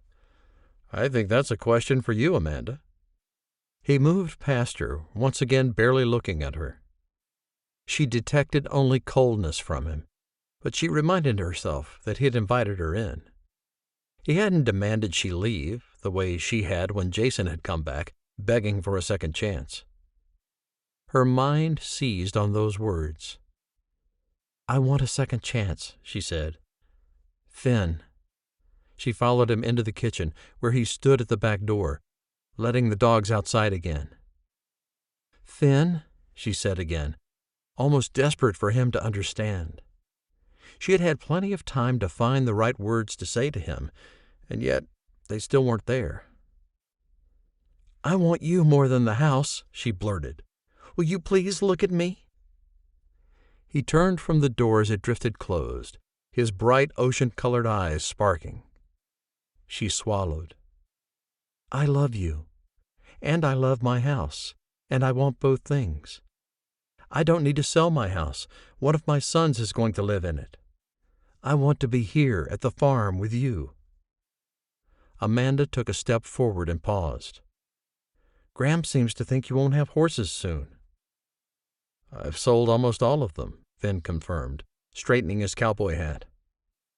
"Truth is, Amanda, I didn't want the farm if you weren't going to come to it. So I've been making plans to return to Kentucky." She blinked, sure she'd heard him wrong. "Kentucky? You said you'd never go back." "Yeah, well, that was before." "Before what?" "Before I couldn't stand to be in the same state as you." Tears filled her eyes, and she shook her head. "I'm so sorry, Finn. I really am." She crossed the room to him and cradled his face in both of her hands. "Please forgive me. I'm sorry." Finn searched her face, so much stubbornness in his. "I don't want to go back to Kentucky," he whispered. "Then don't," she said just as quietly. "Was it really just the house?" he asked. "Because it seemed to me that you were clinging to a little more than that." "I think I was," she said, grateful he brought his arms around her. She felt safe in the circle of his arms, loved. "But I'm learning how to let go. I just need a strong cowboy to catch me." She tried a smile, rejoicing when Finn returned it. "You don't like the farm," he said next. "I like it fine," she said, "because you like it." "We can go to your church." "It's a long drive every Sunday." "It's not that bad," he said. "I've been doing it, and honestly, it's not that bad." "Will you come to the lodge for Christmas?" she asked. "I thought you'd never ask," he said, swiping his cowboy hat off his head and leaning down to kiss her. Pure happiness flowed through Amanda, and she tried to pour everything she felt into this kiss with Finn. "I really am sorry," she said. I don't know. I think in the back of my mind, I never thought I'd find someone else to love. And then I did, and I didn't know what to do with that." Finn held on to her and swayed. "I want you to come to Kentucky with me," he said. "I'm going on the 27th. My sister and her husband will be there, my mom and dad." Surprise flowed through her. "Really?" "I didn't want to spend the holidays alone," he said. "I was organizing a meal here, but I'll call the pastor and cancel it." "You don't have to do that," she said. "I really want to be at the lodge with your family." He touched his lips to her jaw. "Okay?" She held onto his shoulders and allowed the sweet feelings of love and peace move through her. "Okay. And yes, I'd love to go to Kentucky to meet your family." "Perfect," he said, before kissing her again. Chapter 22. Finn pulled up to Amanda's house to pick her up for the tree-lighting ceremony taking place up at Whiskey Mountain Lodge. He was early, but that didn't stop him from going up the steps and knocking on the front door. They'd agreed to have a small gift exchange at her place, and Finn's nerves fired at 60 miles per hour while he waited on the porch. "Hey," she said, opening the door. They'd been back together for a couple of weeks, and he'd spent a lot of time here with her, talking. Apparently, her third son was returning to Coral Canyon and would be living in her home. If he'd have known she just wanted to keep the house, he'd have bought it from her. It seemed so simple now, and yet he thought there had been more at play. He'd asked her a few times, and she'd insisted she didn't have any other qualms about being with him. He hoped she'd been telling the truth, because he had a diamond in his pocket, and didn't want to be down on one knee when another issue came to his attention. "Maybe you should wait to ask her," he thought, as he stepped inside. Amanda closed the door behind him, linked her arm through his, and said, "Are you ready for the craziness at the lodge?" "You know me," he said. "I love craziness." She laughed, the sound like music to his ears. "Okay, so I got you something, and I hope you like it." She moved over to the Christmas tree they'd decorated together. He had pulled it out of her garage for her, and he had replaced the burnt-out bulbs, stood on the ladder to get the top right, and enjoyed spending the afternoon with her, making new memories in this house. Of course, he wanted her in his house, too, and she had brought her stocking to his place, as she had wanted to spend Christmas Eve with him there. She bent to pick up a big box. "Do you want to go first?" she asked. "No." Finn shook his head, wishing he had a backup plan, another gift, but he didn't. "Did you bring something?" She looked at him, concern running through her eyes. "I thought we were exchanging gifts." "I have something," he said, crossing over to her. "It's just not as big as yours." She smiled and handed him the package. "Don't be impressed. Do you know how hard it is to buy something for someone who has everything?" "Yeah, I have no idea what that's like," he said dryly. He sat down on the couch, thinking this package sure was big for how little it weighed. She joined him on the couch, and Finn took a moment to look at her. "I sure do love you," he said, his heartbeat already starting to hammer. He hoped he'd be able to give her the reaction she wanted when he opened this present. Amanda kissed him, grounding him in his decision to propose to her that evening. He kissed her back, stealing some of her strength, before focusing on the present. "Okay, let's see what we've got." He ripped off the brightly colored paper and found a box for a slow cooker beneath it. "I know that's not it," he said, chuckling. He peeled off the tape on the top flaps and looked inside. A single piece of paper sat at the bottom, and he glanced at her and then reached for it. "What's this?" His fingers touched more than one paper, and he scrabbled around to pick them all up.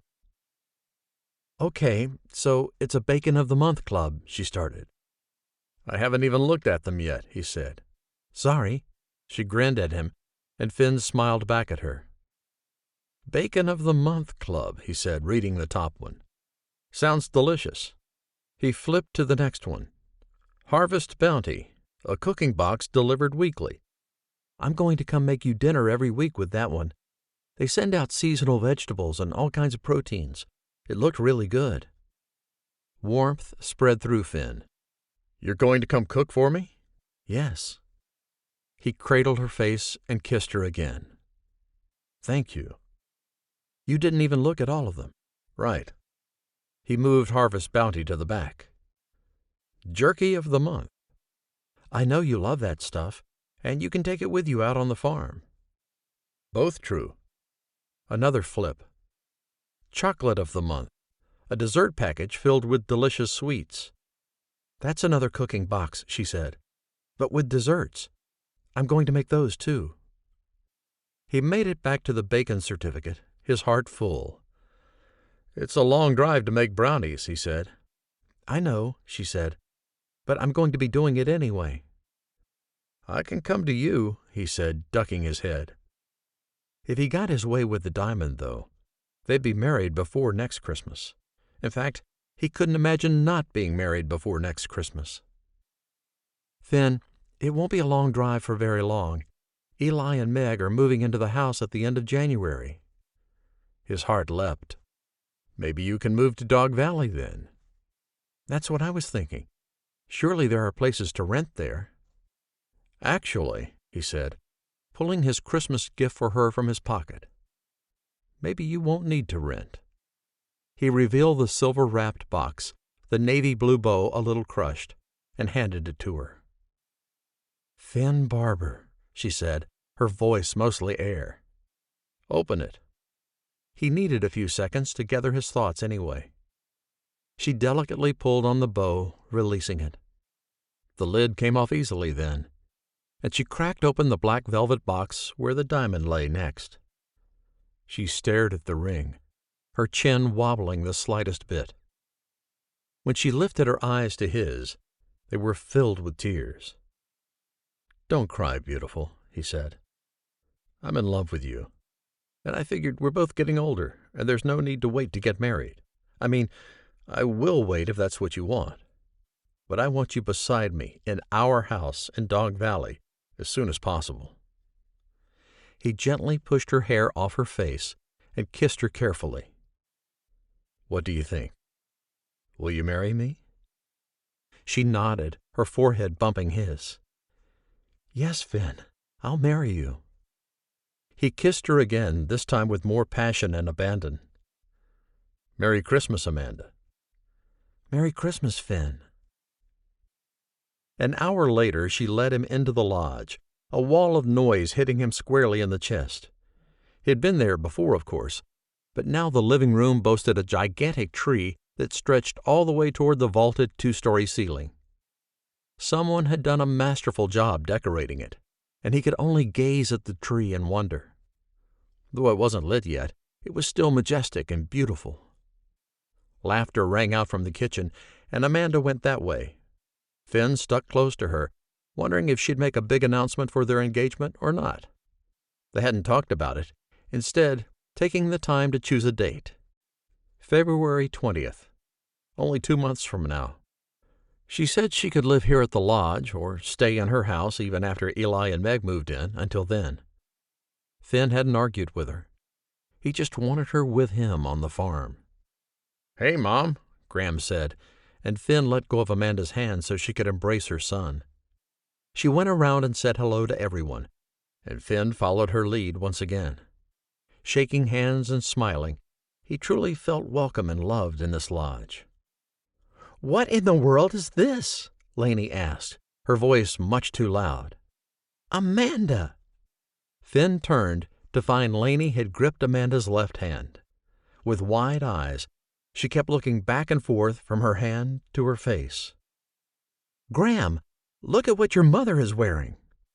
She lifted Amanda's arm as if Graham couldn't see the diamond from where he stood a few feet away. It wasn't that small. In fact, in Finn's opinion, the diamond was huge. Graham turned to Finn, who could only smile at his fiancée. "Finn and I are engaged," Amanda said, her whole face lighting up. A beat of silence followed, only to be drowned out by a roar of laughter and congratulations after that. Finn hugged anyone who came near, and he accepted the cup of coffee Celia passed to him. All right, Amanda finally said, holding up her hands. "Let's go light this tree so we can eat." She stepped into Finn's side, and he curled his arm around her waist and pressed his lips to her temple. They followed the others into the living room, where Graham had saved them a couple of seats on the couch as Bo stood near the fireplace. "Welcome to the lodge, everyone." He smiled around at everyone. "We're glad to be expanding our ranks again this year. Welcome to the family officially, Finn." "Thank you," he said, his heart expanding a few sizes. Bo looked around the room.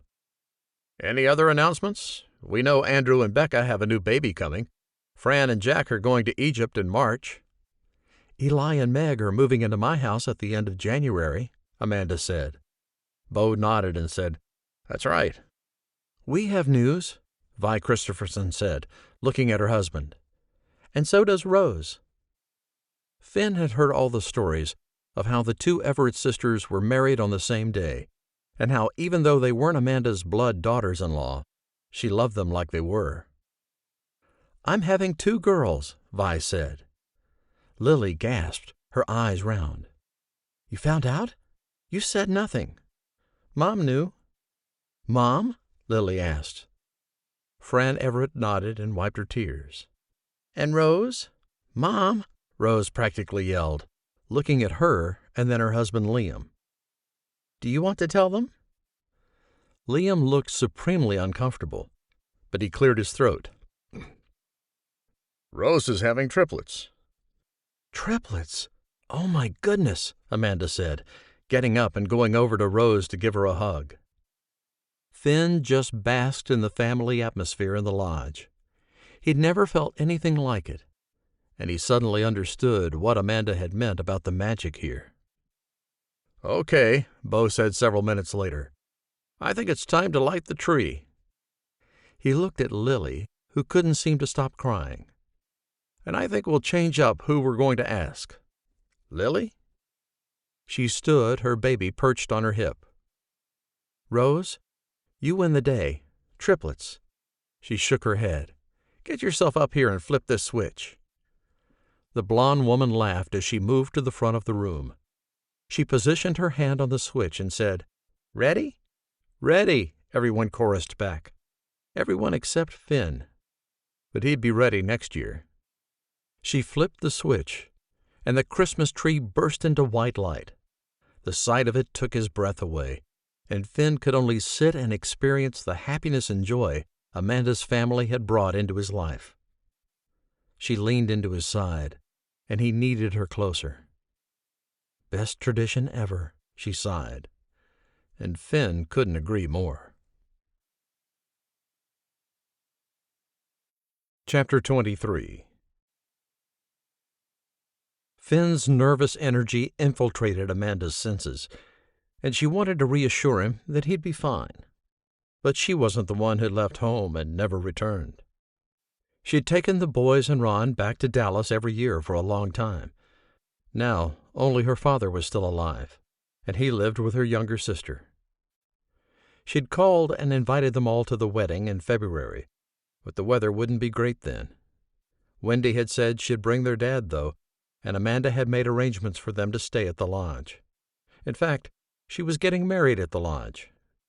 She and Ron had been married in the church where she'd gone forever, and she wanted something different for her and Finn. Pastor Franklin would still come to the ceremony, and she'd have a small, family-only dinner at her favorite restaurant in town, Scratched. She reached for Finn's hand as they walked through the airport. He squeezed her fingers, and his tension lessened. They got their bags and went through the line to rent the car. He drove, the action as easy here as it was in Dog Valley, where he had lived for so long. "Is this place familiar?" she asked, noting all the farms, the barns, and horses everywhere. "Yes," he said. "Good or bad?" "It just is," he said. "This place hasn't grown much. It'll be nice to see my sister." "I'm excited to meet them all," she said, as he turned onto a lane bordered with white fences. "Won't be long now," he said, nodding. "Those are our fences, my dad's fences."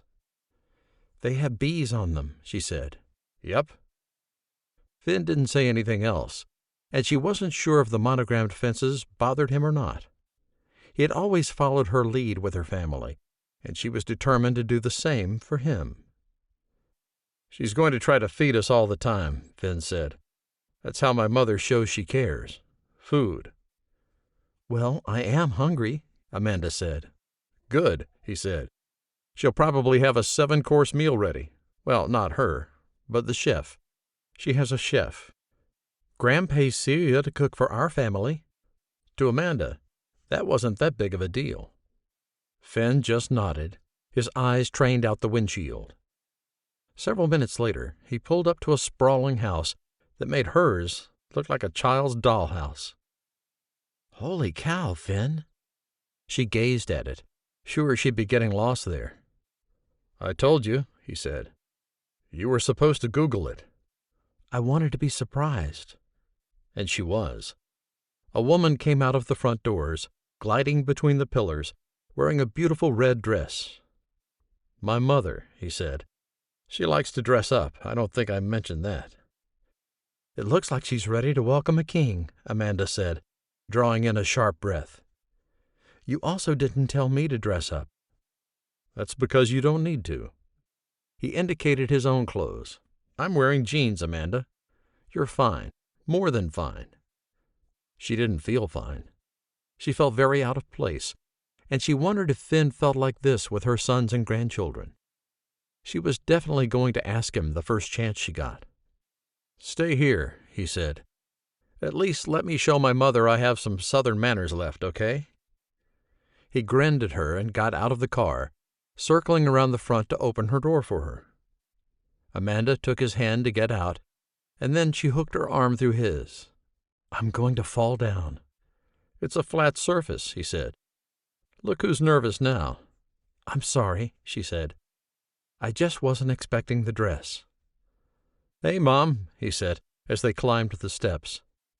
He let go of Amanda to hug his mother, who cried right there on his shoulder. "Come on now," she heard him say, but his voice sounded a bit choked, too. "You came home," she finally said as he stepped back. "I can't believe it." She took her son's face in her hands and smiled through her tears. When she turned her attention to Amanda, it was with the brightest smile on the planet. "Mom," Finn said, "this is my fiancée, Amanda Whittaker." "Amanda Whittaker," his mother said, as if she really were the Queen of England. "How very nice to meet you." "You too," she said, moving effortlessly into the hug. "Okay, Mom," Finn said, chuckling, but she didn't release Amanda. "Amanda, this is my mom, Trudy." She stepped back then, and Amanda kept her smile in place. "Welcome to our home," she said. "Rhonda's in the kitchen, Finny. Let's go say hello." "Where's Dad?" Finn asked, taking Amanda's hand again as another man came outside. "Jasper will get the bags," Trudy said, and Amanda watched the well-dressed man head toward the car. "You never said where Dad was," Finn said, as they went inside. Amanda couldn't take in all the grandeur at once, but Finn didn't even look at it. She didn't understand how someone as simple and unpretentious as him had come from all of this. "He's in Nashville," Trudy said. "Won't be back until tomorrow night." "Mom," Finn said with warning in his voice. "Why is he in Nashville? I wanted to talk to him, have him meet Amanda." "And you will," Trudy said airily. "You're not leaving until the day after that." Finn exchanged a glance with Amanda, and she tore her eyes from the artwork to give him the best smile she had. "Finny!" A woman launched herself out of the kitchen. Finn laughed with his full voice as he hugged his sister. "And oh my goodness, Finn has a new woman." Rhonda latched onto Amanda's hand, and she once again wondered what cloth Finn had been cut from. He didn't seem to belong to his family at all. "Amanda, my older sister, Rhonda. Her husband, Jones." "Nice to meet you both," Amanda said, accepting hugs and cheek kisses from everyone. "Who's hungry?" Trudy asked, and Finn just looked at Amanda again. She couldn't help laughing at the same time she said, "I am Mrs. Barber." "Oh, please," Trudy said, "I am not Mrs. Barber. Trudy is fine." She took the lid off a pot and added, "I think this is the soup." "Mom," Rhonda said, "let's go into the dining room." She steered her mother through a double set of doors, and Amanda linked her arm through Finn's again. "Yes, let's eat," he said, causing Amanda to laugh again. The following evening, Finn invited Amanda out to the stables. She went because she'd spent the last day and a half hearing about them. Seeing them was radically different than the images she had in her mind. "These horses live better than I do," she said, and Finn nodded. "That they do." "Do your horses live like this in Dog Valley?" "Yes, ma'am," he said, stopping outside a closed stall. This one had doors that went all the way to the ceiling, as if someone might turn to stone if they caught a glimpse of the horse within. A chalkboard hanging on the door had a star on it. "What does that mean?" she asked. "This is Dad's star horse this year," he said. "He'll fetch the highest price. See the date there?" He indicated some tiny numbers Amanda hadn't noticed. "That's the auction date. This is Stars for Eyes, who Rhonda was talking about last night." "Oh, the one who came from the other winners." "That's right. Running is in the genes," he said. "It's why we pay so much for stud fees." He flashed her a smile that she could tell pinched along the edges. "What are you going to say to him?" she asked. They'd talked a little bit about his father, but Finn usually only said 2 or 3 sentences before the conversation topic wearied him. She knew Finn had left for college, promising to come back, and he had, but only for 6 months, and then he'd stormed out of Kentucky and hadn't been back in a very, very long time. "I'm going to apologize," Finn said, "and hope he forgives me." Amanda's heart expanded for the goodness of this man. "I'm sure he will." "My dad isn't a very tolerant man," he said, "and his old age has only made him more stubborn." He wandered down the aisle to a horse who poked his head over the half-closed door.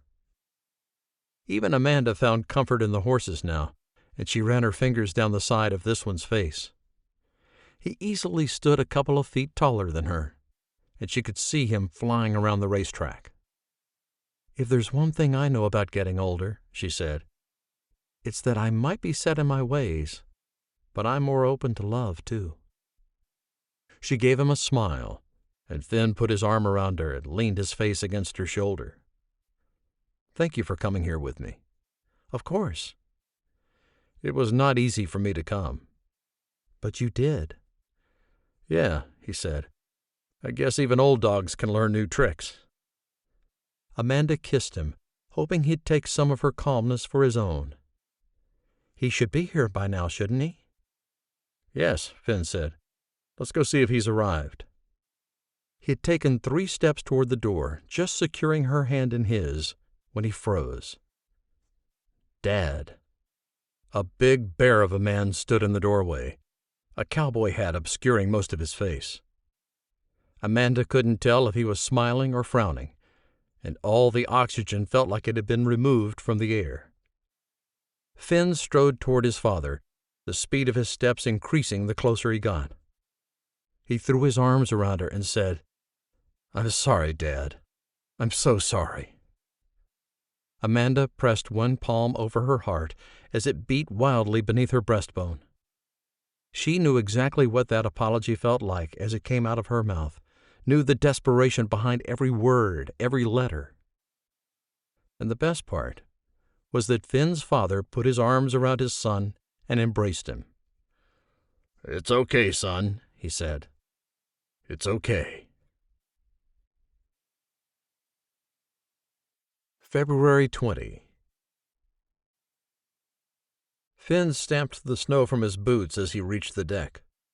The cold felt brutal against his tongue, the back of his throat, and all the way down into his lungs. Didn't matter. He was getting married today. Inside the back door, he waited for his 3 labs to enter, and then he pressed the door closed and locked it. "Zach's going to be by later," he told them. "So everyone just take a nap this morning, okay?" None of the dogs answered him, of course, and Finn couldn't nap. He did have time for a cup of coffee and to get in the shower. As he poured a cup of coffee, his dad came down the hall from the guest room. "Morning, Dad," he said. "Coffee?" "Yes." Finn slid his mug to his dad, who started spooning sugar into the brew. "Is Mom up?" "Yep." Finn poured another cup of coffee and added sugar and cream to his. "You guys can get to the lodge okay? I need to be there a little bit early." "Your mom wants to come with you," he said. "She doesn't think we need to leave your truck there. We'll drive it back here." "That's fine," he said. They'd talked through a couple of different scenarios, one being him leaving his truck at the lodge, and one being his parents driving it back to Dog Valley for their last night in town. "Zach's on chores tonight, but you're more than welcome to go out with him." His parents had been at his farm for a week now, and his dad had actually praised him for how he had things running here. Finn had never been prouder than when his dad complimented his hen house and examined the horse Finn had chosen as his star for the year. "All right," his dad said, and Finn excused himself to shower. With his coffee gone and everything washed, he threw his suitcase onto the seat beside him and laid his tuxedo over that. "Mom," he said as he went back into the house. She poked her head around the corner, using both hands to put her earrings in. "We need to go." "5 minutes," she said. "Daddy's just getting dressed." She finished with her earring and beamed at Finn as she approached him. "You look so handsome." "I've been married before, Mom. Don't make this into a big deal." "It is a big deal," she said. "You've been alone for so long, and now you don't have to be. I won't be nearly as worried knowing Amanda is here with you." She grinned at him and straightened his collar, though he'd be changing once he got to the lodge. "I'm glad you and Dad could come."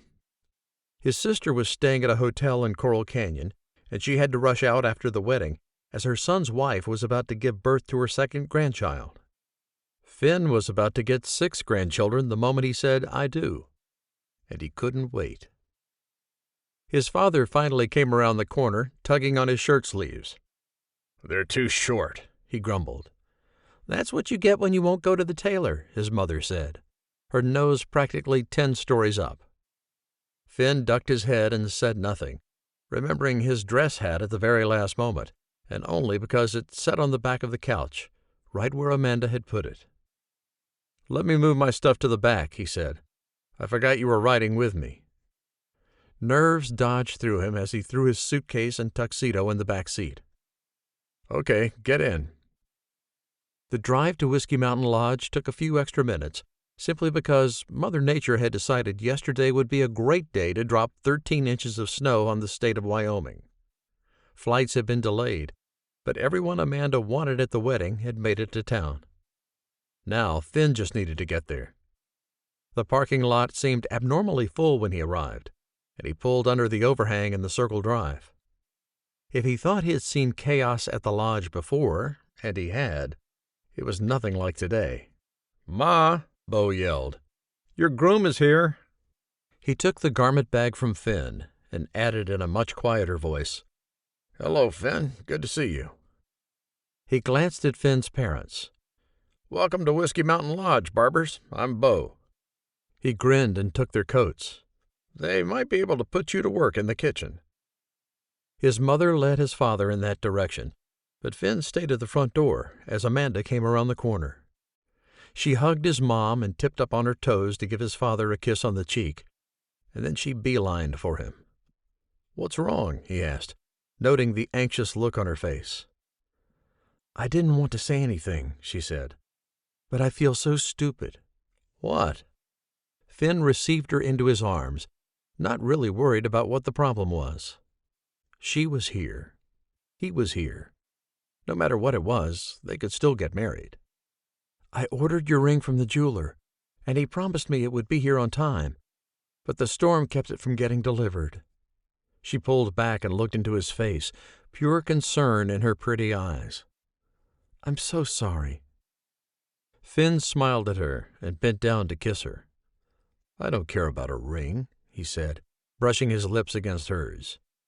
"You're here, right?" He kissed her again, holding on longer this time. "Still going to say yes?" She smiled. "Yes." "The ring is trivial," he said. "Mom," Graham said, drawing her attention, "you can use this." He hurried across the room and held something out to his mother. She took it, examining it for a moment. "Graham, this is made out of twist ties." "I know," he said, grinning. "Bailey and Stockton made it." Finn caught the two grandchildren huddled near the doorway, and he nudged Amanda so she'd see them too. She glanced in that direction and gestured for them to come closer. The two kids ran over, and she bent down to give them simultaneous hugs. "It's a ring, Grandma," Stockton said. "It works, right?" "Of course it does," Amanda said, and Finn's heart filled with love. He crouched down too, though the action hurt his knees. "Thanks, you guys."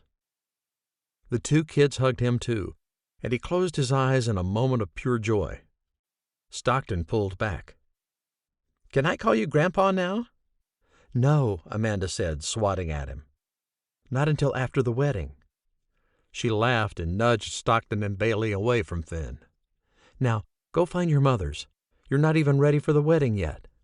"You're not wearing your dress yet either, Grandma," Bailey said, her eyes round and thoughtful. "That's because I don't want Finn to see me in it," she said, straightening. Finn accepted Graham's strong hand to help him up, and he watched the kids skip away. "I guess we better go get ready." "Yeah," Graham said. "I have you upstairs, Finn. Follow me." He moved around the banister and started upstairs. Finn collected his garment bag and kissed Amanda on the cheek. "See you soon." Graham led him to the first room on the right and held open the door. "Here you go." "Thanks, Graham." Finn paused and looked at the other man. "For everything." "Who knew a blind date would lead to this?" Graham grinned at him. "I'm so happy for you two. You deserve the world."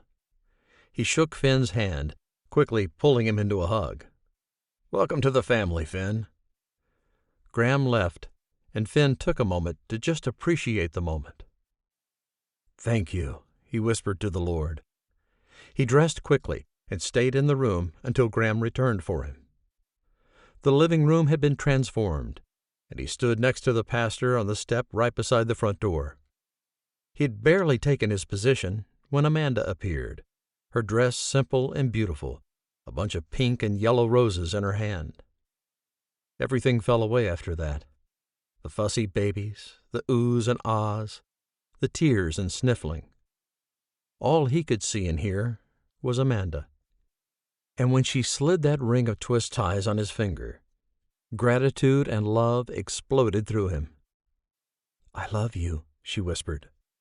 Emotion choked in Finn's throat, but he managed to say, "And I love you," before the pastor pronounced them married, and he was able to kiss her for the first time as his wife. Now keep listening for a sneak peek of Her Cowboy Billionaire Best Man, featuring Celia, the private chef who's worked at Whiskey Mountain Lodge for years. Coming soon to Audible, iTunes, and Amazon. Sneak Peek. Her Cowboy Billionaire Best Man, Chapter 1. Celia Armstrong ducked out of the kitchen at Whiskey Mountain Lodge, glad this wedding had been scheduled in the winter. Because, wow, this kitchen radiated with heat from all the cooking she'd been doing. Her hair felt flat and lifeless, and she moved down the hall toward the guest bathroom in Beau and Lily's suite. The lodge seemed stuffed with noise, and it actually warmed Celia's heart. Her house was entirely too quiet these days, and she loved coming up to Whiskey Mountain Lodge and spending time with the Whittakers. In the bathroom, she spruced up her hair and pulled a tube of lip gloss out of her purse. With perfectly pink and shiny lips, she finally felt ready to attend a wedding. And not just any wedding, her best friend's wedding. Amanda Whittaker had been dating for several years, and she'd finally found the perfect cowboy for her. Of course, she'd never really been looking for a cowboy, and Celia hadn't been looking at all. "You should be," she murmured to her reflection, wondering when her hair had gotten quite so gray. She was 55 now, and Brandon had died 20 years ago. Celia had been right in the thick of raising her 2 daughters, and she hadn't needed anything or anyone else. There hadn't been time for anything or anyone else. With a 5-year-old and a 1-year-old, Celia had often felt like she was drowning. But her daughters were both grown now, both in college, and both living somewhere else. Maybe it's time, she thought, her eyes pressing closed in a long blink. A sense of peace came over her, and she tipped her chin toward the ceiling, imagining her thoughts could get all the way to heaven. "Dear Lord," she began, the way she had for many years when she had no idea what to do. How to get Reagan's fever down. How to get Ruth to eat something more than chicken nuggets. "Could I find another husband?" she asked, hoping the Lord would send a direct sign to her eyes and ears. Of course, He didn't. She had learned over the years that His plans for her were much more subtle. Sometimes she wondered if He was even there, and then He would remind her in powerful ways that He was. Someone knocked on the door. "Hey, Celia," Beau said, his voice light and carefree.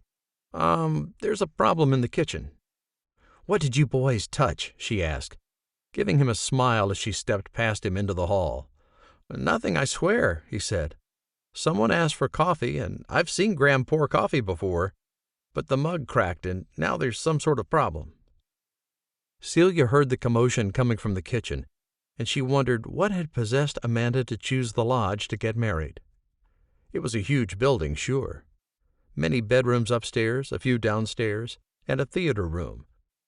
The kitchen and dining room took up a third of the main level, and the master suite took up another third, leaving only a third for a living room where the ceremony would take place in half an hour. Who needed coffee 30 minutes before a wedding?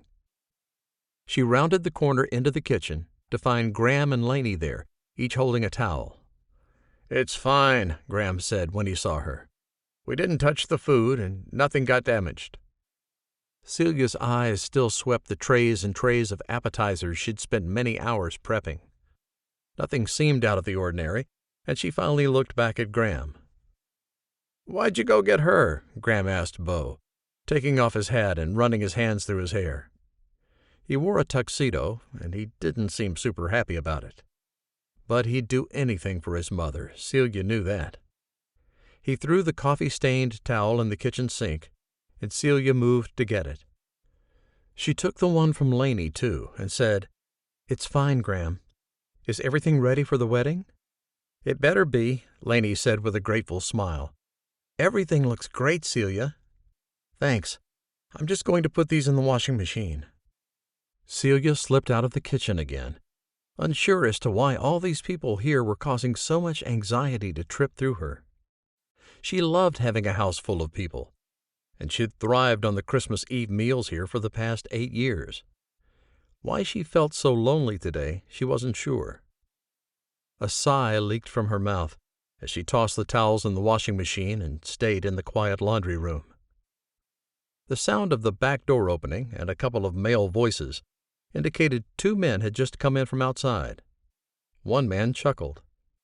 Celia turned and caught a glimpse of him as he moved past the entrance to the laundry room, but he also wore a black jacket across those broad shoulders, black slacks, as well as a charcoal-colored cowboy hat. Celia had grown up in Wyoming and spent her whole life in the presence of cowboys. They were her kryptonite, and she wondered if the man walking with Finn was single. He had brought a friend to the wedding, as well as his daughters and their boyfriends. So maybe... The man paused in the doorway and turned toward Finn, providing Celia with a nice profile, what with that strong jaw and full lips. He looked a little bit familiar to her. How that was possible, she didn't know. She had lived in Coral Canyon so long she knew everyone. Of course, so had Amanda, and she'd found a new husband in Dog Valley. And this guy was talking to Finn. Perhaps he lived in the small town 30 minutes north of Coral Canyon, too. He glanced back the way he had come, and Celia's heart started bouncing around inside her chest. He was extremely handsome, and a smile touched his mouth as he followed Finn and left Celia's eyesight. Alone, she pressed one palm to her pulse, almost willing it to calm down. She was definitely ready to start dating again, and she thought, "Thank you, Lord," before heading down the hall after that handsome cowboy toward the living room. After all, her best friend was about to get married. Before she could take too many steps, really get a good look at that cowboy who had accelerated her pulse with a chuckle and a smile, someone called her name. A fair bit of panic rode in the 2 syllables, and she hurried back into the kitchen to find Stockton standing in the middle of a couple dozen tarts. Eli's face looked like he'd been stung by an army of red ants. His face shone with anger, the bright red so not like him.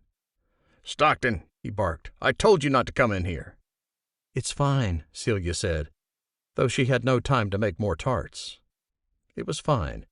They could make everything work with less. "I'll pick them up," Stockton said, his voice high-pitched and tinny. The boy had just turned 11, and he and his parents and sister had just moved back to Coral Canyon 3 weeks ago. He stooped, his perfectly polished shoe squishing onto a cherry tart. "Stockton!" Eli sounded one breath away from losing it completely. Celia looked at him and stepped between him and the child and said, "Eli, it was an accident. I'll take him to clean up. Could you get these in the trash can, please?" His face crumbled. "Celia." "It's fine." She glanced over as Bo appeared in the doorway. "Bo will help you." She pointed to the floor. "Clean this up. Your mother doesn't need to know." Bo's jaw clenched, and he nodded. Celia turned, put her arm around Stockton, and said, "Take off your shoes, Stocky." He did, and Celia took it. "This will clean up easily." She wished all the windows were open, as she felt so dang hot. "Come on, baby," she said, and Stockton wiped at his face as he spun and marched out of the kitchen, his gait uneven with only one polished black shoe on his feet. She followed him back to the bathroom where she had freshened up. She felt like no amount of lip gloss could conceal how harried and stressed she was.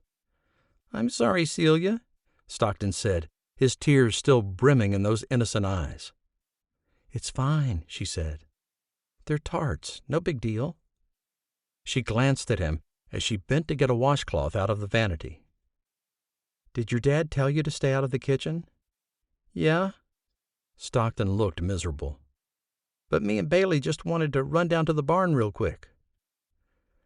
"Your grandmother's getting married in 10 minutes. You thought you had time to get down to the barn real quick?" She turned on the water and smiled at the boy. "I miss you, Bud." She gathered him into a hug, suddenly anxious for her own grandchildren. "I'm glad you've moved back here." "Will you make those apple ebel skivers sometime?" he asked, sniffling as he cried into her chest. Celia's heart expanded with love for this boy, and he didn't even belong to her by blood. But he definitely belonged to her in some way. "Tomorrow if you want," she said, stepping back and brushing the tears from his face. "Now, let's get this pie off your shoe. Your grandma won't like that in her wedding party." Stockton stood and watched her clean it up, telling her about his school project.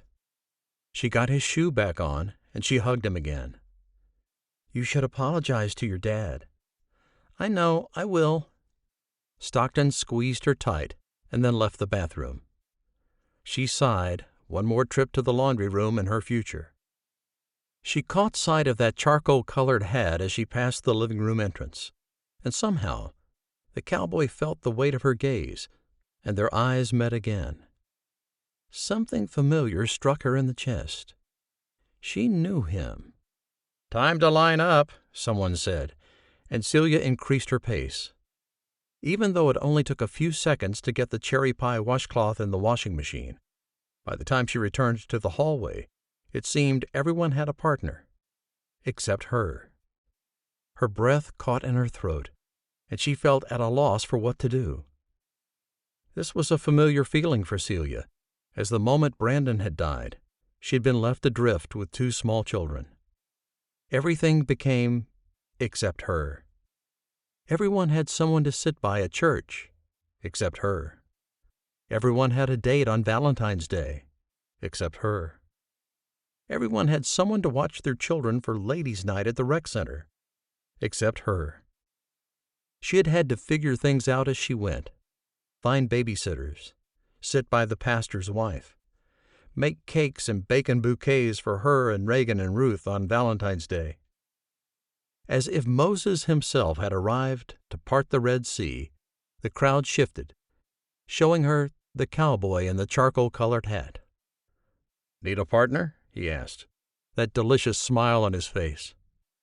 He took a couple of steps past Bo and Lily, and a horrible realization hit her with the force of a ton of bricks. She did know him. Zach Zuckerman. She sucked in her breath, the memories from her childhood rushing through her like river rapids. "Zach," she hissed, an undeniable and inexplicable fury and dislike overcoming her. He paused, cocked his head, and studied her. Not 3 seconds passed before he said, "Celia Abbott." His smile vanished, and he looked at her with the same disdain all Abbotts had for the Zuckermans. Going back for as many generations as Celia could remember, the Abbotts and Zuckermans had been enemies. They still owned ranches across the street from one another in Coral Canyon, and the feud continued to this day. Celia didn't even remember what it was about. But she knew she couldn't date Zach Zuckerman. Period. The end. "Go on," Graham said, nudging Zach to the front of the line. "You're the best man, Zach. Celia, you're with him. It's time to start." Celia looked at Zach, wondering how in the world this had happened. How he'd gotten here, inside the lodge that had become a sanctuary for her. How could she possibly link her arm through his and smile, even for a moment? Even for Amanda. "Celia," Graham hissed, and she realized Zach had moved and his elbow cocked toward her. Seeing no other choice, she put her arm in his and faced the front. "Oh, I sense a Romeo and Juliet theme coming on. This has been a sneak preview of Her Cowboy Billionaire Best Man, coming soon to Audible, iTunes, and Amazon." This has been Her Cowboy Billionaire Blind Date, a Whittaker family novel, Christmas in Coral Canyon, Book 7. Written by Liz Isaacson. Narrated by Alan Taylor. Copyright 2019 by AEJ Creative Works. Production copyright 2022 by AEJ Creative Works.